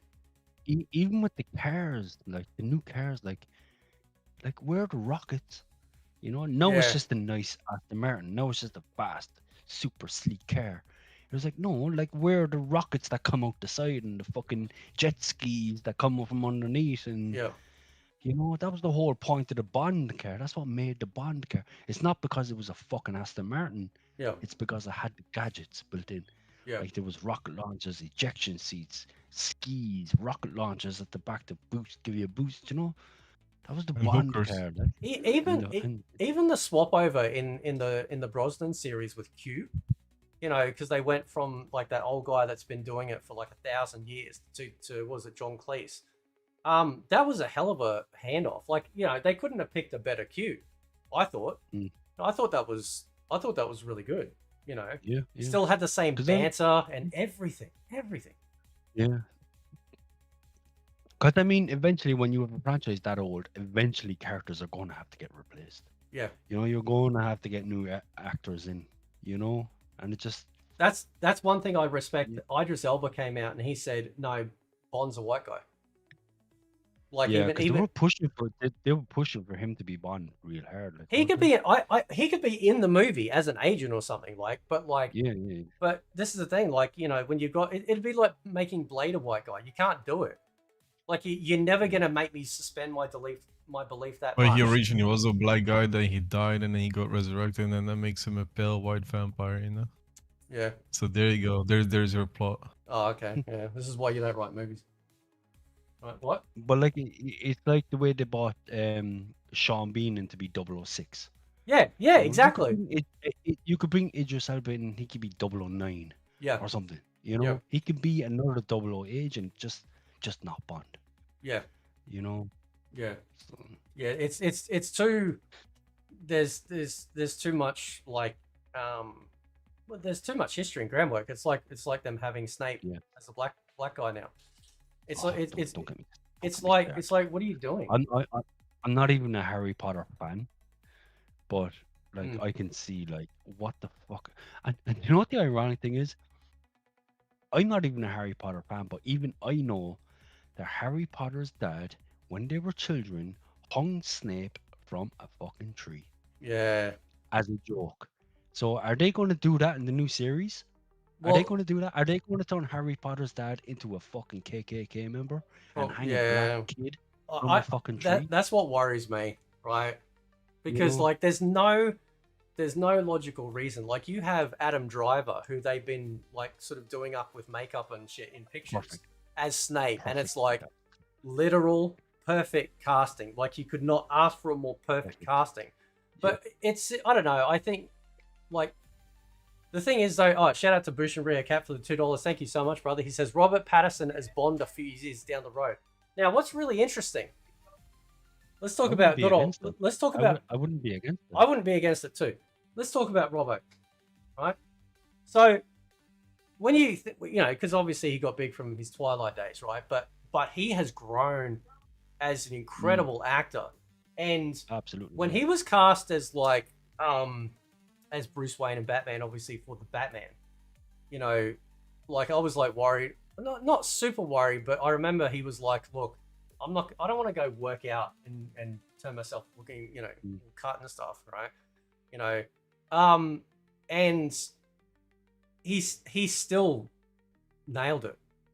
Like in that universe with him, I think he still nailed it. You know what watching the Batman is? It's like watching like the same universe as the Crow. It's got the same gritty, gloomy dude, but it also made sense because he was only supposed to be like Batman for like what, a year? A year, yeah. When that, and so like it would make sense that he's not like super fucking jacked yet. Yeah.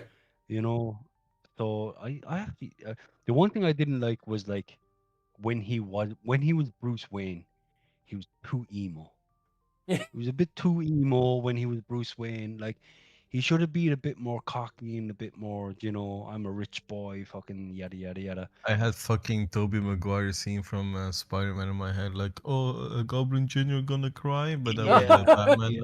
It was the hairstyle, like it was the hairstyle, like, you know, the fringe over the fucking thing. If he had slicked his hair back and he was like more of a rich boy, fucking stuff. That was the only thing that got it. Other than that, I think I mean that could come, you know, because maybe like, you know, because if he's only been a year, he's basically like in the trenches. He's just fucked up all the time, you know. Like I like that sort of little aspect when he came out during the day to talk to Alfred at the table, and it was all bright, you know, because the windows were open. And he was like wincing and stuff like that, you know, because clearly he's been too cooped up in darkness, you know. I like little things like that. You notice little things like that, and that's kind of cool. But it could come. You know, even if he's got to fake Mm. it, you know, like he has to fake sort of doing that. I don't know, but maybe, yeah, But I don't he's know. been good in a lot of movies other than that. Yeah. Like he's been really good and look, and I've seen interviews with him where they say, "Oh, Twilight," and he's just like, "Oh, fuck's sake, Twilight, here we go again." Even he's embarrassed about the whole Twilight thing. But you know what? It put him on the map, made him fucking money, and now he's doing his own thing. Yeah. You know, and you know, fair play to the guy, like, because it's hard. Like when you have a role like Twilight and everyone remembers you as the glittery vampire, Yeah. like it's hard to get away from that. And I think he's done a pretty good Actually, fucking job. he went from a vampire to a guy being in a fucking bat costume. Like, Yeah. That's the irony. Like, isn't I'm it? gonna Fucking use my irony, holster against you. But no, like I like Robert Pattinson as an actor. I think he's actually done really well since then.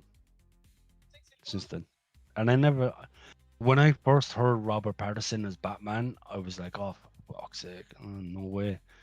But no, he was pretty good. Yeah, I think the universe was. I think it was really well done. Very, very, very moody. It felt like I said. It felt like it was kind of like watching The Crow for the first time. You know, like from the start, it had this tone and it just didn't let up, and it was really good.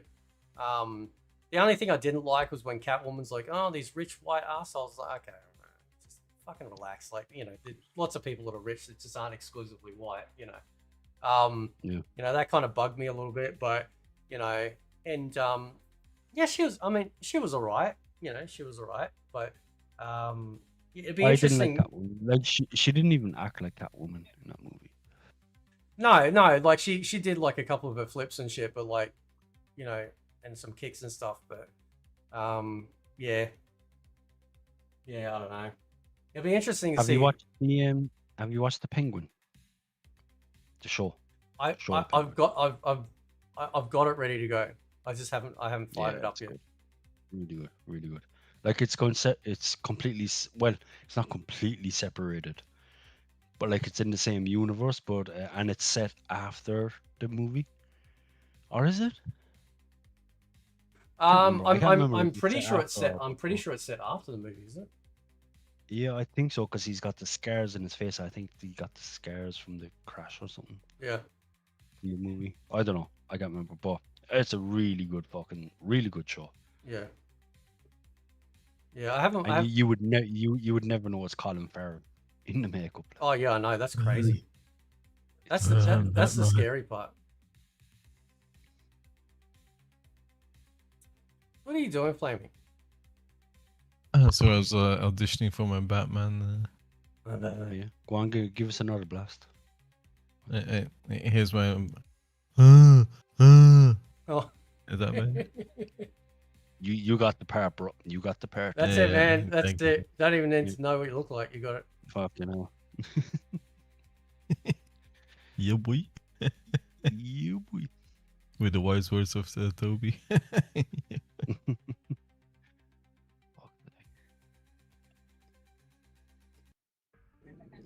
Yeah. Batman. But the thing is, I'm reading in chat that like he needs to be more bulky, but I don't want to be another I don't want to see another Ben Affleck, as in like that costume was way too bulky. I disagree. I completely disagree. I think Ben Affleck was a great Batman. I'm not saying that he wasn't a great Batman. I'm just saying the suit and everything was too bulky for me. Maybe, yeah, maybe the suit was a bit bulky, but I think Ben Affleck was fucking really good. He was a really good Bruce Wayne. I can still talk. Wayne. I'm just grabbing some food. Yeah. Oh, ooh, you fucking tease. You tease. Okay, we can talk trash about him now. Yeah. Sorry, I think you're doing Ben's bald. He's a fake Mortal Kombat fan. He's not even Australian. He's from New Zealand. Yeah, man. Fucking Kiwi.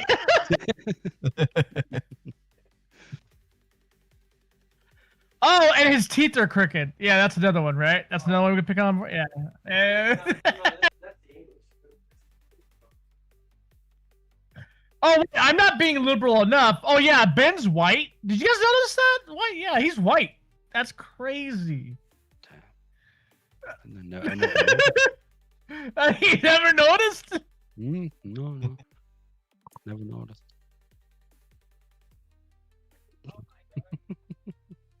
And he deeply is a big fan of MK1. He plays it non-stop every single day. Yeah, he plays Luke Hang as his main. Yeah, man. He was like, this is the best version of Scorpion I've ever seen.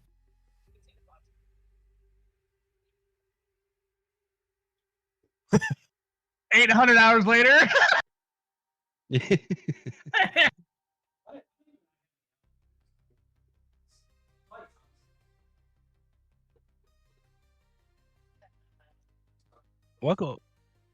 What games have you been playing, Fracture? I haven't spoken to you in a while, man. What games have you been He's playing? probably still stuck in Elden Ring somewhere.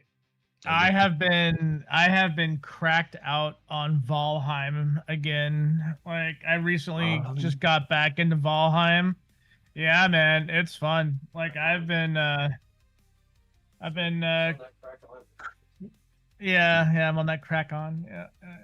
No, Valheim's really good.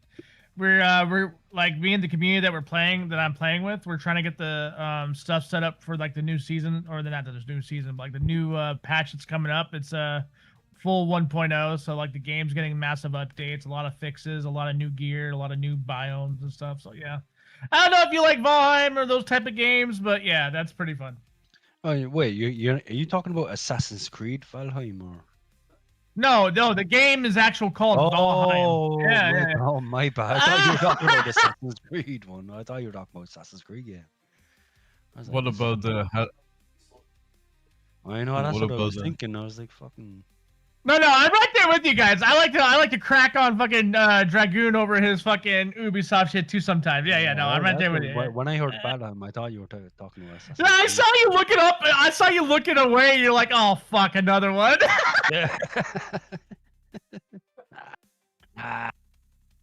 No,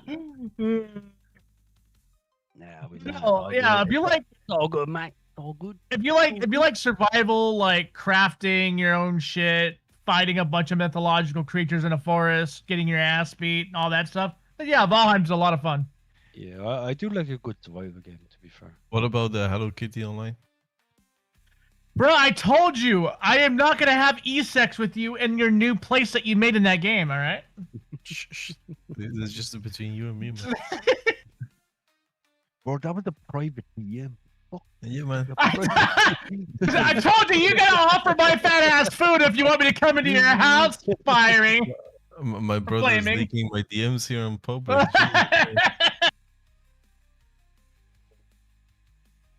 With a fucking wanted poster and a bounty on top of it.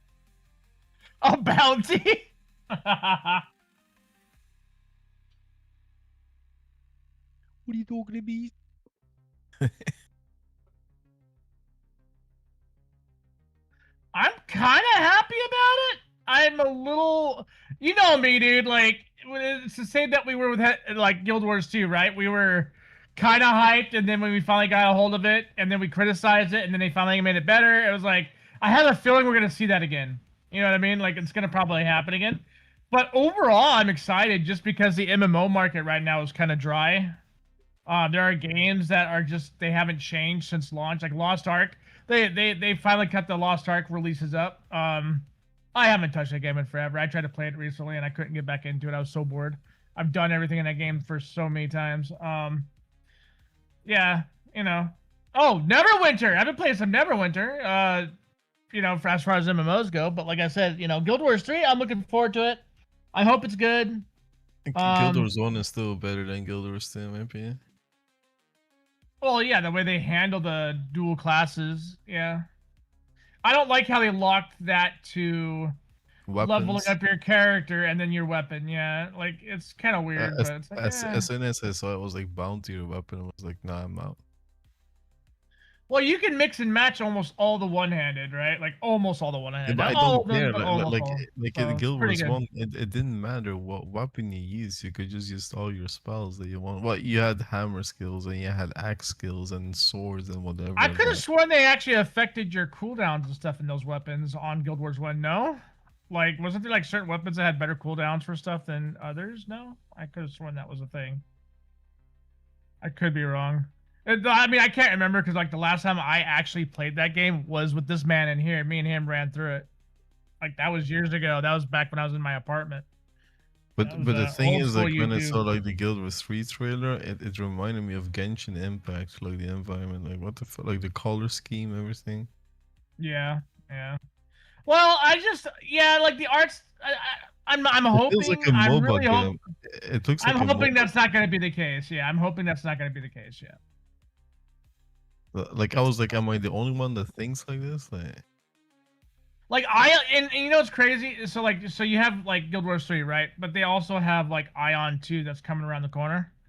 And I'm kind of hesitant about that game as well. Like I want to play Ion 2, but I've never played the first one. Was the first one good? yes, it was fantastic. It was launched in conjunction with just after Guild Wars 1.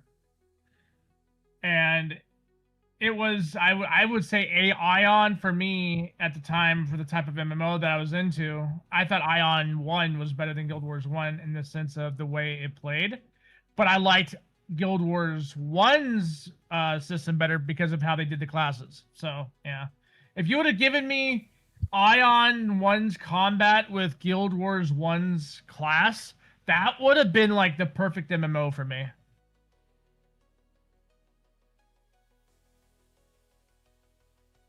But yeah, Ion 2 is dropping around the corner. I mean, the studio's kind of stretching itself thin, so I'm wondering if the Guild Wars 3 teams and the Ion teams are going to be able to do this without, like, you know, messing each other over, because this has kind of happened in the past with Lineage and Guild Wars. So, because like Lineage 2 suffered patch fixes and content updates because of Guild Wars 1 development. So it's like, well, shit.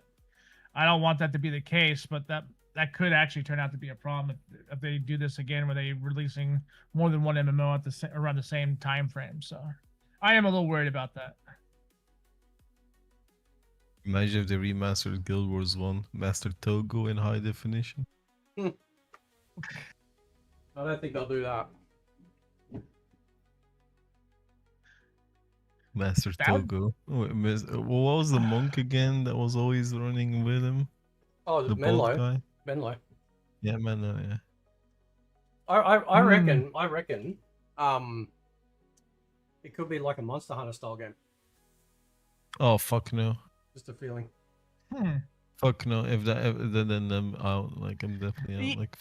Now that you mention it, like you did say, like, well, no, you didn't say, but like they did say that they're gonna be keeping both of those previous games up if we wanted a Guild Wars experience. That was like one of the things that was said in the announcement trailer. So I'm kind of wondering now if that's gonna be the case, and you might actually be correct on that, because that first intro, I was thinking, oh, Monster Hunter Wilds, we're getting an update. That's kind of cool. Yeah. And then it was like Guild Wars 3, and I was like, wait a minute, hold on. But you know what? Even if it is a Monster Hunter like game, I don't give a fuck. I'll still give it a whirl. I'll still try it out. The thing is, though, it's a prequel game, right? And so. Oh, is this gonna be based on the original war or whatever in that fucking capital or whatever? Apparently so, yeah. Yep. Mm. So it's 1,000 or 1,500 years in the past before I think Guild Wars 1 or 1,000 years before Guild Wars 1. Yeah, the first war or whatever. It's not gonna. I don't think it's gonna play. From what they've said, it's not gonna be like your atypical MMO. You know, so like Guild Wars 2 is your current storyline. It's the big Kahuna MMO on the series. Guild Wars 1 plays radically different. So they seem to be saying that number 3 is gonna play different again. So I wonder if we're gonna get some of the because remember, like in Guild Wars 2, you have to fight the Lich that was responsible for the original fall of the capital in the first game or whatever, or where the story is, or where the first fight or whatever. So I'm like, I wonder if we're gonna get to see him in full fleshy form before he dies. That'd be kind of sick. So they've talked a lot about the momentum and movement, right? This is why I say Monster Hunter. Imagine like, because they said, you can play it solo or in a group. And it's like, that's Yeah. really specific. You don't say that when you're playing an MMO. Because the basic premise is that you are going to be, you know, playing with people in general. So that's made me wonder. True. It's like, okay, what if it was like a Shadow of the Colossus style? Because in the trailer, they're running up the sides of cliffs and stuff. Imagine you're doing that up the sides of giant monsters. That'd be kind of cool. Mm. Could be Oh, kind yeah. of cool. Oh, did you see they're bringing out a card game? Guild Wars is? Yep, it's called Mistbound. Check it out. Have a look on YouTube. Yeah, I'll definitely do that. That sounds interesting. Bro, look at this riggy fuck. He looks like he's falling asleep. No, I'm good, man. I just have no interest in Guild Wars, like, so I don't know what you're talking about. So I'm just chilling. sitting back, letting you do your thing. In Guild Wars, you can customize tell- your cup size and everything, you know. Just tell them there's boobs in it. Oh, Yeah. wait, what? There's what? tits and ass, Riggy. Yeah. Nah, Tits, ass, and possible, substance man, abuse. I'm just, I spent the last hour talking about movies, so I'm just chilling now. I don't know. I've never played Guild Wars, so yeah. I don't know what you're talking about. What are you talking about? All good, man. Skill issue, bro. Skill issue, bro. Yeah. Culture issue. Oh, it's being launched by Billy, dude. Huh? It's Oh. being Yeah. it's being launched by Billy, dude. That's funny. It looks Okay, alright. Billy. I'll play it. You know, it'll be free. Yeah, I'll still fuck with it. Yeah. Billy was like a very anti-American company for a bit. I don't know if they still have those values now, but like they've been launching a lot of stuff over here in America, and they were attacking VTubers there for a minute. Like, so I don't know. Don't tell Scotty. Don't tell Scotty. Scotty doesn't know. What's his name though? Spiffy Vane. Spiffy Vane. You know his girlfriend Spiffy came Vane. up with that. No. My name is Spiffy. Doesn't even make any sense. Well, no. Well, he called himself Scotty Vane because he's now doing all Diablo stuff, and then I don't know why he decided to change it, but now it's like Spiffy. Fuck off, man. But what did he play now? Like why? Just Like Diablo. still Diablo. Yeah. It's a never-ending game where you grind and grind. Oh, I know what Diablo is like, but like I'm just why change your name so often? Because he has an identity crisis. I reckon he's rigging the game. He's getting the same types of view counts as he does on his Diablo videos. If I made a completely different game coverage on my channel versus what most people are used to, there's no way you'd match that. It's not even possible. Right? If you go check out his stuff, it's like thousands of views on every video ever since he started doing Diablo stuff. And it's like, really? Come on, man. Right? Like, there's no way there's that close of a connection between Diablo and Mortal Kombat. You know, that people are searching for either one. You know, on a massive basis. I mean, say it's his money, but like, fucking hell. No, I mean, do what you want to do, like, but I guess he's just spiffy now, motherfucker. like The Stiff Meister. VTuber? A fucking VTuber, really? Like, has he like, is there a reason he's gonna do VTubing? Like, has he like lost teeth or something? Like, what the fuck? Like, why would you like all of a sudden like you have this fan base, and you know they follow you, they watch you, and then all of a sudden you're just gonna turn into a cartoon character? Where's it? Hang on. You know? Where's the link again? Hang on. And I hate it, like, cause I used to like Scotty. Right? I thought Scotty was cool. Time to look at painting with links again. Links or whatever she's called. Huh?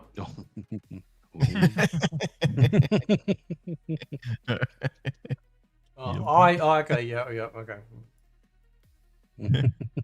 I sure love Gonna the run into that painting. sugar back. Yeah, here we go. Hang on. Here we go. I'll show you. Let me share my screen. Where is it? There it is.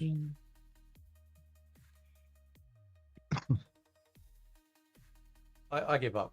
Right? I give up. I understand. But does he stream as a VTuber, or did he just change his profile picture? Well, hang on. Let's have a look. Hang on.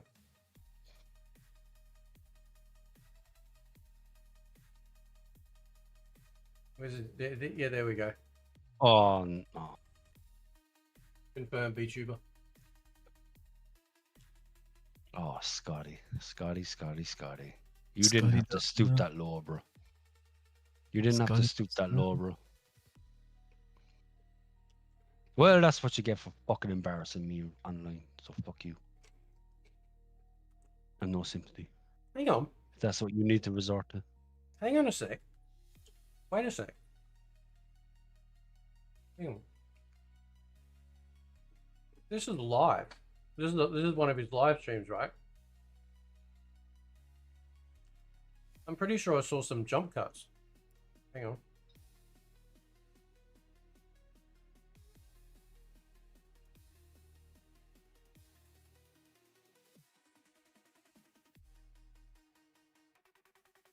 Is he talking? Because I can't fucking hear. I'm hang on, I'll turn it on here. We just started in. Say we didn't get Bo, right? He is. The game starts. Oh, cool. Here's the portal. Level 2. I think he's drop down here, commentating over his. and we got a barbarian player in here for Bo, As right? he re-uploaded Like, his that's live nice. stream as a Each video game, we and can just jump in started here. commentating over. And it Yeah, that's what it seems like. He's like, because I'm thinking, hang on, there's jump cuts here, right? I think that's what he's probably live streamed, recorded the stream, and then re-uploaded the stream as a video, and is commentating over. Which, I mean, you know, do what you want to do. I mean, that's fine. But Okay. like, he has it advertised as live. And Yeah, it's not yeah, live. yeah. Because if you go back here under the live section, right?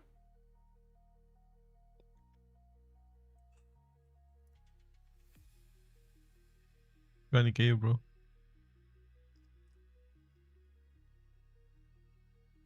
Did he record the video and then upload the video as a live stream? That's what I'm wondering. Yeah, like so he's basically commentating the gameplay, Mm. or he's like recorded a whole bunch of gameplay and then like played that as a gameplay video and then just talk over the top.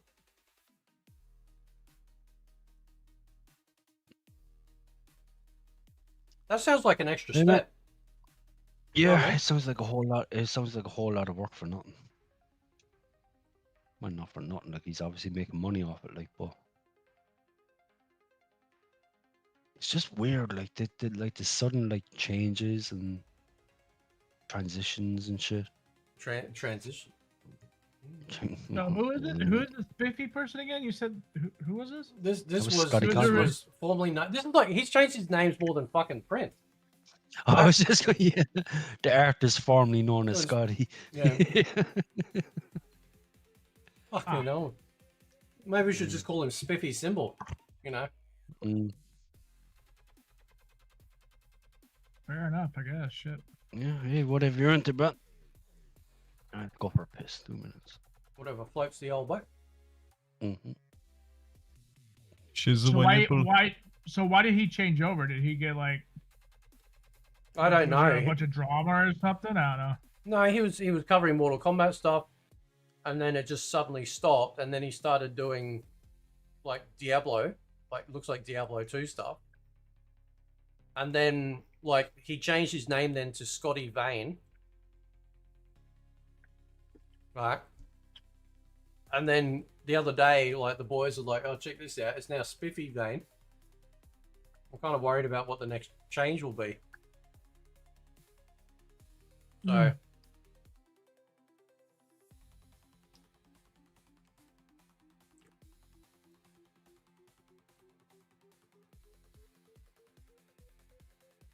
Huh. I don't know. That whole fucking classic side of the MK community are all a bunch of fucking weirdos. Like, they all just went real Yeah. strange. Like, as soon as you started criticizing their Holy Grail, they're like, nah, you can't do that. Fucking Daryl did, that dude did. What's his face? Fucking Pudding Man. Infected Jello, whatever his name is. They all went fucking weird. You know, because, like, we were trying to get Digital Eclipse to fix their pile of shit.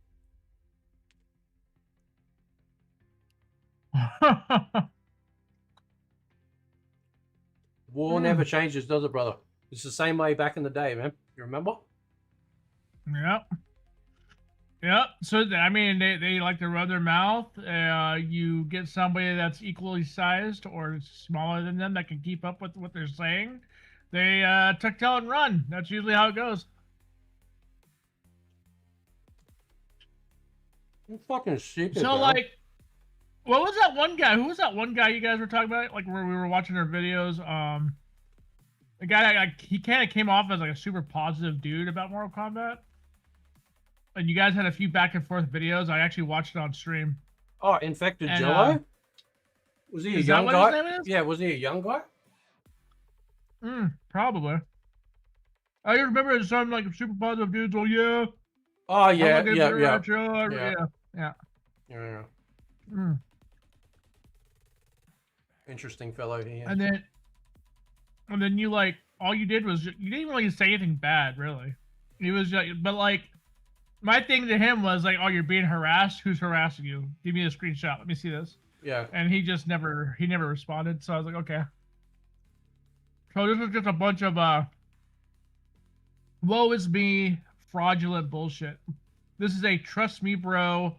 I'm telling the truth. I don't need to back anything what I'm saying up as fact. It's like, okay, dude. Yeah.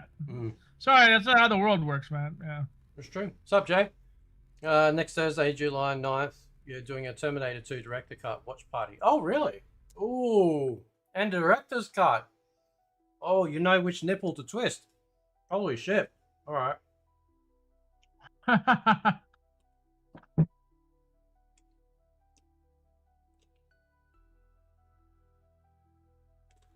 Sounds good. If I can make it, man, I'd love to be there.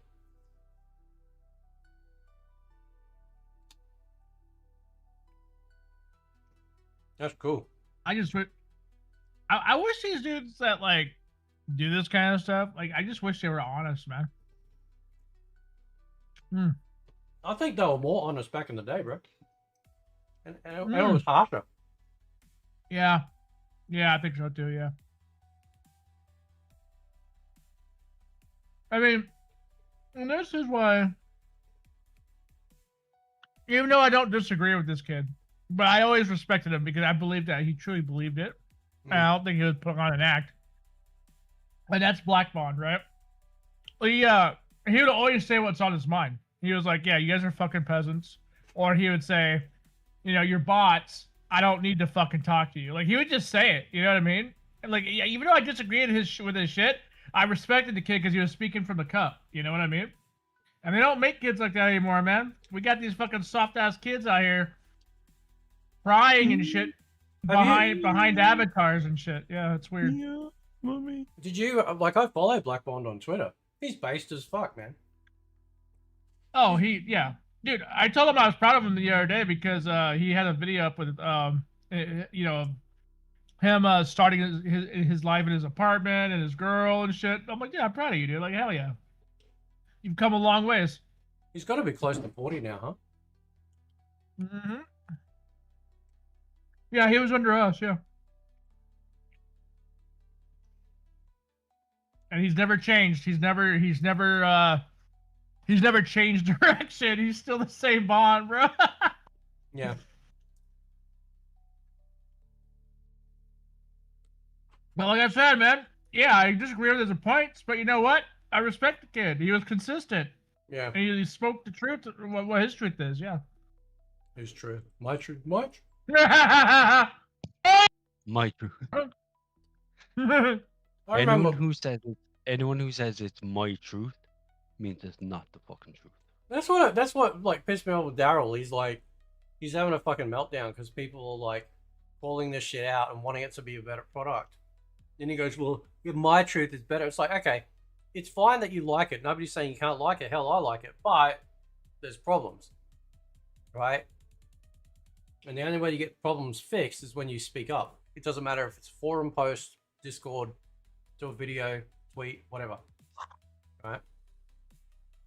You gotta, he got harassed, bro. Trust. yeah. So, these are fucking grown ass people. You know. Trust me, bro. Trust me, bro. Trust me. You know what's funny? You know what's funny about all this, dude? Fucking- Is we kind of grew up in the doxing era, and we grew up in the original SWAT attacks era, right?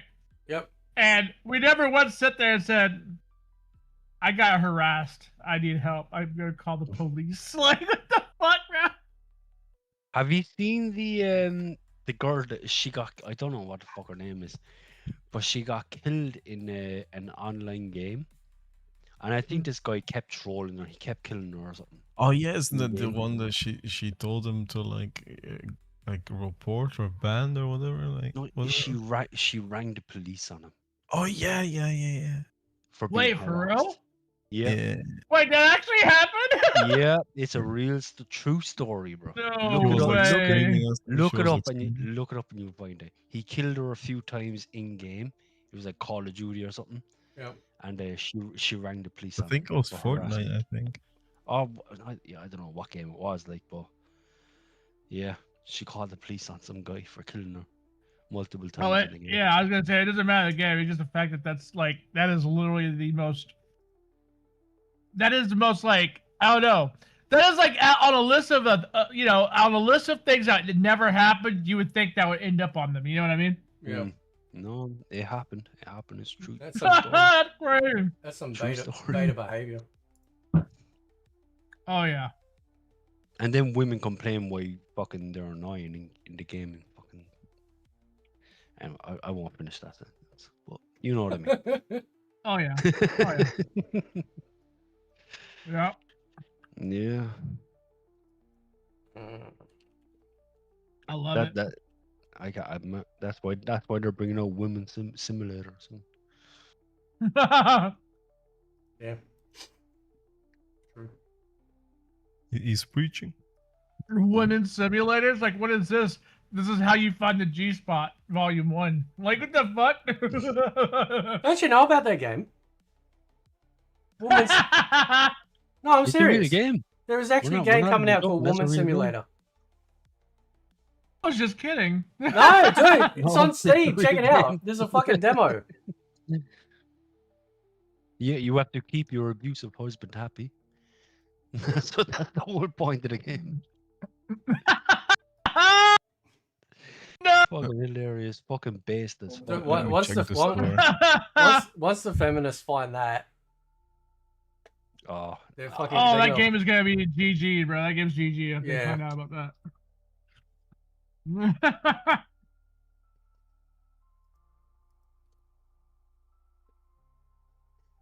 yeah, bro. And you actually are wearing like an ankle bracelet. Oh, really? Yeah, she's sitting in it Oh no.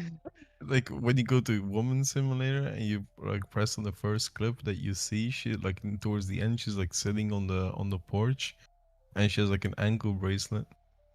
That's... Jesus Christ. Oh man. I can't you I tell you to leave.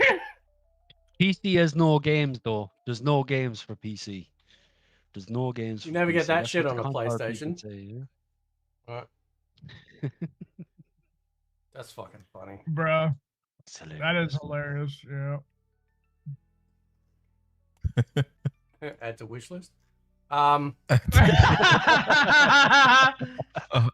they got one called Train 45.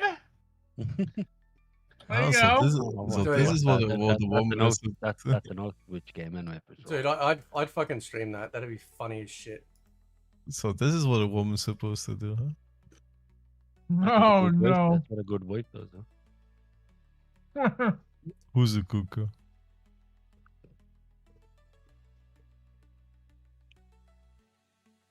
Sex, secrets, and used tech. What the actual living hell is this? This looks like Civilization / porn simulator. What the hell? I'm gonna put this on a wish list too. Hold on. Dude, you should read the fucking Steam forum for this. Like, people are melting. Oh. Why does the author of the game hate women? If this game appeals to you, have fun being lonely. And this guy's going into this thing. I've been with my wife 14 years. Dude, it's a joke. Mm. Like, I mean, that's the whole point of it. Yeah, That's the problem with these days, man. Comedy is dead, man. Comedy is dead. Well, it's not you got dead. It's not dead, but like, I mean, fuck. Ringy, can you go to the forum for the game, Woman Simulator? Right, I can't read this out. I'll read it out. It is the fifth. It is the fifth post down. The name of it. Give me 1 sec. Sex any cost but free.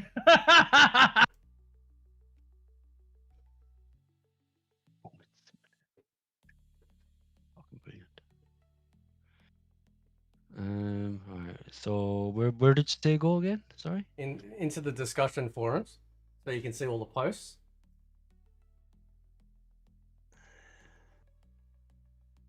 Oh my god. All right, bear with me. Bear with me. Bear with me.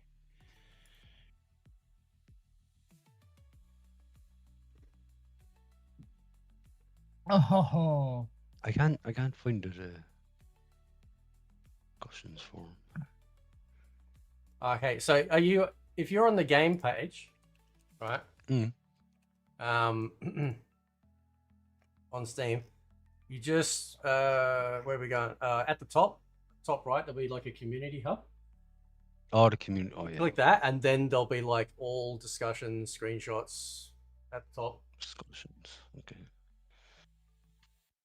And you want me to read? You want me to read the fifth one? You don't have to read it. I just wanted you. Yeah. Did you see it? I see. I can't see like Maybe don't read it out. Don't read it out, maybe. Wait, can you send it to me? I can't see like the comment percent. Oh, I'll send you a screenshot. All right. Could you imagine, dude? Could you fucking imagine? Like, I'll put it in the above chat so Fracture can see it too. It's so funny watching people melt down about this. It's just a video game. You can literally play games where you're murdering people, right? But this is the touch much. Okay, all right.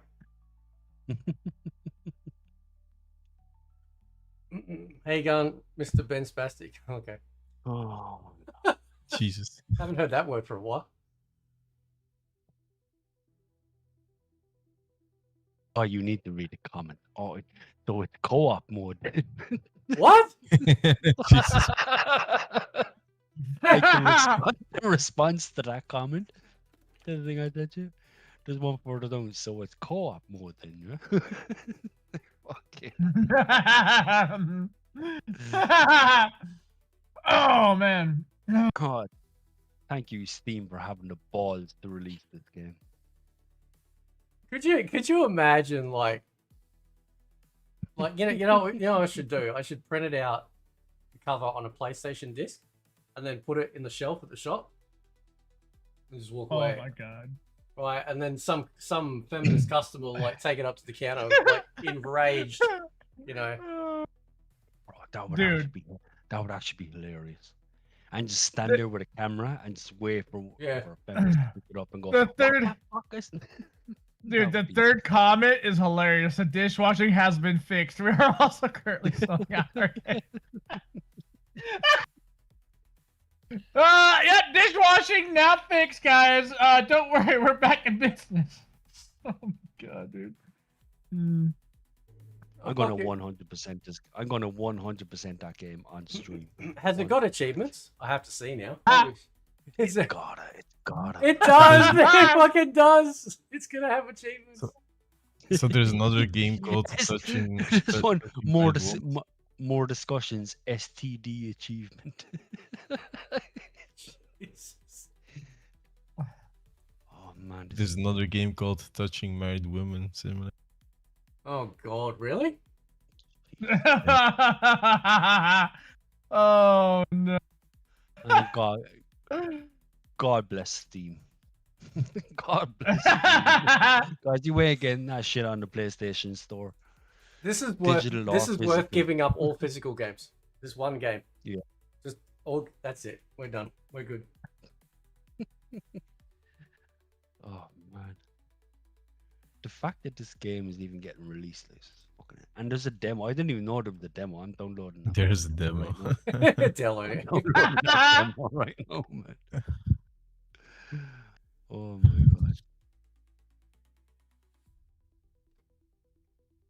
god. Pre-order now. I just went to my download God. demo and it was like, one friend wants this game. Fucking Fate's big bald head sitting right Wait a there. minute. Did you guys hold on? Did you guys see this on GOG? What? Holy crap! Is this real? What? Wait. Oh, this has. They have a free demo with it. Darkstone is getting a remaster, dude. Oh, really? Do you remember old school Darkstone on PlayStation? Yeah. Yeah, it's getting a remaster. Here, I'll link it. Is that the restoration one? It's on. Yeah. Oh, you already saw it then. Yeah. It's restoration. It looks awesome. What the hell? It's out now. Early access, but it's out now. Scared split screen co-op. So that should have. Oh, it's got remote play together, so we could play together. Damn. That's dope. It looks good too. So what do they change? Let's have a look. What do they say? Let's see. This an age corrupt mock track. Okay, story so far. We already know the story. Yeah, I already know all that. 8 heroes, 1 legend to write. Build your champion from 8 characters across classes. Yeah, we already knew that. 2 heroes, 1 mind. New buddy mode. Okay, that's cool. A new world every time you play. Oh, okay, new world every time you play. I don't think that's how that was in the original. I think it was like all the same shit regardless. Couch co-op. That's kind of cool. Oh, so it's got 43 roll procedural time. worlds. Yeah. Which, for an action RPG, that's always a welcome thing. So. Yeah. Oh, okay. Native 64-bit. Windows for improved stability. Modern displays and resolutions. Borderless window mode and a configurable frame rate cap. Let's see. First class controller support across every screen. Rework spell system, inventory upgrades. Oh, automatic gold pickup. Hey, we didn't have any automatic pickups back in the day. That's kind of cool. Yeah. Clear fonts and HUD. Modern lighting effects. Dedicated legacy mode. So if you wanted to go back to the way it looked before, you can. Oh, cool. Okay. Beyond the demo in the full release, 9 dungeons and beyond, and the Deeper Crystals, the Outer Lands of Uma, the final battle with Drac. Achievement for leaderboards. Oh, okay.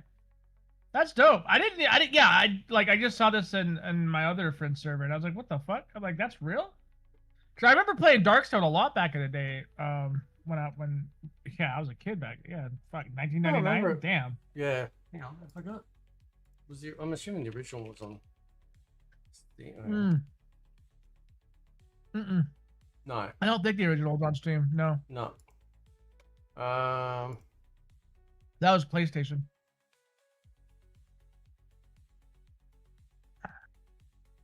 It's fucking cool. When are you gonna get back into Diablo, Ringy?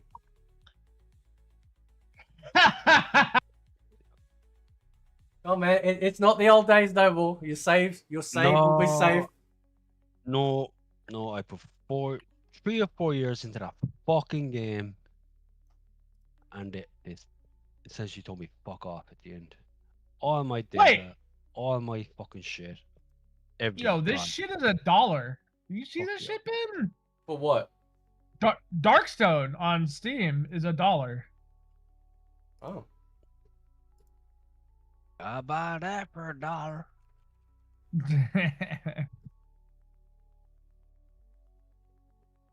The hell? So, oh, this is the original. Yeah. So this isn't even the reforged. This is just the original. That's kind of cool.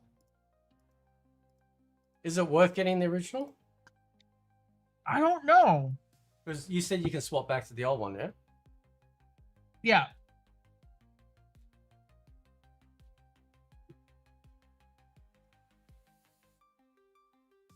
That is interesting. Huh.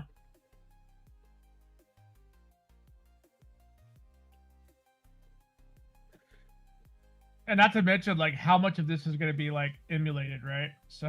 Yeah.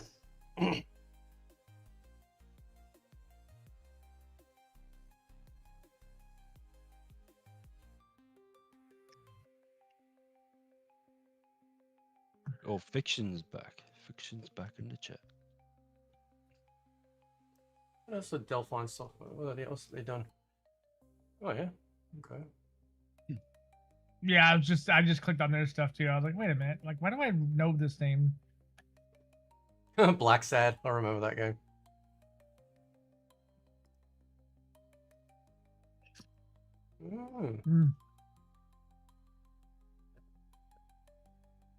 Oh, they got a fucking. Is that an hour? Oh no, that's a fucking card. Okay.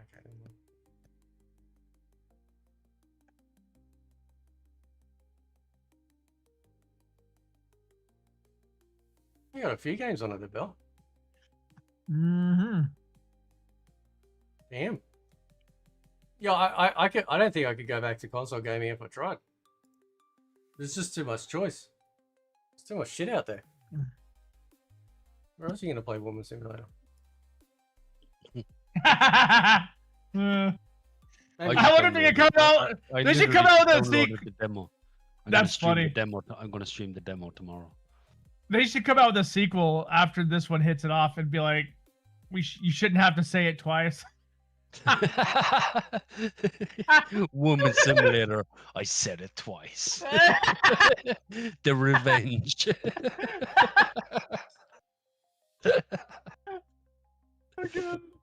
Oh god. It's gonna save gaming. You bet that it's gonna save. No cap, as the kids say. No cap. No cap. Yeah, no cap. Just don't tell Bruce. Don't Right. tell Bruce Port. Yeah. Yeah. Motherfucker, get up there.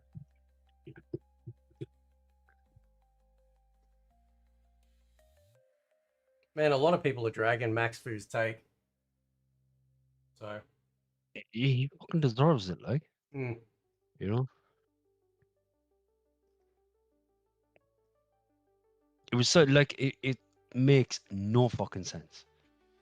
Like, how the fuck is a company deciding not to sell physical games Donald Trump's fault? Yeah. Like, it makes no fucking sense. And I say, oh, they don't want to pay for the discs that you have to put the game onto. Fuck off. Fuck right off with that. It's absolute bullshit. Yeah.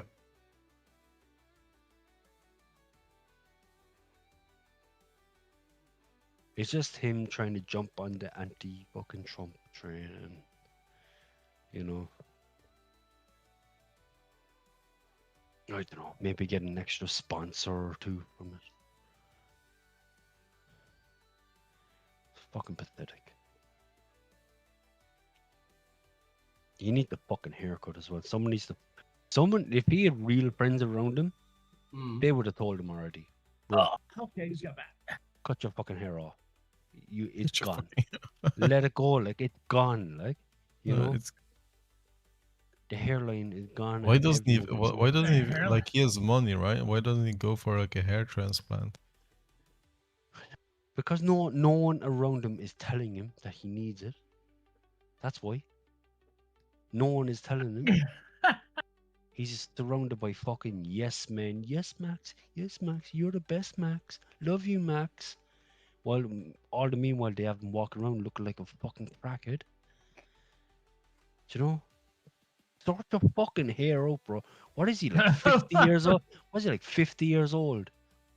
And he's still walking He's around with younger than me and Ben, dude. Yeah, I don't think he's. No, I don't think no he's up there way. yet. Yeah, no, he's young. Really? Yes, he's young. He just looks worse than we do, which is, you know, I'm kind of happy about that. I'm not gonna lie, bro. Yeah. He's younger than me, but he looks worse than me. I'm okay with that. Yeah. Never Yeah, underestimate he's the power of staying indoors, right? Mm. By the way, True. Fate, I'm gonna link you like an SSD. Is this like a good one to expand my PC with? Mm-hmm. Someone in his circle needs to tell him, Max, the hair needs to go. It needs to go because you look fucking like you heard me. I thought he was like 50 years old, and you're telling me he's younger than younger than yeah. you know. So It's like no, anyway. I'm assuming you can put SSDs on your board, right? Yeah, I got like the same board as you have, but maybe like one edition. Like, Oh, okay, yeah, you'd be fine. Yeah, I can't imagine that not working. Yeah. but like quality wise, it's like a decent, right? Yeah. Dude, it's like even if you get one of those like 3.5 inch, not 3.5, is it 2.5 inch like laptop drives. Sorry. Apparently he's they'll be faster than 42. mechanicals. So he's a year older. Sorry to interrupt. No, you're right, man.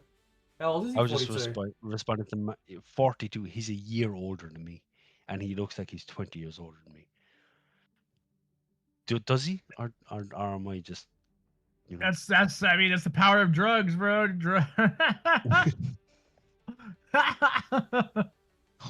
Yeah, man. When are you getting that hard drive? When are you getting it? If I'm looking maybe this or next month because it's really pricey, and but like on Amazon I can get it for $2.99. I got like a 100 voucher on Amazon, so it would cost me 200 instead of like 360 or like 400 or something on sites. Are you guys getting fucking the Metal Gear Solid collection too? When it comes out? I want to. I Yeah. want to. Yeah, I definitely want to. What's included in it?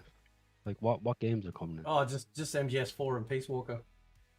So, Oh, nah, I give that a pass then. yeah. I want to remake of the original. I want to remake of the. Well, I thought they were That's doing a that good one. years ago, but then I think it ended up being Delta. Like Metal Gear Solid 3 Delta, or whatever it is. Because that'd be pretty cool. Yeah. Like if I got a remake of the original like PlayStation 1 games, like I'd buy them in a heartbeat. Mm. But, nah, the newer games, they don't even feel like Metal Gear Solid. You know. I don't know. Maybe is it like the camera angle? You know, the way they're like over the shoulder, kind of like third person now, rather than like top down, kind of the way they used to be. Mm. Well, kind of semi top down. Yeah. That's possible. So, well, how long we're almost 4 hours. I think we'll wrap it up. I reckon. Yeah, Okay. yeah, I'm getting pretty fucking tired. I was about to hop off soon. Thanks for joining, boys. Of course. Yeah, Thanks for having us. And Flaming. bruh.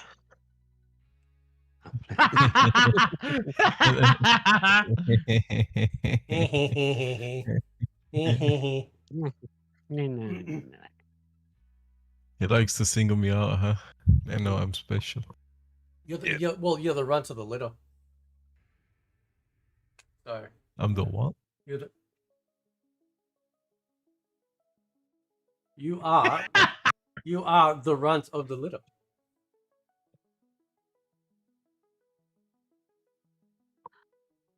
He probably doesn't know what that means. Yeah, he's easy Google searching the word right now. Yeah. What is meaning? Yeah. Why are you running? All right, boys. Fate, thanks for having me on. It's all right, man. And cheers. Pleasure. As always, we'll Had do a it next time. So Had a good time. So yeah. Talk to you all later, boys. all right, man. Later. Oh, all right. I'm gonna go chill a bit. All right, brother. Have a good night. Have a good movie night. I will try, man. So, yes. so Fracture, we need to discuss your wife now. Oh, Nice motherfucker. He's not even married, so there you go. Gotcha, bitch. Right? Have you ever heard of polygamy? Oh. This motherfucker. This guy. And you probably think it's making things out of paper. Right? That's what you think that is. That's funny. Alright. I'll catch you fellas later. Later, boys. Alright, hang on, let me get my camera. I know it's all dark. Don't worry, it'll come back. Here we go. Oh, okay, I'm gonna better leave there just in case anyone comes back. Alright. Well, thank you everyone for tuning in. That was cool. A lot of fun. I haven't streamed in ages, so a little bit rusty to it, but it was good talking about all this other stuff. There's not a whole bunch of fighting game stuff to talk about. Unless you know like different people in the scene, which I do not know a whole bunch of people in the scene. But yeah, interesting times with this PlayStation stuff moving forward, so we'll see what happens with that. Alright folks, thank you for tuning in. I really do appreciate it. Catch you next time.